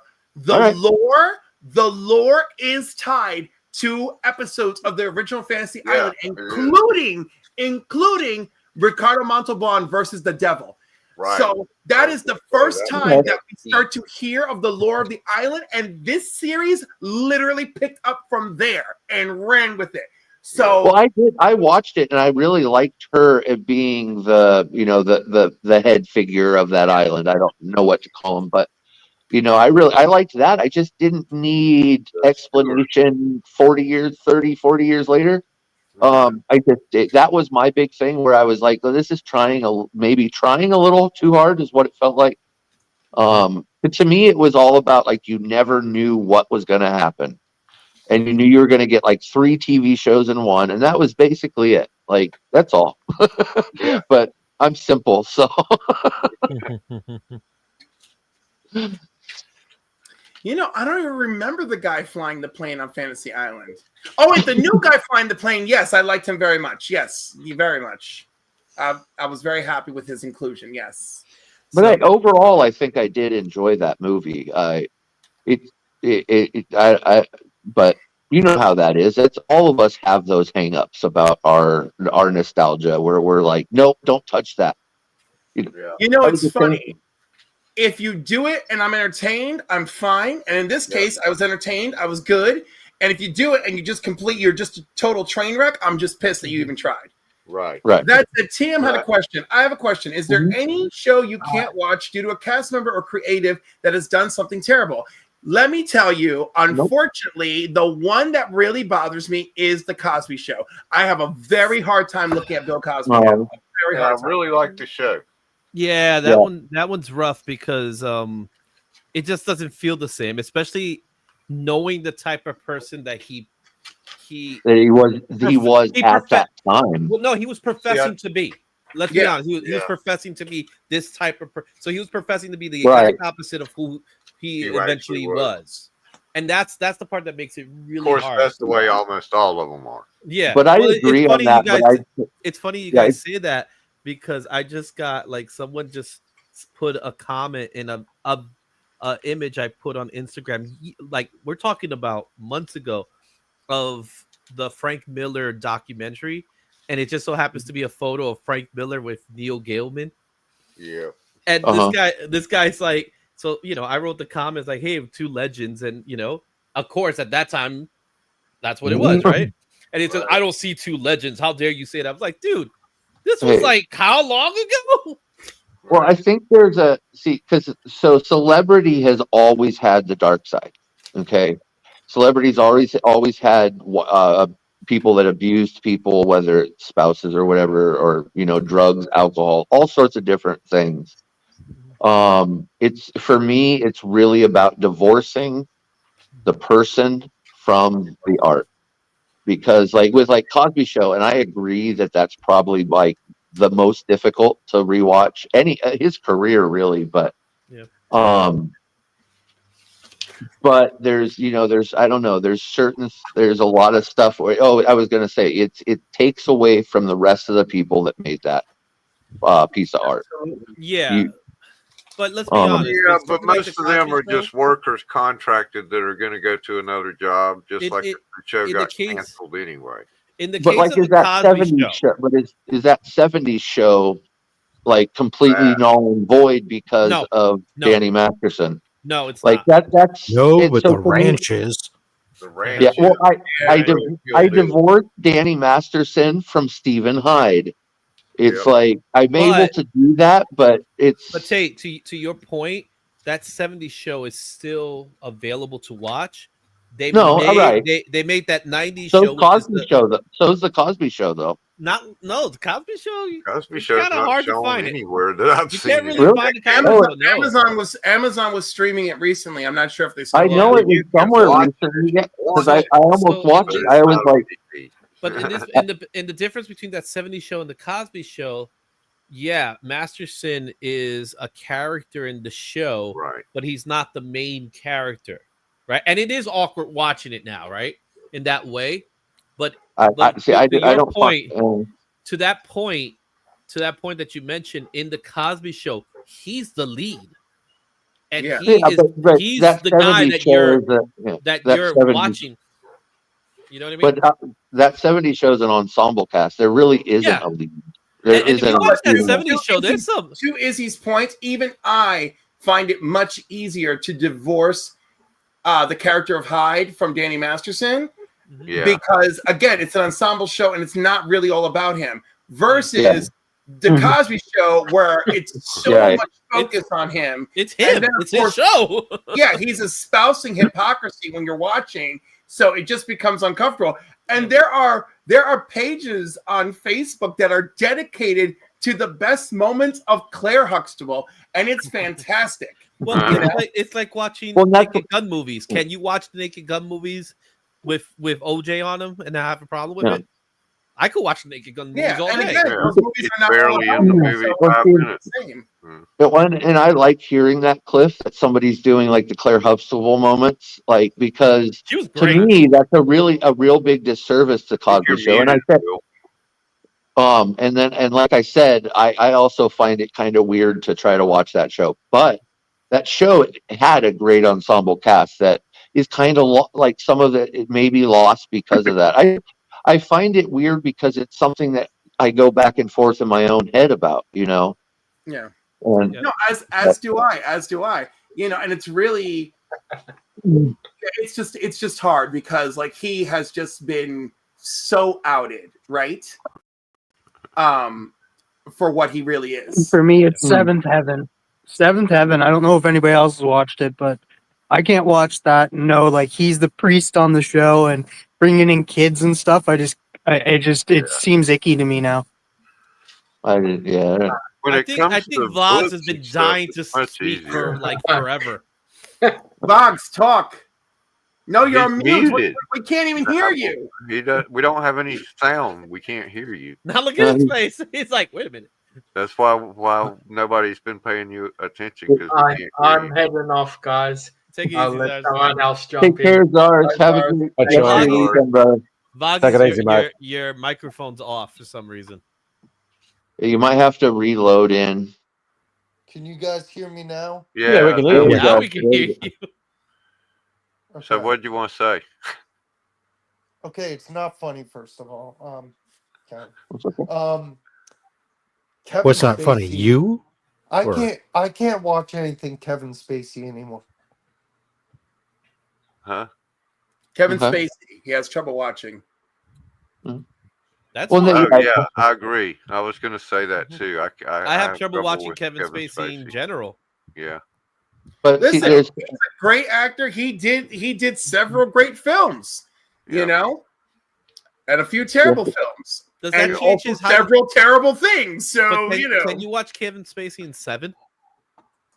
Knowing the type of character he is in Seven. Yeah, of course. Well, also he's not.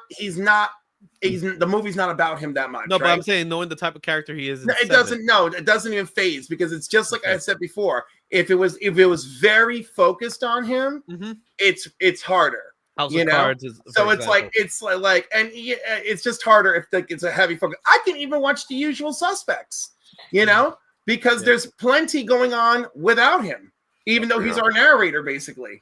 Yeah, I find it hard to watch Superman Returns, but that's just because of the movie. Yeah, in general. But but Superman Returns has got 2 strikes against it: Kevin Spacey and freaking what's his name, the director. Right. I forgot Although about the director's Bryan not Singer. been, Bryan Singer's not really been like flat out guilty of anything, but also he's just disturbing. Yeah.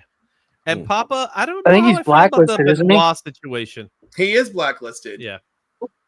Because his former assistant just wrote an expose on him that blew him out of the water. And although none of it accused him of doing anything wildly indecent, it bordered on indecent, heavily indecent, let's say.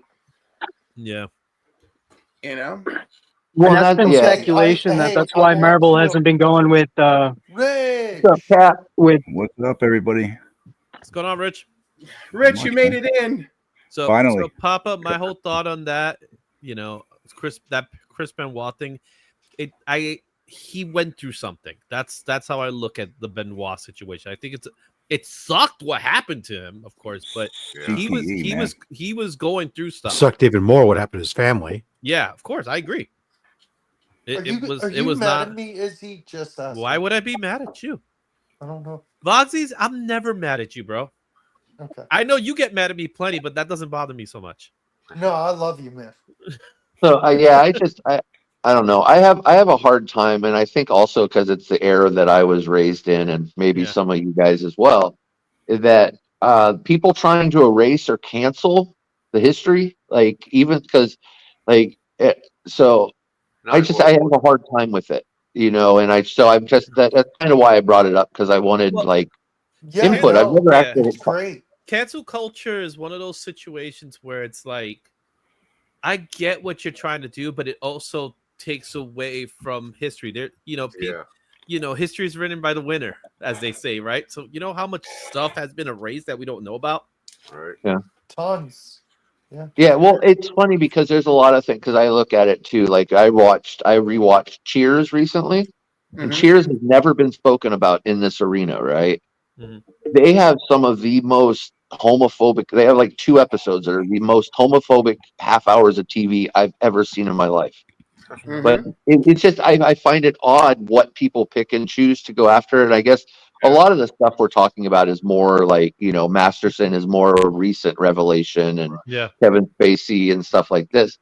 But I don't know. It's just it's really interesting to me because it's I think all points on it are valid. So yeah, Archie Bunker, man. Archie Bunker was like the racist. Archie.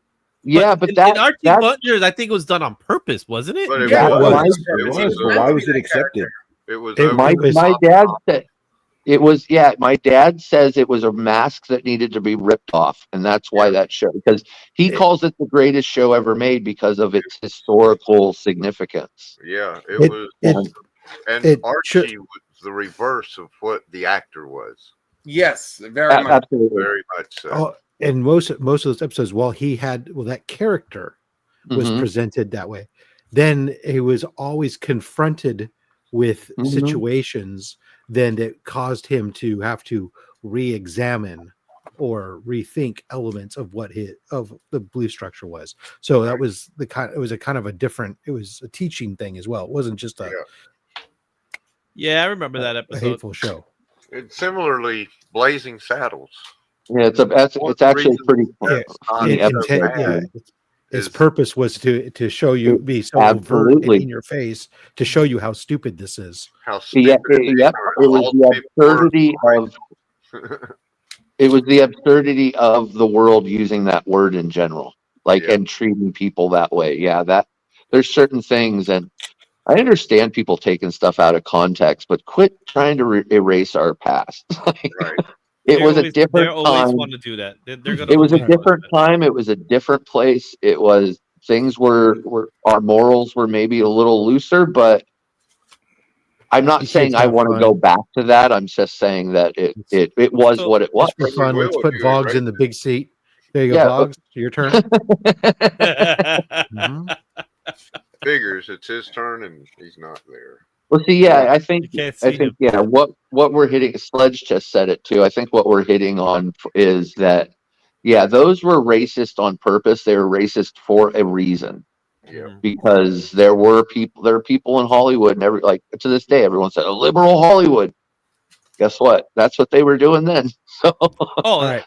I'll talk to you guys later. I'm gonna head on out.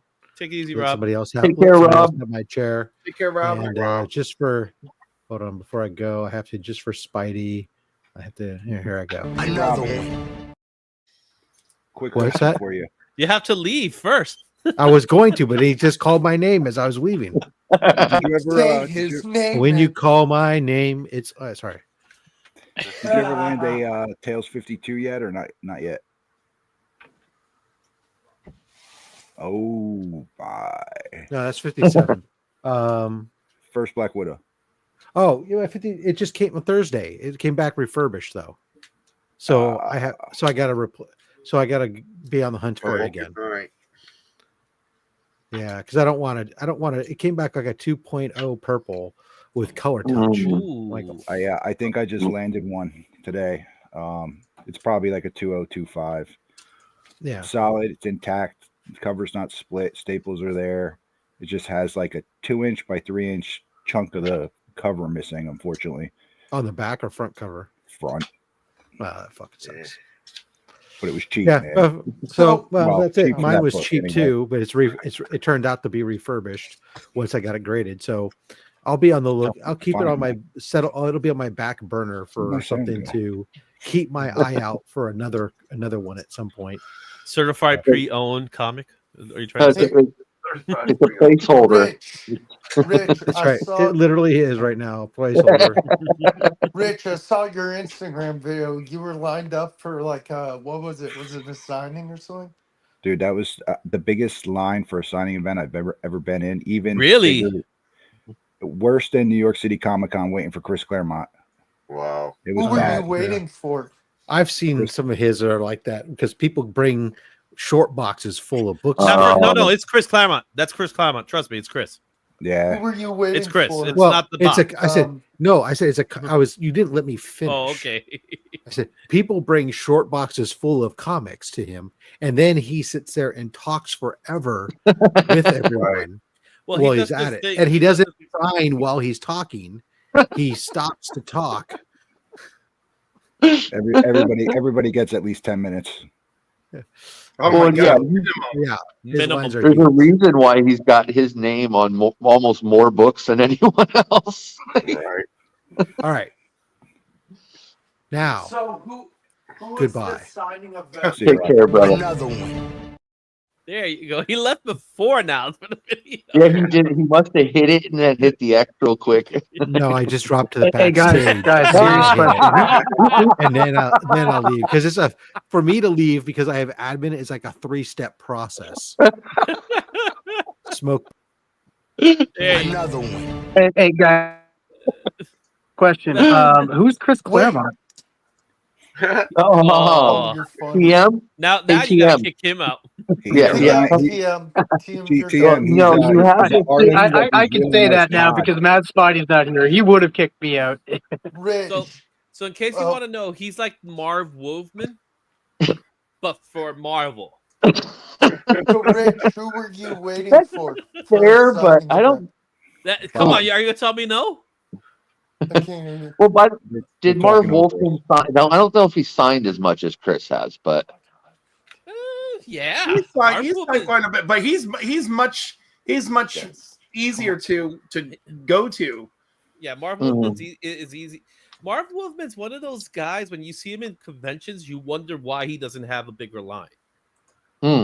he's probably the type of person I would actually go and get in line for. He's one of the coolest guys you can meet, though. He's one of the nicest guys out there. I swear to God, I turn around and there's another Chris Claremont signature. Like every time I turn around, I'm like, wait, I had 3 of them. Like what's going on here? They're multiplying. I got a lot of Chris Claremont signatures So I try over to the be- years. I try to keep 1 signature per creator per. I don't. If I have 3 books, I get rid of 2. Well, I got like 40 So- years of going to conventions, so No, anytime I yeah, go to yeah, conventions, no. That's a lot different. If I was meeting these people, but I don't go to conventions, so but yeah, I do it because Guys. I want to keep my collection small. Yeah. So I'm going to steal the Guys, mic I for a want to minute. hear who Rich. Yeah. Go ahead, rated Rich. for. Thank you, Vox. I appreciate it, man. Chris Yeah. Condon. He's the writer of the Ultimate Wolverine run. Ooh. That's why I cool. find it when you mentioned that. That's why I found it weird that he would have such a nice. line. It was crazy. Crazy. What else has he done? Nothing. So that whole line was for Ultimate Wolverine. Crypt of Shadows. I got those signed. Okay, But so he did those those. I brought with me. But he did it for free. But I pulled up. I'm like, holy shit! And I got there right when he was getting there, and there was already 50 deep. And when I turned around, like 15 minutes later, there was 100 behind me. How long was he signing for? Oh, 2 hours. But even so, man, he's not that big of a he's not a name at all, actually. no, but I got a question. Has anybody seen this before? This is I've Green seen the Lantern 100. It's got the regular cover on top Mhm. and the variant cover on the bottom. Hmm. But It's I a see double books like that. That's weird. Wait, did you say Not Chris that weird. Condon? wait, yeah. How does that even happen? He said Chris Like, Condon. No, double Chris- cover Chris- makes sense Yeah, when it's the same Chris cover. Condon is but that has to go Chris through Condon 2 wrote different Texas print Blood. processes. That's not that scare. That's not that scarce. Believe it or not. I've never seen a double cover. I've with never 2 different seen one. covers. Look at Lobo's back. Lobo's back has 4 Yeah, but on purpose. on purpose. This is Oh, not well, purpose. that's well, that means they sent it through the print process to be stapled and folded and everything 4 It times. happens. It But has happened. Yeah, that's just bizarre. You know what? I wonder if it became a double cover and one of the variant covers was just like sitting in the machine or something. Because it's interesting. Quite possible. I have Cool. a double cover X-Men 234 or whatever, but it's the same exact cover. Yeah, usually that's what I'm used to is the same when it's the same cover. Mhm. But He was a cool dude, man. He said that he was offered to do stuff for Marvel before, and he just dibble dabbled in like Crypt of Shadows and stuff. But when they offered him Ultimate Wolverine, they told him you could do whatever you want. It's a new universe, and he said anything, and they said anything, so he took it. Wow, it's pretty good. Yeah, I was wouldn't going to say ask it's how great, it is. but it's good. It's good. Can I interrupt the conversation? Sorry, I was away for a couple of minutes, but No. something going on with social media in the US or something about Yeah, TikTok's TikTok is gone. TikTok, yeah, Or the bye bye well, TikTok. I take that. TikTok's not gone. TikTok has been banned for at least a It's day. gonna be gone. No, it may not be No. gone. It's That- going to be banned In for their at least a their day. statement, they're like looking forward to working with President Trump, who's going to give them an extension. That's literally the statement on their Yeah. website. It's only And then TikTok. it's signed at the bottom. Only TikTok. TikTok. It's Love only Joe TikTok. Biden. Because it's Chinese owned. It's owned by a Chinese conglomerate or whatever. Yeah. And the funny thing is, people are like, Yeah, people are like, we're gonna go to another Chinese platform, and that because we don't care if our data Chinese gets leaked. platform makes you like say that like, oh yes, I love the communist government. Like, Yeah, I know, right? Did Red- What is anybody it? Red Note. Red Red Note. Note. Did anybody read Savage Land Rogue? No, Yeah, Savage Land. I hate Savage No. Land. No, No. but Chris Not read it. Condon, the guy that you're talking about, he wrote that Texas Blood. You guys ever read that book? Nope. I know which book you're talking about, though. No, it's a highly acclaimed book, and that Only he's a great writer. A lot of people like that Texas Blood. Ultimate Wolverine. Only the first issue out so far. Only one. Yes. Okay. It's a simple read. Like you could read it like within I- 5 to 10 minutes. Yeah. The only thing is, it's what I think I like about it is that it just feels like my old Wolverine. Well, that's what a lot of the Ultimates have felt like to me. All the titles. You know, we don't know anything about him. He's first of all, he's a badass. But the only thing I'm not too crazy about is that he's the Winter Soldier. Kev, so check the what they private chat. did is they turned him into the Winter Soldier. So- The Winter Soldier or a Winter Soldier? No, the Winter Soldier. Okay. So he's the same as the Winter Soldier. Well, I try not to ever pass. I try never to pass judgment on until they're on like issue 3. Like that's. I agree. So, but I'm definitely. I'll probably read that tonight. Nice, Like I said, it's a simple More read. than I so- thought. That's what I'm a simple man. So Yeah. Wolverine, that's my favorite character. It's like He doesn't You say a gonna get word. Another one or no? He doesn't say a word, and everybody's scared of him. well, okay. That's Old school Wolverine. that's my berserker in the snow. That's like Tim Seeley wrote Rogue into Savage Land. Yeah. Mm-hmm. I've rescheduled my interview 3 times with him, but it's going to happen one day. And And you're now gonna you have me now you on. got to get Rogue in Savage Land. Yes, now I'm going to get Rogue into Savage Land, and it's not terrible. I'm very happy about that. yeah. I'm still not going to read it. Savage. Savage Land is whack. I chose not to purchase it. No, I don't like Savage Land at all. Never have. I got I got too many books on my pool right now. I can't afford anything else. That's what I said, but I I bought it didn't. anyway. I didn't pick it up because I'm getting to this. I'm getting to the stage now where why do I need to pick up a book that I could probably just read it digitally and I'll be fine. Yeah. And that's what that book is to me. Because you don't want because you're. Yeah, I understand that because I've kind of did that transition too. Have you I go the other route. I do it like this. Should I pick it up singles or should I wait for trade? See, I'm not a trade guy. I don't know. I trades. can't read. I can't read digitally. It hurts my eyes too much. Well, it depends on the device you're using too. TM, I will I don't have the right device. I will send you a program that helps with eye discomfort on your computer. Yeah, and TM also. There's these things with glasses. I don't know if it's just the company I have with my glasses. They have a blue light protection where if you But look yeah, at a there's screen actually too long. there's a free program that actually allows you to adjust your monitor. Mm-hmm. So then you don't even have to buy anything like blue light glasses or anything. I'll send it. I'll send it to you, TM. Yeah. I'll send you the link. I'll read it from the tablet. So the tablet's about the same size. No, we're not, CJ. Happy birthday, CJ. So I read it from the tablet, which is about the same size as a comic book, and that's fine with me. Yeah. I cannot read it on the phone.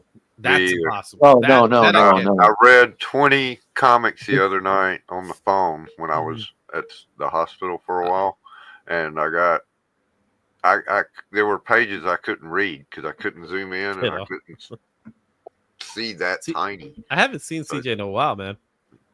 Rich, have you gotten any new packs There you in go. lately? Any new slabs? Yeah.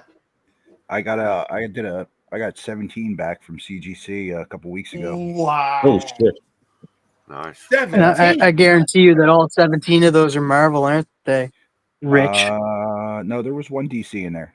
Oh, you suck! Get rid of that one.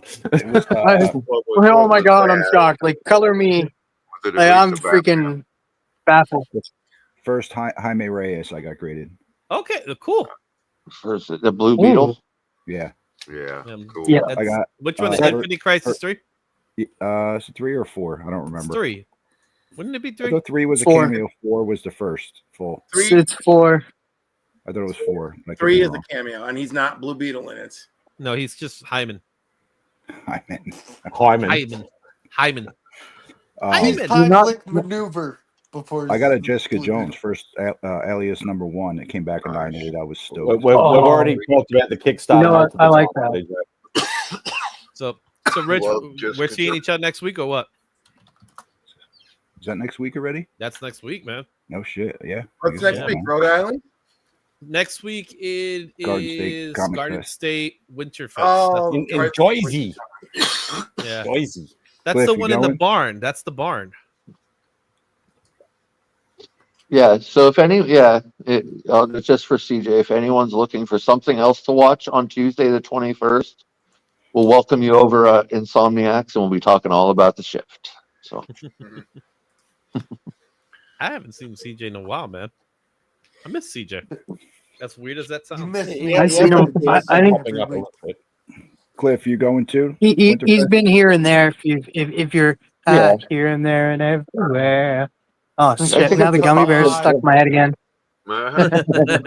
Cliff is Hey, they could be trying worse. to save for heroes, but he keeps buying all this cool stuff. Yeah, but I am saving for heroes, and I'll buy a little something, but I gotta So I gotta be this one, careful. see, I got I'm already in, so I contacted them. So I'm in Izzy, already. same here. High five. Yeah. How's that? Leave him alone, CJ. I said Sorry. same here. I'm in too. High five. Hey, go back. Hey, CJ, go back and watch. I think I did pretty damn good. Exactly. Like Yeah, that was he like did. the best. I That was don't the do best. air fives. Sorry. I usually get tied up on my wording, and that was my best like worded. I get flustered when I'm like, oh, put on the spot like that.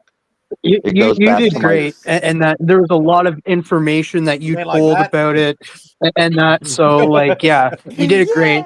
Go back, like it's probably like within the first hour.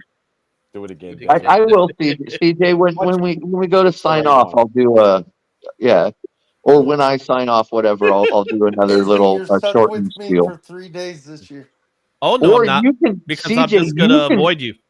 CJ, look at there's only Yeah, 9 CJ. people. You could come on and do your spiel because then I feel we're not taking up double the amount of my time. So There you go.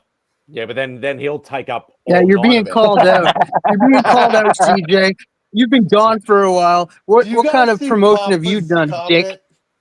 You guys see Wow. Papa's But That, then Steve pulled out. Don't read into that. Yeah, I won't. So, Rich, yo. these slabs you got back, are they like upgrades or are they new books? Most of them are new, man. I don't think there was any upgrades. I got a Marvel Team Up 141 out of 90. Fuck, why am I the only one who's fucking the Spider-Man guy and I don't have that book? It's annoying the shit out of me. I got Captain America, first Sam Wilson as Captain America, 9/8. I got first Mobius Fantastic Four issue. That's a 9/6. Oh, what we is talked team about up that 140? today. What is 141? That's the tie. That's the tie for first black suit Black Spidey. suit. The Arthur Oh, Adams okay. cover. I have that. Well, it's I don't fucking wait. have. So refresh my memory. Arthur Adams did the art, or was he the inker? Because people keep saying it's also Magnolia. I'll try to get it to you, Spidey. So Nah, don't be silly. no, if I can weasel it into somebody else's box when it's coming down, I mean, if you don't get it before then, it's a favorite of mine as well. I'm just not great with numbers, so Because obviously I have I have all the ASM issues. I have bloody Secret Wars 8. But I don't have the freaking that team up book. I didn't even know about it till about 3 or 4 years ago. Really, that team up was awesome, man. Yeah. So he You did know the what? inks. There's Adams drew one. it. There's a team up I'm looking forward to get this year is first Batgirl, Barbara Gordon, and Robin team up. That's not a Marvel team up book. No. It's a team up book, damn it! It's not a no, but it's not a Marvel book. Marvel team up. Is that a dig at somebody, Christina?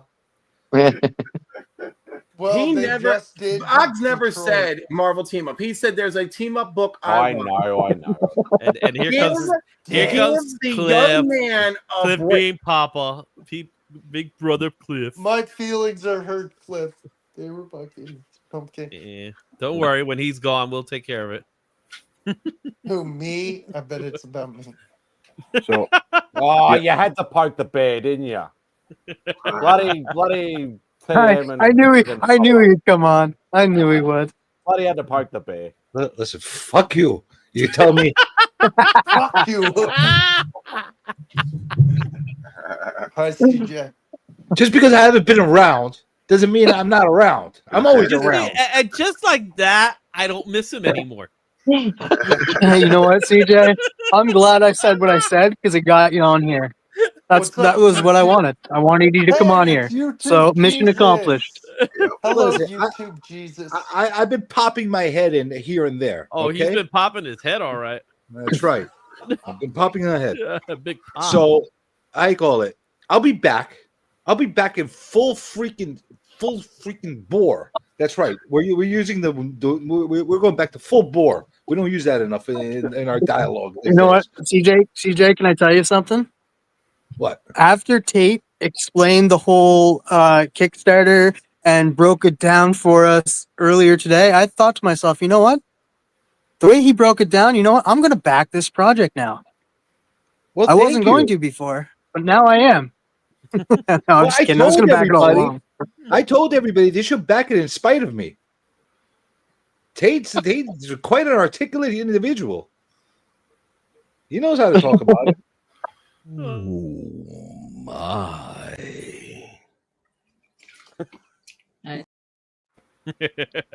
God, I love you, man.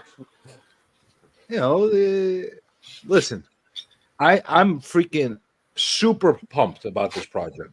When I tell you super pumped, you know why I'm super pumped about it? Because I think it's the beginning of a lot of great things to come in the future. That's what I think. Well, am I right? Yeah. Nobody. I promise you, a year from now, if I'm right, nobody's going to tell me I was right. They're going to say Tate was right. But if I'm wrong, holy shit, I'm going to hear it. CJ, you are right that we're going to say that Tate is right. I can guarantee you that's going to happen. You might say Brandon's right, Tate's right, everybody's right, man. Ben's right, Matt's right. I have a question, like a legitimate question. Yes, you're sir. all going to say it succeeded in spite of Journey. That's what you're going to tell me, but it's okay. I can take a back. JJ, Gusto. If internationals back it, do you have to front up the freight, or is that like something that's organized through Kickstarter, or how does that work? We are going to have calculated rates for international and for domestic. You mean on the price of the actual book or on shipping? Yeah, like if you actually say, you know, Aussies, Europeans, whatever, if they back the project. Yeah. Sadly, there is no free way to ship to you, Spidey. No, I'm not saying free way. I'm just saying like. It'll be. I think Kickstarter automatically does that. They automatically, because we put in what our base shipping is, and then Kickstarter will automatically do that depending on your address, your shipping address. Now, what's the deal? Obviously, if you say, for argument's sake, like, you know, you hit, say, $10,000 is your goal. I'm just spitballing here. $10,000 is your goal to get all the Kickstarter books out.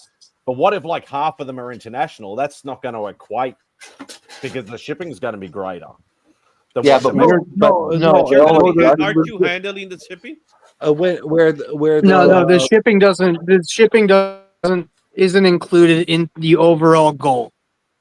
Shipping just added. That's a different of the comics themselves or whatever packages you get.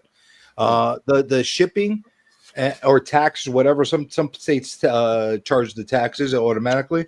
That does not get calculated into our numbers. Yeah, okay, and it does. And it charges when you get funded.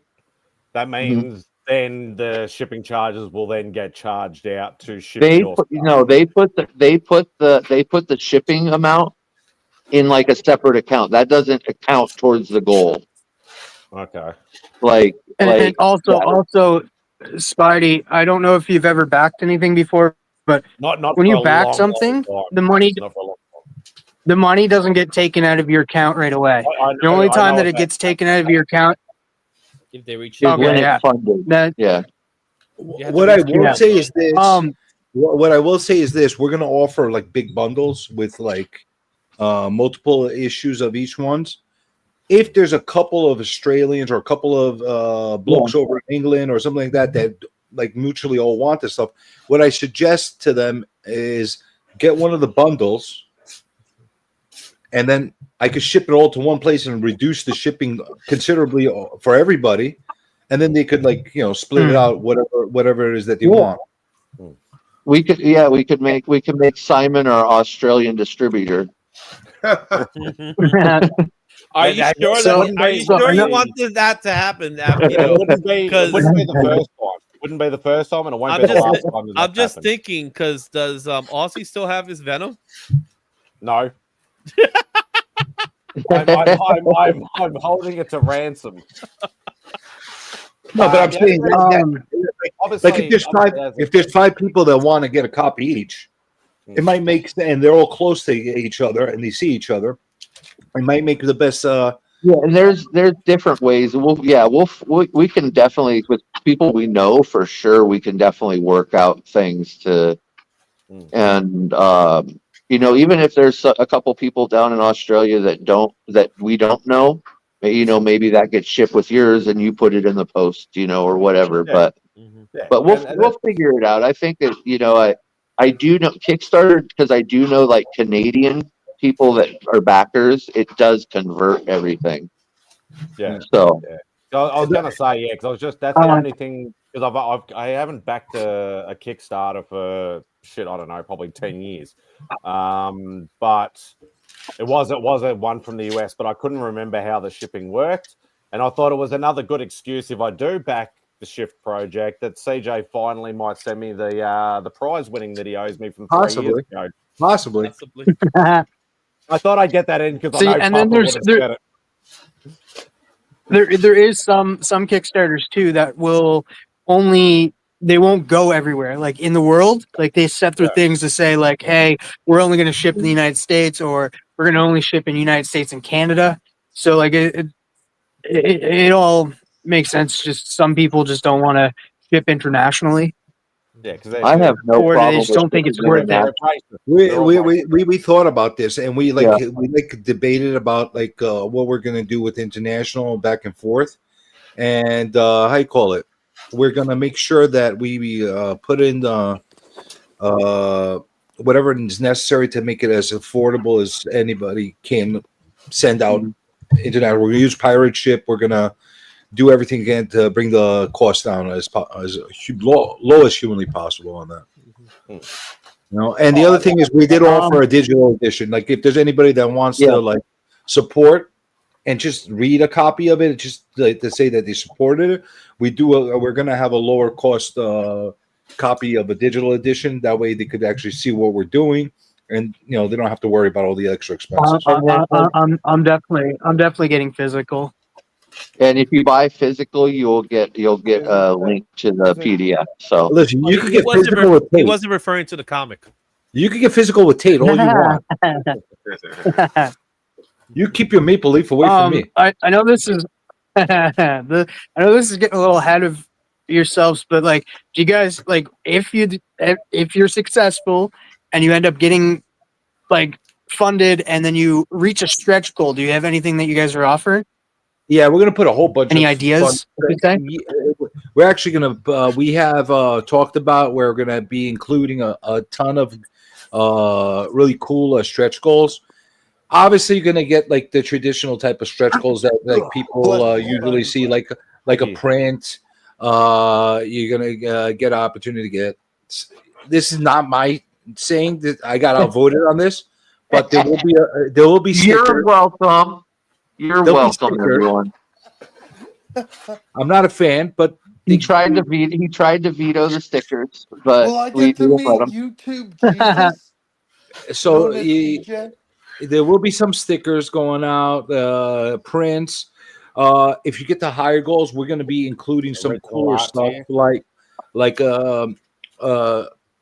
if we get to a certain amount, so we're going to be able to get a special ash can from us as well. There's a couple other things that we talked about as far as when we get to about OA tier. What's that? OA tier? We're going to have OA that's going to actually offer original art concept art and actually some pages from the actual book. Yeah, that's pretty cool. Yes, sir. Yeah, that art was a big part. We wanted to make sure because in all regards, this is an art book. Like that's how it started. So I think it's important to make some of that stuff available. So And trading cards will also be something that is in stretch goals as well, where we formulated a set of trading cards Trading cards. that are going to be offered with each of the covers of the book that are going to be in each card, and they're going to be randomly put on there. We're also going to offer them as a full set if people want them to be purchased all together. But once we hit like a low tier stretch goal, people will get a random card put in there, and then if we get into the higher one, we're thinking about developing and adding other art onto other trading cards as well. We're taking into consideration what everybody's been asking for and been wanting on Kickstarter. We didn't want to go crazy as far as offering too many gimmicks and stuff like that. We didn't want it to be about the gimmick. We wanted the gimmick to be actual the concept itself. You know, so okay, hear me out, CJ. Hear me out for a second. And this only stays with us, so we can make a. So if it does happen, it'd be funny as heck. All right, so you offer if you reach a certain point of a stretch goal, you offer a picture of you, like your face and everything. And then once they get the picture, it's you, but the face is covered by your logo. I'd say a stretch goal is that you get to a certain point and then he doesn't put a picture of his face in your package. Listen, all joking aside, did you guys tell Tate? Did you guys tell everybody about the other concept that we had to be able to include other writers and artists in the future with us? I touched on it a little bit. Dude, I think that's major. CJ, well, to me, it's one of your biggest passions in this and I really love it because. But yeah, go ahead. This is actually one of the for me. If I was purchasing this, like backing this Kickstarter, this would be the tier I would go for, just because the creative side of me coming out. We're going to be offering a set of books that are unique to all the other tiers, where it's going to be you don't have to back anything else. You could just purchase this set, and it's going to have a copy of the book itself completed, along with another copy of the book that's going to include all blank pages, along with a blank cover with the sketch with the title on there, and the script included. Now you're going to also get a copy of the full script that we all received while we were designing, while we are creating this, and you're also going to get PDFs of the along with the digital PDF, but you can get digital PDFs of the actual 11 by 17 sheets that you could actually do it on digital form if that's the way you choose. So anybody that's going to be backing that one, it might be cool for them to design and create it the way they would have done it based on that script. The only benefit that they have that we didn't have is they got to see what we all did and kind of work off of that. Like as far as like, oh, they did this, I'm going to do something else. And what the really cool thing we don't want to forget here is that in moving forward is that this book could be part of your book that you like show us for coming to work with us or something. So well, there's actually two advantages of that. There's two advantages of that, and I like glossed over that. We talked about it at our last meeting, and I think I'm going to really kick it forward and emphasize on this. Because the one thing, obviously, we're going to give an opportunity to some individuals that actually show us what they did with this stuff and like, oh shit, look what they did with this. Like we were going to try to include more creators and writers in the future to work with us on these things. The other thing that we're going to do is and I'm hoping this is going to work out well. If we get enough submissions, we're going to compile all the entries that are sent to us. And we're going to at some point make a trade that includes not only the ones that we did, all the other people's art, and make a trade that's in there. And obviously, there's going to be other benefits to that down the line for the people, because not only they're going to get published, still get residuals from whatever the sales are of that book when it gets published and sold. And we're thinking about doing that maybe through Amazon or something like that, along with other outlets. So it's kind of, but yeah, we want to make this also a platform to give some other people an outlet and or come work with us on our stuff, and hopefully us as well are going to continue on and make other books, whether they be tied into the shift or not. So it has the prospect of being very, very fun. I'll tell you that. So I'm having a blast working on this. I think anybody that works with us on the future with this are going to have a blast as well.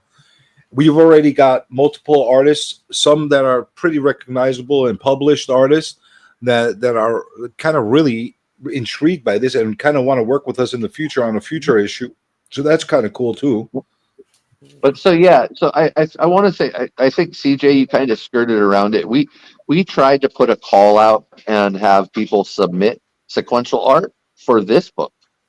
Mm-hmm. Nobody took us serious. So Nope. we're hoping that if Well, there you were hear a couple us of say that, individuals that got pissy at us for asking, daring to ask for sequential art, but so I think in the future, but if you hear that and you want to come and have fun and work on something, listen to us, because I think we're all serious about wanting to, give others the same shot and let them join in, and yeah, it's gonna be fun.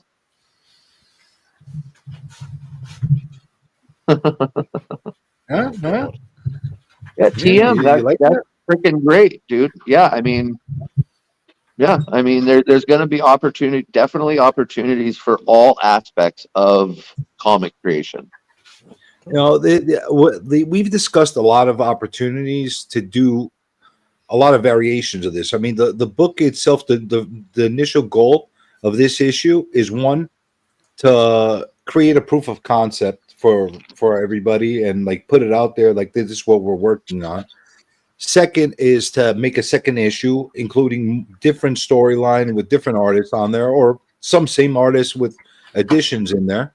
And then 3, taking the story that started in this book itself and spinning it off to create a solo series, which might be a mini series or might be something longer than that. We're not sure yet where it's going to go, because this is the initial concept of that story. That's right. Marvel Cinematic Universe, we're coming for you. No, they got nothing on us. This is the shift verse, or whatever the fuck we're calling it. But yeah, we've chosen Split Vision Press as our imprint, I guess is how they say it. Yep. So because that's basically what it is. It's different visions coming together. So because you all have split personalities, or just CJ? At least half of us probably, but I don't even know if the other. But you sure that CJ has a split personality? I think this is just one personality. In saying that, Simon, I really am kind of the belief that a couple of the guys don't even really exist. They're just part of mine. So it's just me. So it's more of a bipolar sort of thing, possibly. But honestly, I think once we're able to get this into some people's hands, and they kind of see what we're doing with this, I think they're gonna dig it. I really think they're gonna dig it, and I think that we have something. I've already told multiple local shops in New York, and I'll probably expand that they're going to carry for us as well, if we could get ourselves to a alternate print or getting a series going. I had a lot of positive feedback from them when we did our guerrilla marketing over in New York. We got some really good reception out of this, not only from readers and fans and that kind of thing, but from other artists and writers, and some pretty established people were really digging this idea.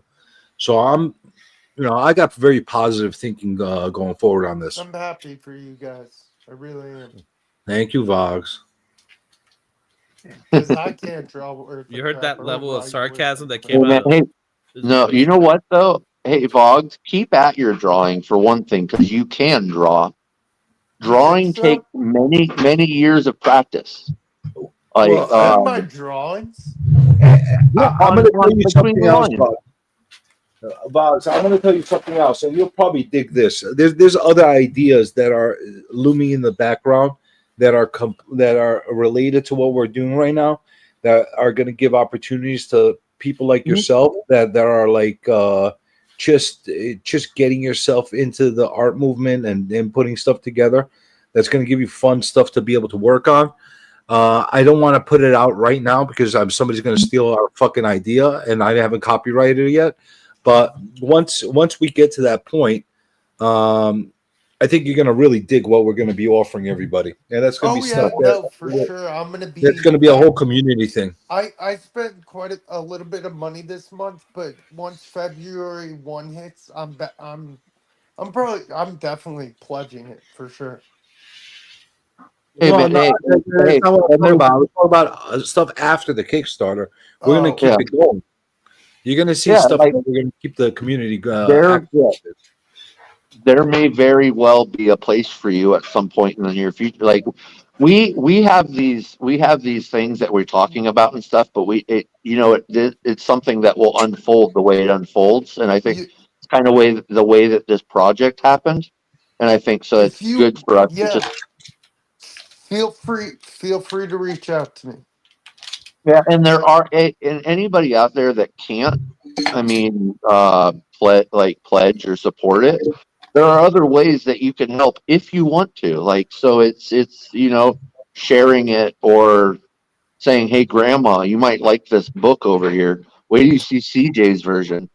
And CJ, feel if something does become down the line where you have other people, feel free to reach out to me. I would love to. Keep your ear out too, because you'll hear about it or whatever. We're not going to keep things secret, so. You might see us cloak and dagger with some stuff in the beginning, but that really has to do more for legal reasons and people from doing shenanigans with us down the line. Yep. But like I think as a movement that we're trying to create, the ultimate goal is to create another platform for people to get their stuff out.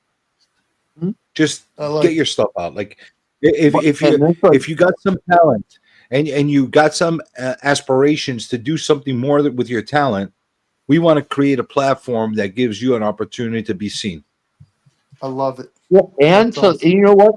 The main thing that I got out of this is the learning. Okay, you're going to come to have the fun and make a book and do all that stuff, but the stuff you're going to learn from everyone about everything from the business to art to the way you're writing, all of that stuff it's invaluable. So, no kangaroos. You hear that, Spidey? Hey, Spidey, I'll say as another person at Split Vision Press, there is a place for a kangaroo book. So not in this one. I don't know how to draw kangaroos. Well, start learning, man. You got to learn how to draw kangaroos. I could draw a sick koala. How about that? Or a wombat. Nope. You need to learn how to draw kangaroos, CJ. That wasn't CJ. Remember, that was Jay Ryan, Papa. Yeah, that was Jay. That wasn't me. That was Jay. If it's me that's drawing that for you, you're gonna fucking be angry. Yeah, you're gonna wait a little while. You know, you could be angry as far as what it's gonna end up looking like. He's like, why'd you mutilate me like that? Actually, I think he was telling about it one night. I'm like, dude, I'd love to see that as a comic. You ever hear his wheelchair story? Beating up his friend in the like he had another friend in a wheelchair and he beat the shit out of him. It was like a wheelchair fight in South Park. No, not the world. His best friend in high school. In the world of Papa. Hey, Cliff, I don't blame you though because it definitely sounds like Timmy and Jimmy. So yeah, the first episode. I think it was the very first episode that Jimmy was introduced, they had a fight. No, Timmy was introduced. Jimmy was the. This one was different. This was a whole different. This was not South Park vibes. This was a no, but I think it's just as funny. So. Was it Street Beefs? Are we watching Street Beefs? No, it was Papa and his best friend in high school, or through like maybe even further back. But they were going. Do you want me to tell a shortened version, Pop? Okay, Pop and his best friend. I can't remember his name right now. My apologies. Montgomery. Let's call him Montgomery. I like that name. School had just gotten out, so they were both going towards the buses. And did he cut you off, or did you cut him off? You cut him. Papa cut him off, so he came up and ran into you or hit you. And then so Pop went around the side, turned his friend's wheelchair off, and then proceeded to pummel him. Damn. That's an abbreviated version. Well, shit. Poor Montgomery. Mark. Yeah, and are you guys? I'll call him Montgomery. I like that name better. You guys are still friends, Pop? Yeah. Does he remember the ass kicking you gave him? You better believe it. Papa reminds him on the anniversary of the day. Remember when I kicked your fucking ass? Dude, I swear I would fucking pay money to watch that. Oh, I would too. How fucking diabolical you have to be, not only to kick the guy's ass, he turns his machine off from the fucking wheelchair. Yeah, and I have a problem with that Street Beefs, man. Those are all perfectly capable people. I don't know what that is. It's fully capable people strapping themselves into a wheelchair and boxing, and not like good boxing either. We got people holding their chair and they're barely hitting. That's each other. actually really tasteless. It's very that's what no. I know. I'm surprised that it's. I'd rather watch people slapping themselves in their face than that. No, that's I don't like that. That's wrong. I just found out about it a couple of weeks ago. You're making fun of one of these streams, and That's like me throwing a bunch of slow people, people with mental problems, in a cage and say fight. Like that. In an equation, it's very similar to bum fights to me, and bum fights got in trouble. Yeah, we get bum fights over here, but you don't even have to pay for them. They happen. This was the show where they were paying them and giving them money to fucking box, and it was awful. It basically reminds me of like Mad Max, like degradation. It's horrible. Exploitation, dude. Yeah, Izzy, you ever catch wind of a good bum fight? Nope. No, you haven't caught a good bum fight in the Bronx. Nope. You're kidding me. I've caught them a few times, actually. Not really paying attention like that. He's watching. You can't resist, man. Like I can't resist. Listen, you're walking and you see them beat the shit out of each other. You're like, what the fuck is going on over here? CJ, isn't that any fight though? Isn't that really any fight? But like, I have seen crackhead fights. Oh, crackhead fights are scary, man. I run from those. That I can't watch. Crackhead fights are like there's scary. There's teeth involved, even though I don't know how the teeth are still on their their mouths in that way, but. But like bum fights, no, but crackheads, yes. I'd rather fight a bum than a crackhead. Crackheads scare the shit out of me. I'd rather fight neither. But I'll definitely definitely take a deal from a crackhead. I'm definitely with CJ. Like you don't want to fight with a crackhead. No. We can't glance over that because Izzy just said he would take a deal from a crackhead. You never heard of crackhead discounts, man? Right. I have, but all right. I did a whole not the deal that I would want about that.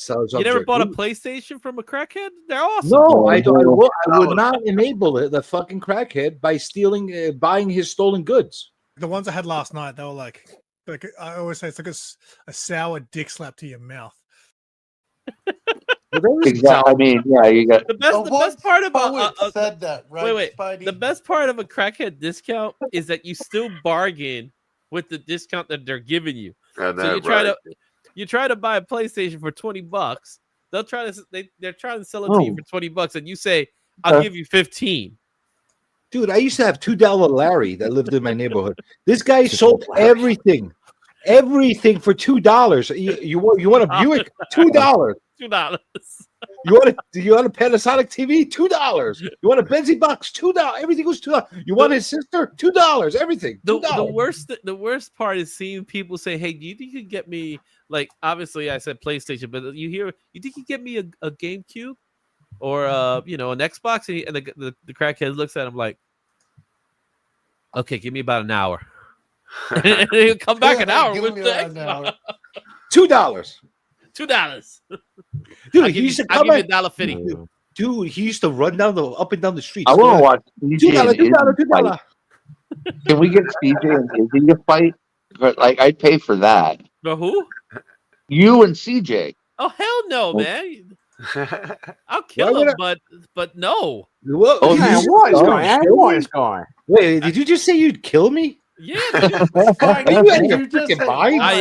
am from the Bronx, man. I'm dude, just in saying. what freaking planet would you kill me? You from Long Island, remember? Dude, I'm from freaking Queens. I grew up in Jackson Heights. Yeah, it's Long Island.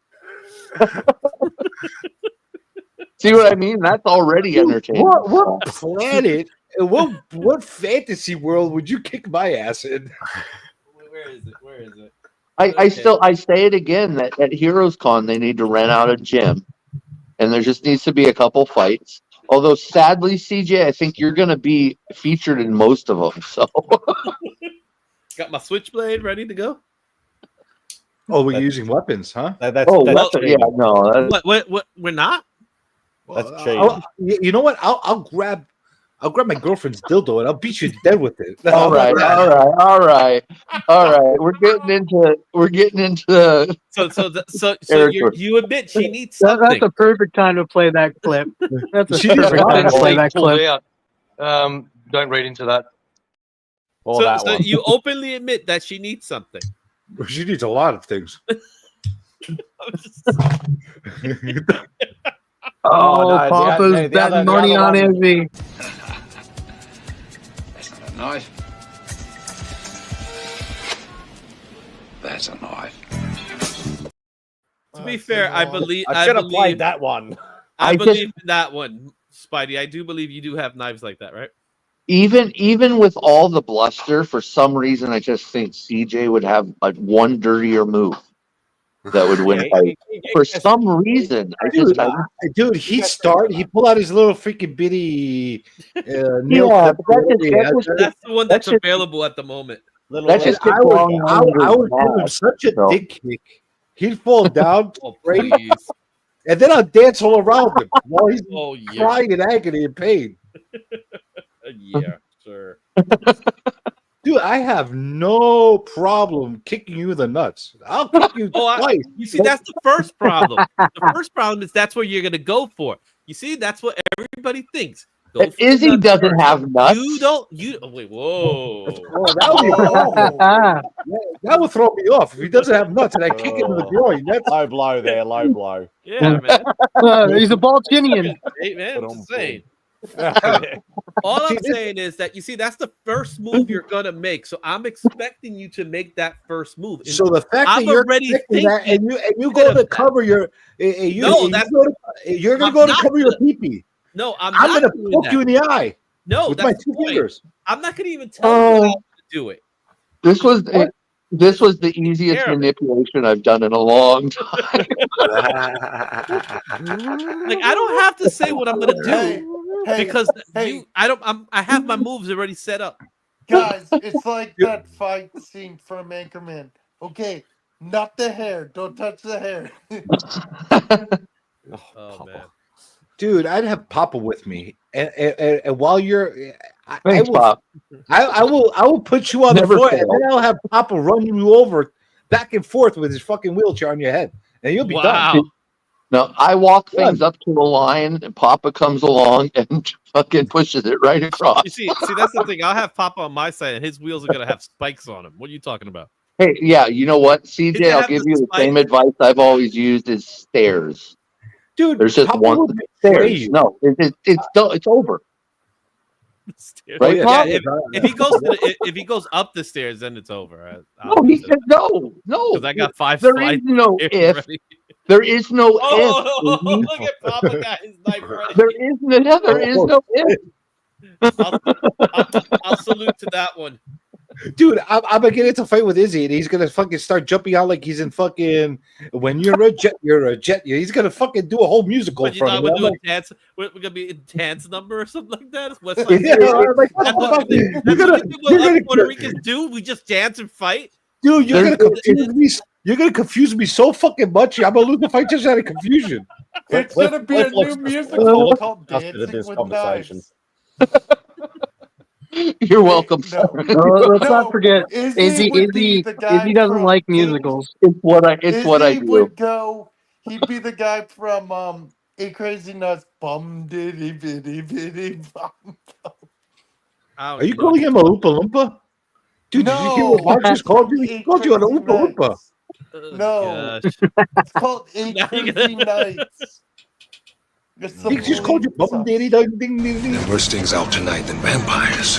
Like what? Like me. Isn't that what the Oompa Loompas do? Ding ding ding ding ding ding. No, I said No, they say Oompa Loompa, stupidity doo. no, wrong movie. All right. Is he do? All right. Is he do the Oompa Loompa? Let me see how well. No, I said bum bitty bitty bum.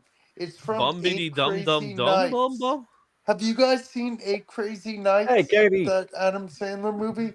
Where it's Apparently, the cop. Katie has. It's Katie knows. Katie knows. Hi, Katie. Come on, I want to see you do the Oompa Loompa thing. Do the Oompa Loompa. Oompa Loompa, bumpity bum. Sorry. I'm tears. I have tears right now. Hey, Katie. Dude, Yes, I can't believe Bob's told you Oompa Loompa. You could just take that. I didn't don't call worry. him Oompa Loompa. Don't worry about that. No, Oh, it's even worse. Okay, Oompa Loompas are fine. He called him Adam Sandler's like grandfather from Eight Crazy Nights. That little guy is a freak. Not the little guy. The little, no, He is. right. He's all hairy. Oh, man. It's from the. He has it's two the left feet. police officer where he goes bum bitty bitty bum. Yeah, Where's hey, that What are you party? doing? Do that again. God. I'm gonna send Spidey the clip. Oh no, I'm not playing it because I'll get copyright strike for it. Check out. He has to reverse the camera. Then he reverses the camera back just to get sent to the clip. Simon kind of makes you feel better about being called a hobbit now, huh? At least you're not a Oompa Loompa. Huh? I'm not. Oh my god, nobody. Who's a hobbit? There ain't no hobbits here. Yeah, Whatever. there's 6 foot Hey, people on the Hobbit. Boggs, we're totally joking, man. We're just this is more our generation. We're just cut each other down. Is it And by the way, birthday on Monday? Happy birthday, it's Monday. I will Happy aim at the birthday, throne early sometime. birthday, Seabus. Boggs, I don't want you to get upset. I'm in full support of you calling him a Oompa Loompa. No problem. Oh damn! I wouldn't call him that. See, I'm too I'd tired call. to fight. You know what I'd call him? I'd call him a friend. Get out of here! And today, You know what the difference is between you and me? I make this look good. That's a great. I love that movie. I mean, And then you smack Chris Rock. Oh, He speaking of- didn't make that look good. Dave Chappelle's on SS now. I forgot all about well, I think that was before he was a cuck. So, How do you feel about Will Smith? Yeah. he's a cuck. I think he did great things for his career after those Oscars. Just I feel saying. really bad for him for staying in a mode where she's not sleeping with him anymore. Dude, I don't feel. You know, I just the worst thing about it is it's like she's straight up she's gotten away with it, man. That's the worst part. It's like everybody's talking about Will getting up and doing it, but she's the one that gave him the look. And what what am I supposed to do? But at the Yeah, same time, like and that's the thing too. Like Well, they yeah. weren't together at the time, Not what he did. and so like Anything but what he did is what he should have done. I guarantee she's giving him some ass whoopings at home. I guarantee you, she's giving him plenty of. I don't think they live together, dude. Before she left, no, did they officially divorce yet, or no? They're still No, they're in a what is polyamorous relationship, but basically she's gets the one dating, and he's like she trying gets to help. fuck her son's friends. That's what that means. Oh God, ew. No, that's what that means. The Will Smith treatment. Yeah. And which Oh, you don't sucks know about because, that? no, 'cause somebody was saying liking Will Smith was awesome. It sucks to see him like Yeah, that. you But feel more bad for him than anything. I think I Will don't have an Smith was issue with the freaking- slap personally. He was freaking Muhammad Ali. He was freaking Independence Day guy, man. But now he's that He's guy. fine. He's the guy that smacked Chris but Rock. no, and what he did was, like something that men have been doing forever, which is stupid. But I don't think it's worth him getting canceled by any means. I think it's Well, he worth didn't. people. No. He never got canceled. He got reprimanded. No, I know, but yeah, So he but never when got was the last time you saw a Will Smith $20 million, $40 million blockbuster like they're where not he getting money anymore. The last Yeah, Bad Boys did very well. Bad Boys did good. but that was already made, right? So like, was already- he already got paid for that. It That was came like out a year after. Oh, later. it wasn't? Okay. That was a year later. I haven't Yeah. seen it, so Yeah, but No, he already. the one that was he already already- The yeah, one but that he was already signed a made was contract for Apple it. TV exclusive one. Yeah, the slave one. It was Yes. I can't remember what's the name. It was it was a slave movie. I don't know about any new deals that got inked with him. After Oscar. He did lose endorsements. He did lose endorsements. well, yeah, but has he been signed to any new project? Like since then, has he been has signed? projects. He has projects. But not like rock level fucking money. He's not getting he's not getting Hancock Yeah, but right now. before that, he was barely working anyway. Like he was having a he was role working. here and there. No. Well, that was his choice. Was it you or Oh, he someone was else most that definitely said working. Yeah. they're planning to make another I Am Legend? Someone said that the other day. They are planning. Yeah, to they've make been a like Time that. Legend, but that's something that's been stupid. for a while. I think it sounds actually really cool because I don't know how they're going to retcon it for him to have a son, but O'Shea Jackson, I think, is his The only thing about I Am Legend is that didn't he die? You're right. But Yes. what they're saying is that they're going off the original ending, which he didn't die. Or no. Did the lion like die that. in that There's movie? two endings. Wasn't it like a big lion in that movie? A who? A lion or a tiger? No, a dog. Oh, he had the Yeah, dog. no, there were when he went out and there were Oh, like that- lions that was- walking downtown or something. No, that dog scene was rough. Yeah, very. When his dog gets contaminated, right? Something like that. And then he has to kill the dog. That's why how's the dog going to come back from that? Oh, that's. I will never watch that movie again. I don't know. I've liked almost every version of that has come out. The Omega Man, oh god, there's been quite a few versions of that. I liked for the most part Will Smith. He's had some duds, but for the most part, I liked his career. He had a nice catalog of movies.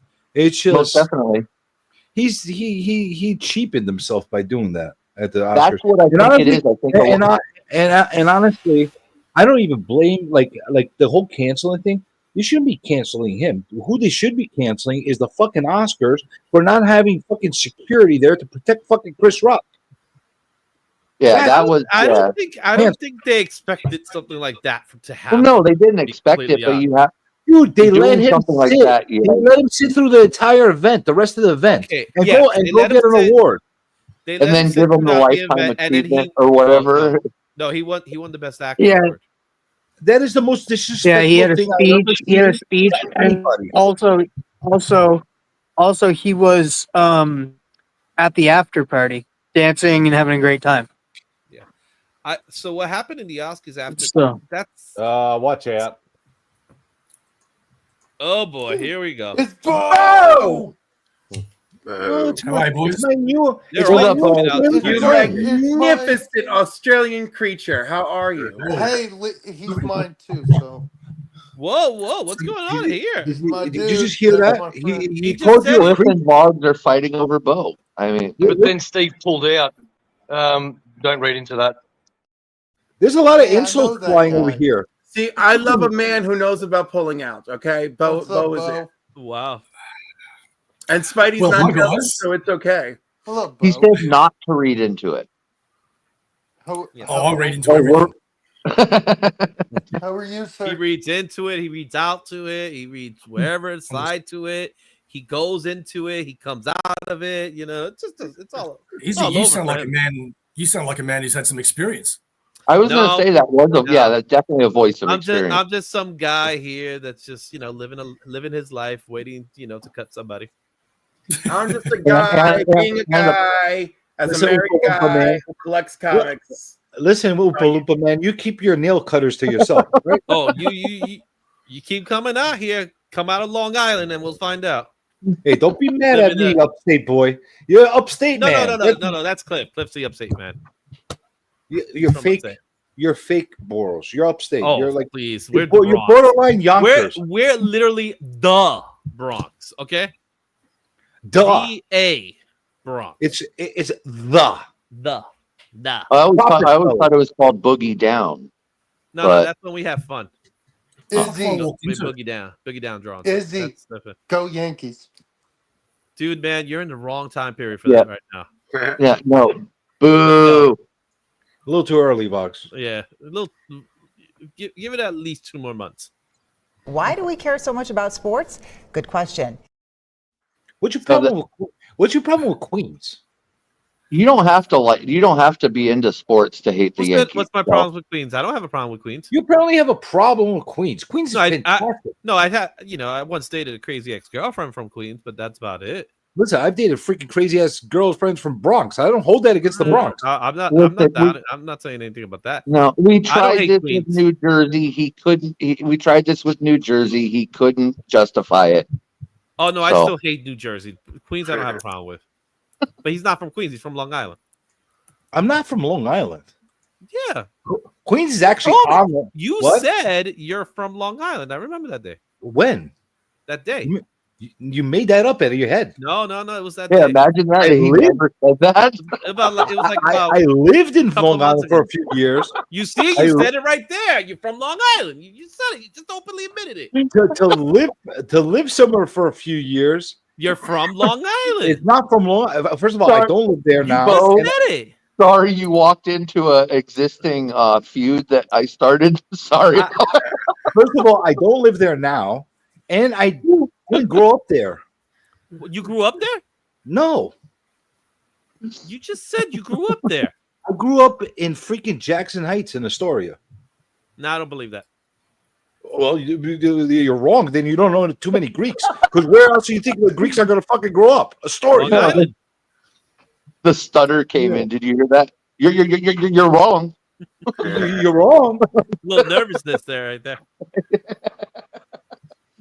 I love you guys. Need more Australian energy. Yeah, can we change the subject? Something I know I can talk about. The positive thing is that at least he's not from Staten Island. That's important. Sports, that's definitely important. What do you want to talk about, Bo? How you doing, Bo, my new friend? Good, thanks, man. Yourself? Hey, Bo, did you ever get that comic book? Nope. Nope. What about the one Mark sent you? That's called deflecting, Izzy. The one Mark sent you. I trust me, it's one thing. Mark from Legion of Comics, he sent you a trade.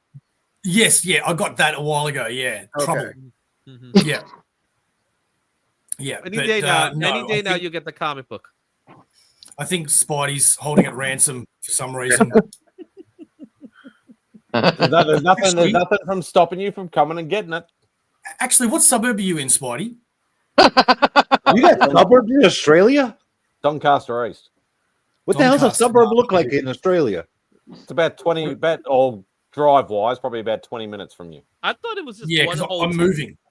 I thought it was Oh, just are one ya? whole town. Again? No, seriously. This is No, news to man. me. Oh, Australia yeah. has suburbs. Yes. Point Cook. Like, what do they look Oh. like? Fuck, I'm not taking it to Point Cook. You better come and get it now. Yeah. Is it like all rocks and stuff around you guys, and like No. and sand? Like, what's going on in the suburbs over You're there? talking about Tatooine now, sir. What the fuck's That's what that's what I'm envisioning. No. You don't remember the video? you're envisioning Men is wrong. at work, they're in the desert. Go watch Yeah, Kangaroo crocodiles? Jack. Go watch Kangaroo Jack, and you'll know what it looks You like. want me to walk out with the laptop in the middle of the street and see? Wait, that, I've seen their cockatoos. What? Yeah, I've seen them. but that doesn't mean anything. They're You've all seen around. a cockatoo? They're in the city. They're in the middle of the city. I've seen a cockatoo. Yeah. Really, I'm showing my age on that joke. Oh. Do you have crocodiles? No. Like saltwater ones? No, they're all far up north, near where Lee is. Do you have snakes? Yeah. No, Like you, what won't, kind you, of won't snake? see, you won't see them very often, though. Do you have like black mambas? No. All right. Do you have tarantulas? Are you gonna go through the whole Noah's Ark now? Yep. I'm trying to make a visual picture of what an Australian suburb is supposed to look like. Exactly. You'd be surprised. It looks exactly like yours. Everything looks upside down over there. Trust me. Yeah. Trust me. You don't want it to look like And mine everything over here. bends the other direction. I've heard that's a myth. What, that you're upside down? No, that the toilet goes in the opposite direction. No, just go straight. Just No, go straight down. it flushes the opposite direction. It does. What we have in the suburbs over here is way more dangerous than a bunch of crocodiles. We got a bunch of He's from cackling. the suburbs, Long Island. I told you. No, we're comparing suburbs. You don't know what a suburb looks like? Long Island. Okay, upstate, man. I call it. You have instead of crocodiles, you got a bunch of cackling soccer moms that run around with curlers on their head.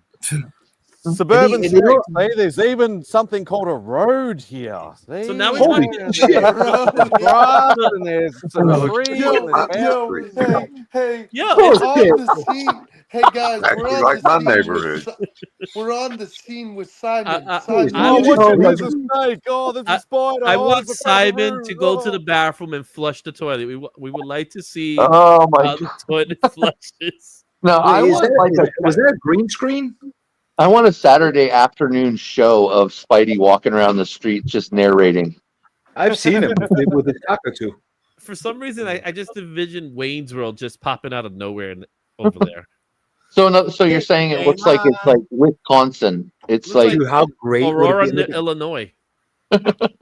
Bo, let me ask you. I've pitched this idea to Spidey numerous times, and he for some reason he thinks it's a bad idea. I told him, yeah, he should make some content, like an ongoing series where he runs around Australia trying to feed comic books to like wild animals in Australia. Like try to give one to like a kangaroo, and the kangaroo kicks him and stuff, and then you go to a crocodile. That sounds way more like a Whack Comics sort of segment.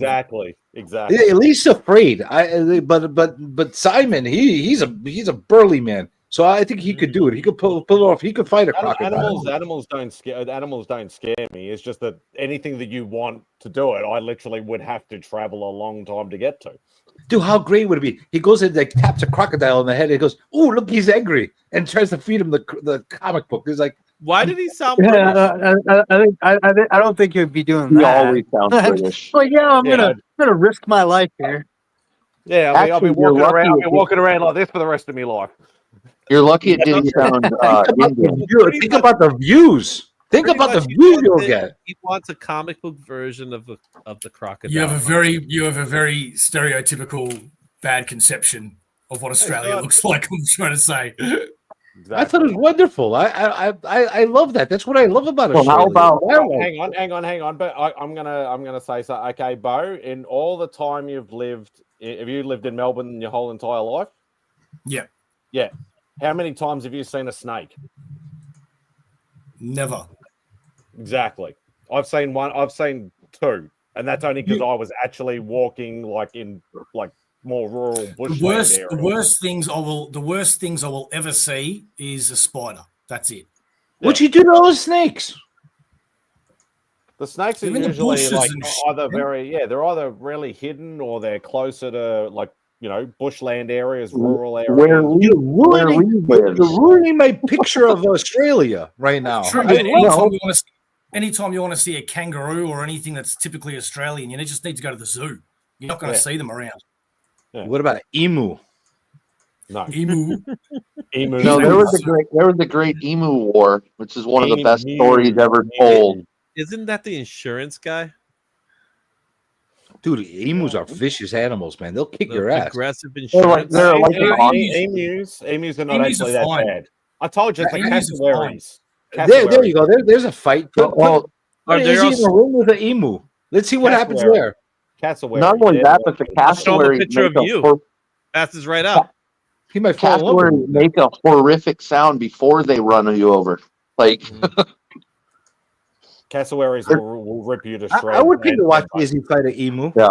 What did they They're call like it? dinosaurs. Can you stop calling it that? Because it really doesn't sound right. You make it sound like an electric sound that Hey, a cow what do they makes. call cassowaries? Emu. Cassowary? Cassowary. It's an emu. It's an basically emu. a modern dinosaur bird that'll Mew. mess Is you it up. like the Pokemon Mew? Emu. No, emu. Emu. No, Not emu. You want to hear? You want to hear something, CJ? We have them here on PEI. Holy shit! What? Yeah, emus you have them all over or- the place. Yeah. People farm the hell out of them. What did you import them? Yeah, people farm them here in California. Not in New York.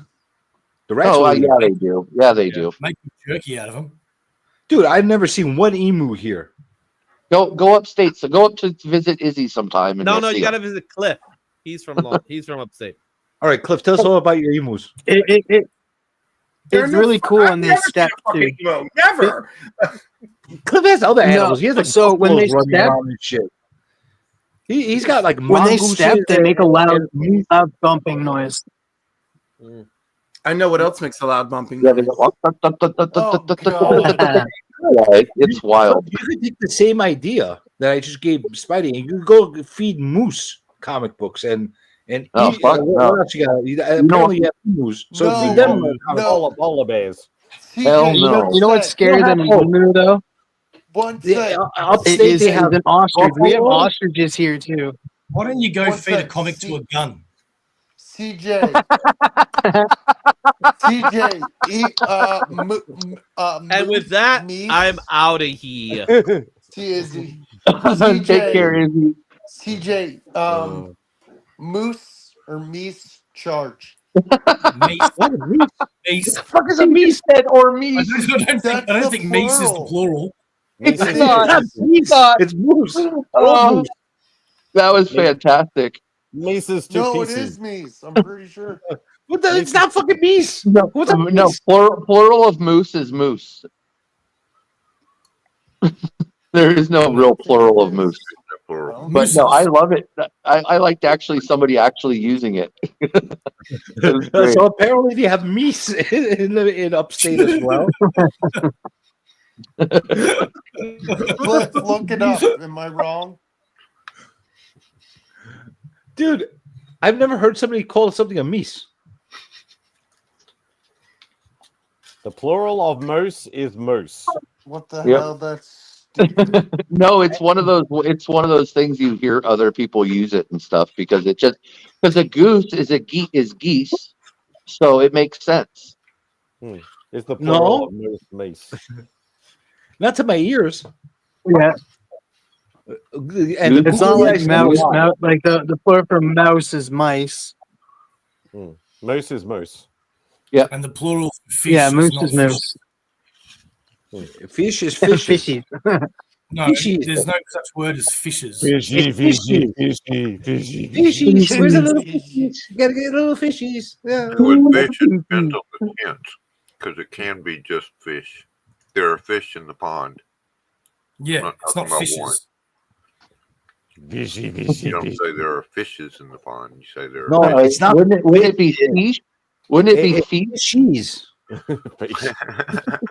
Fishy. species. It's fishy. I like words. Words are very fun to me. So Did you guys miss me? Don't you miss having me around more no, often? yeah, but you know what? I've been taking lessons, and next time I think I'm gonna hit it. So Hey, what's going on, There's a Austin? good book about words. Austin. No, that ain't it. Crap. Hey, Austin. Here's a good book about words. So what else you got, Cliff? You got buffaloes, yeah, big birds too. They got up there. Oh, nice. Excellent writer.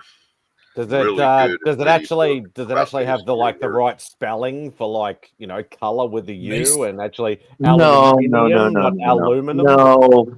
Wait, hold on. Where's the wizard from? Where are you from? What state? Well, it's the same thing as ye old tavern. Like that doesn't actually exist. It's just people used it because it was a fun play on words for advertising. Who's from where? What? Kevin, the wizard. Well, how many wizards do you have on He's the from freaking? Georgia. He's from Georgia. Wizards. Oh, Georgia. They got like, what do you have in Georgia? Like llamas and stuff. What kind of animals they have down there? Peaches. Yeah, peaches. I think we have llamas when the fair comes through, so the kids can pet them. You got llamas. You got what else?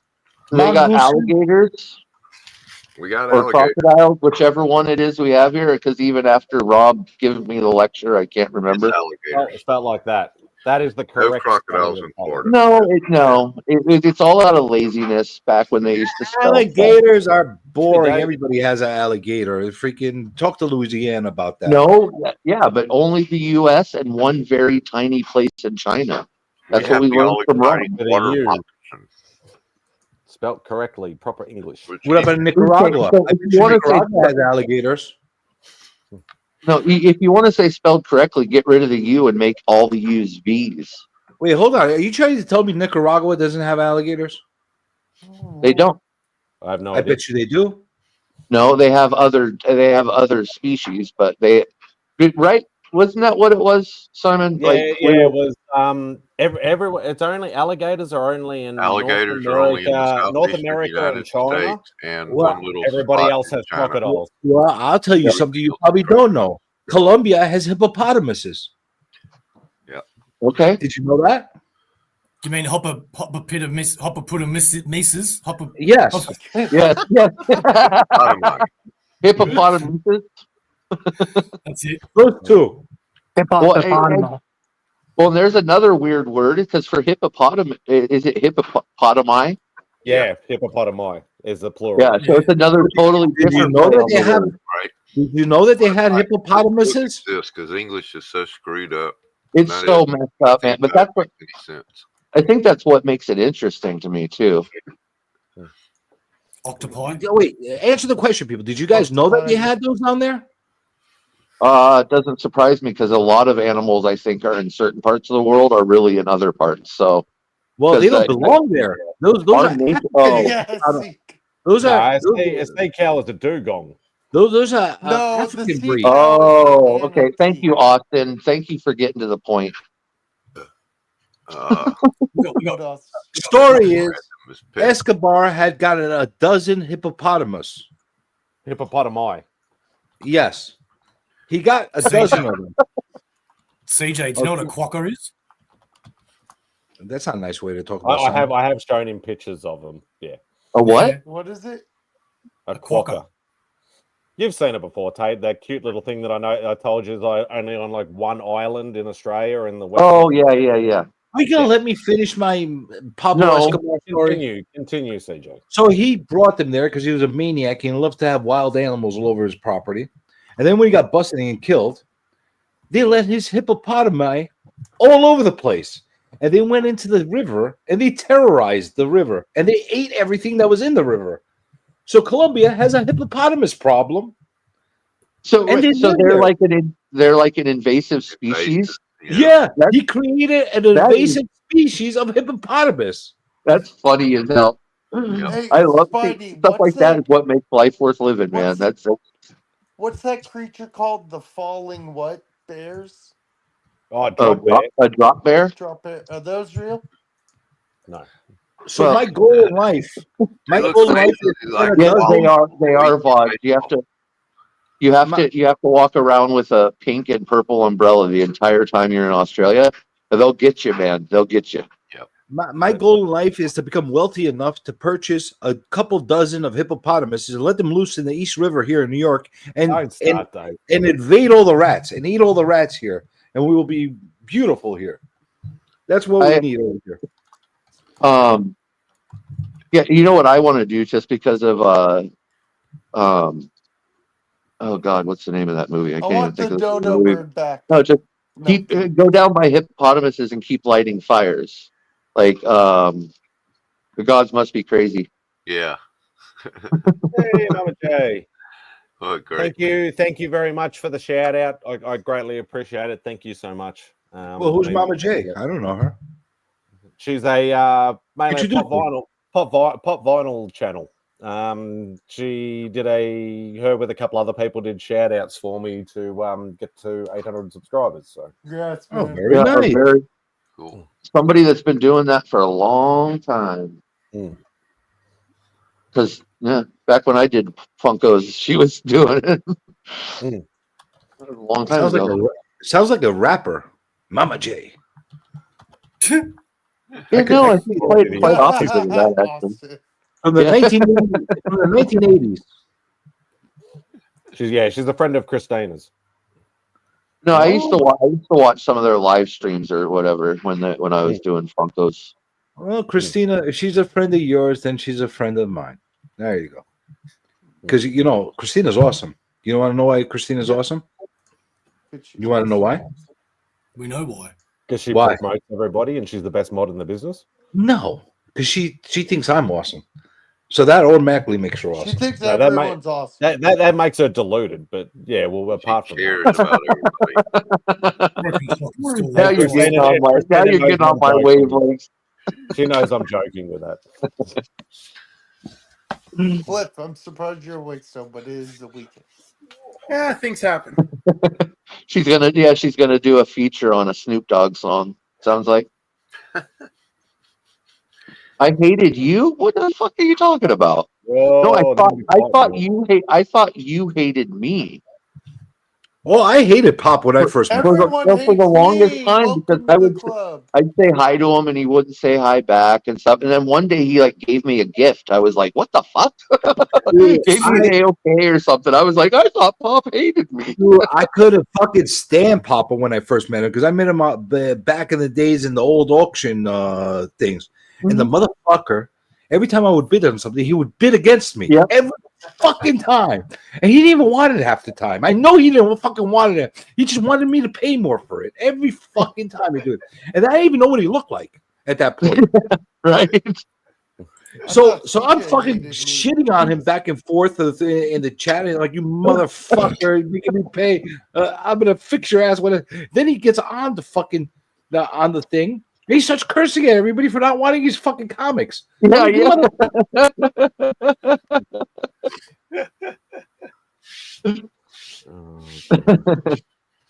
I had a very interesting first experience with it.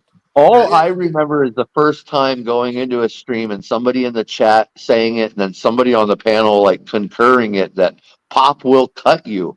And I was like, "Oh shit! What's going on here?" And then you had Meta introducing him as the Savage. I'm like, "Who the fuck is the Savage?" I remember the first fingering time. everybody. You muted, I Cliff. remember the first time. Cliff. Are they You're muted. talking to each other? I think they're talking to each other. Yeah, they're both muted. Him and Bo. Those assholes. Wait, how are they talking to each other like that? Unmute them. Do it. Wait, are they able to talk behind the scenes? No. No, they're probably on Instagram chat. Must be on Discord or something. And it's called. Oh, I thought it was just pantomime. I thought they were just acting like they were. Yeah, Papa, you keep giving them the finger for talking behind our backs in the back It's shop. funny because I used to hop on CJ and I was so nervous. I'm Don't, like, don't make me kick you off the panel. Be nice.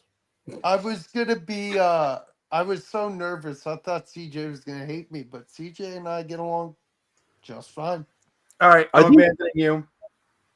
See you Were guys you later. talking about me? Have a good night, Cliff. He left. That means he was talking about me. Son of a. There you guys. You take it out too. Rude. Yeah, because Take Cliff is it out. starting a bloody stream on his own. Oh, is that really? what happened? What? How rude. Hey, what's up, Remy? No, that was appropriate. How about I stream now and take all of his freaking viewers? How's Yeah, that sound? do that because I want to end this. I'm not because I'm tired. I'm building up my energy. I'm building up my energy because I believe tomorrow is going to be my kickoff of a month of insane streams. So I'm trying to do my energy buildup up until that point. They were talking about me, those motherfuckers. I'm gonna fix them.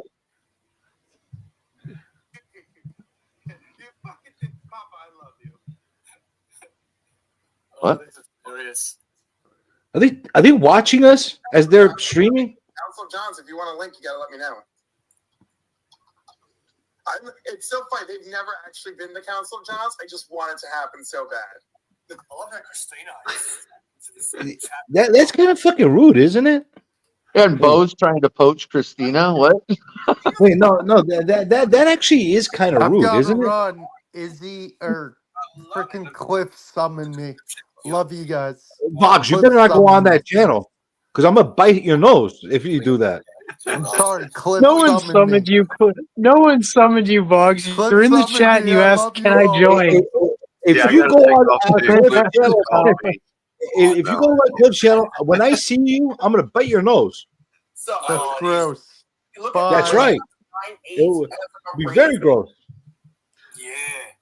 Actually, I was about to leave though, for real. Wait, are you going to go there too? Leaving left. Wait, hold on. Are you going there too? Go on, everybody go over there so I can don't end the even know where stream. they're Go on, at. everybody go over there. I will not go there. Go on, over you go. Everybody go over there. You know what I might do? If you end up streaming this, I might stream and I might watch them as I'm streaming and comment and pretend I'm there when I'm not there and fill in my commentary. I might do that, but I'm not. Because I don't want to. That's why I came on your stream today, because I don't want to stream. Well, I appreciate you coming on. CJ. Thank you. So I'll stream. Well, I've told you something. I only go onto channels that are friends to Insomniac Nation. Only those. I don't go on anybody else's channels. You don't get a special appearance unless you're one of our friends. You're one of our guys. That's right, Christina. You showed them. That's why you're awesome, Christina. Fucking Cliff. Thank you, Mama J, for popping in as well. All joking aside, did he really just fucking start did he really just start a stream, leave here to start a stream against you? Yeah. Oh, he's going fucking into the Super Rust box with me. It's not only that, but it's on Cliff's and Bo's channel. Oh, fuck them both. Now they're both going to be Super Rust level. They're going to get the Super Rust treatment. That's what they're going to get from now on. Wait, no, not Bo. We need both right now. Okay, so here's the plan. We wait until Bo interviews us for the Kickstarter, and then we shit on him. We wait until No, I still love those guys. Wait, you're gonna shit from before that? It's not gonna hurt. No, because I'm Aussieverse for life, so I'm just not gonna watch their how rude can we be stream. Is that what they named it? No, that's what I named it. That's what they should name it. That's very rude and obnoxious. I don't like that. You're on my Rust list. That's Pop's gonna go on. CJ, both. all I'm gonna say is go back and watch what Vogs came in with. What did he come in with? With a sombrero? It was like, you guys hear that? CJ wants to bite my nose off.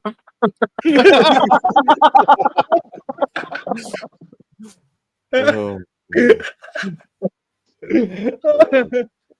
So Vogs is doubly rude. He goes on their stream talking about this stream. Like, oh, you know what, Vogs? You just made the list. He's on the Russ list now. Oh god. Who else? It's been a fun show. That is really rude. Yeah. I don't like that.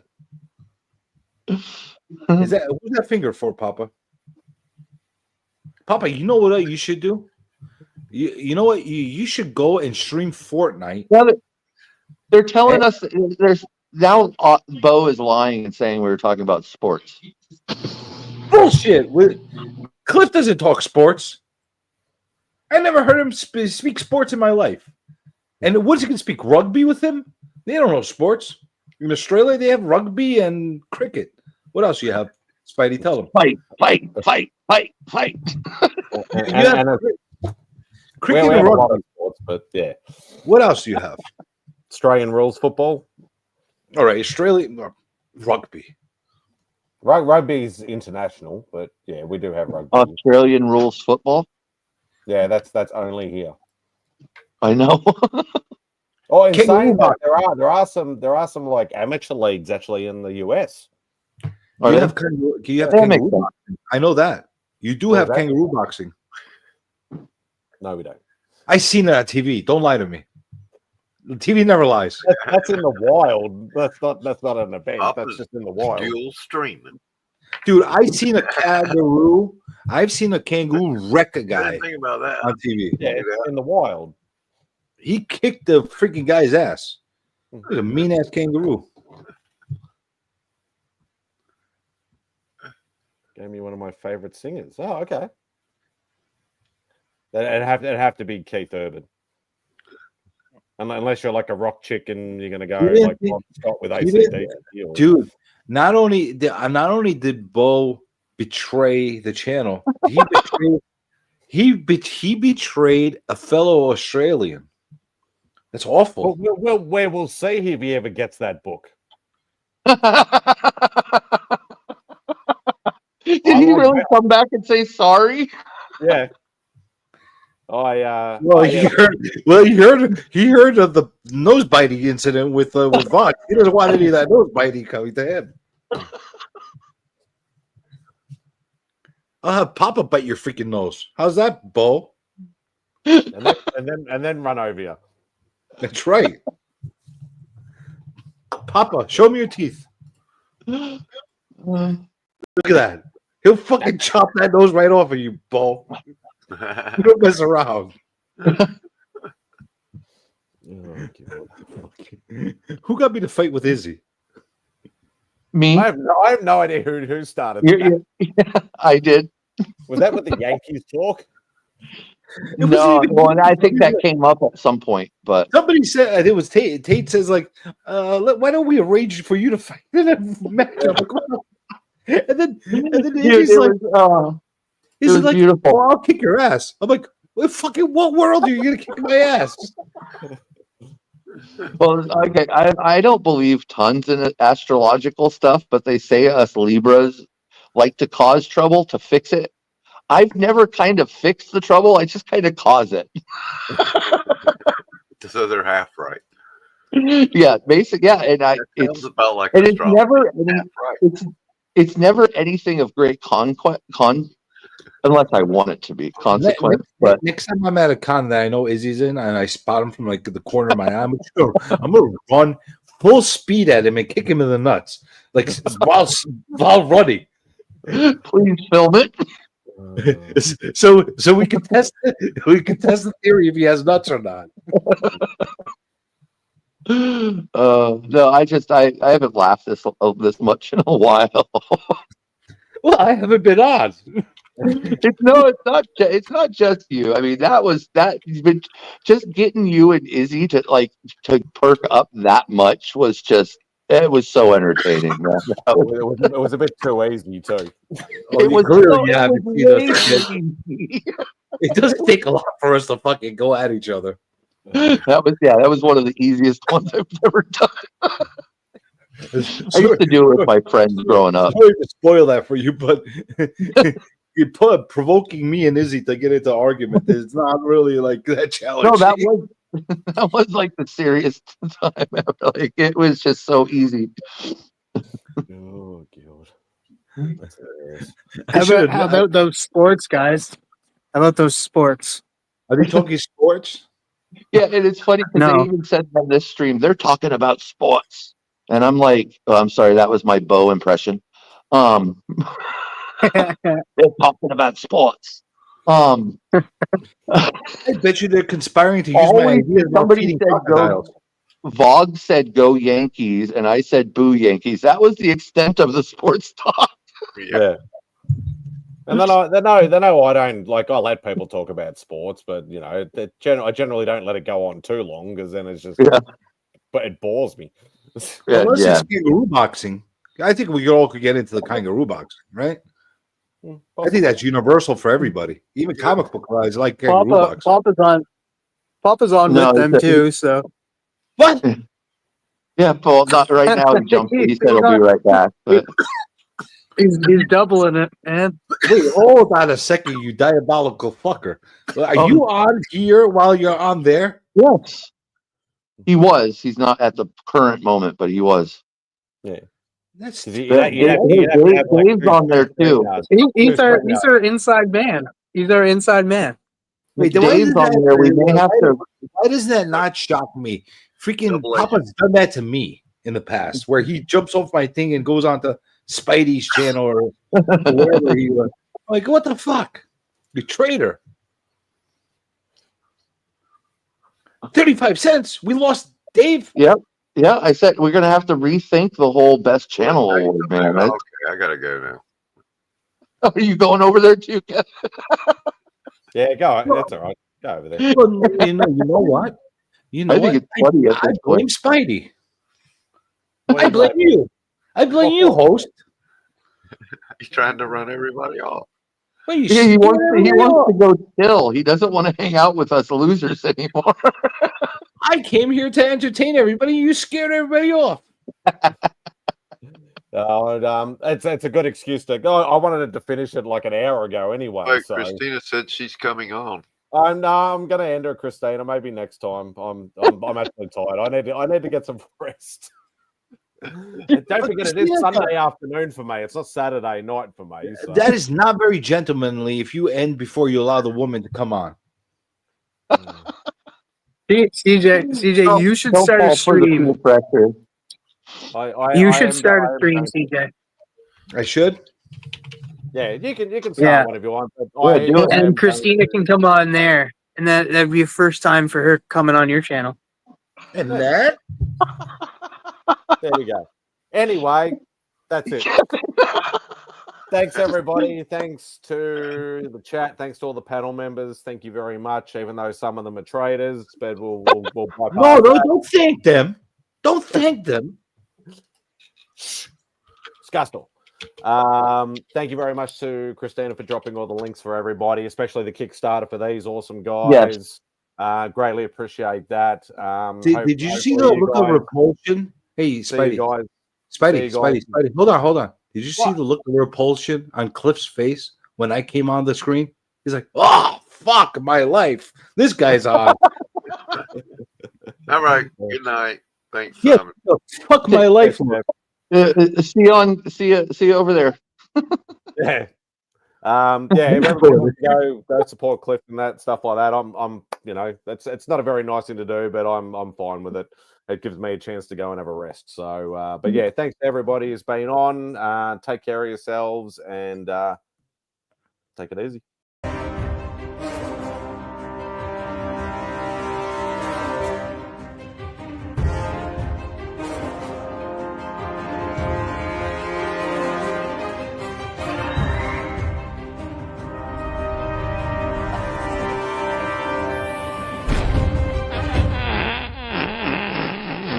The word jaundice comes from the French word jaune, which means yellow.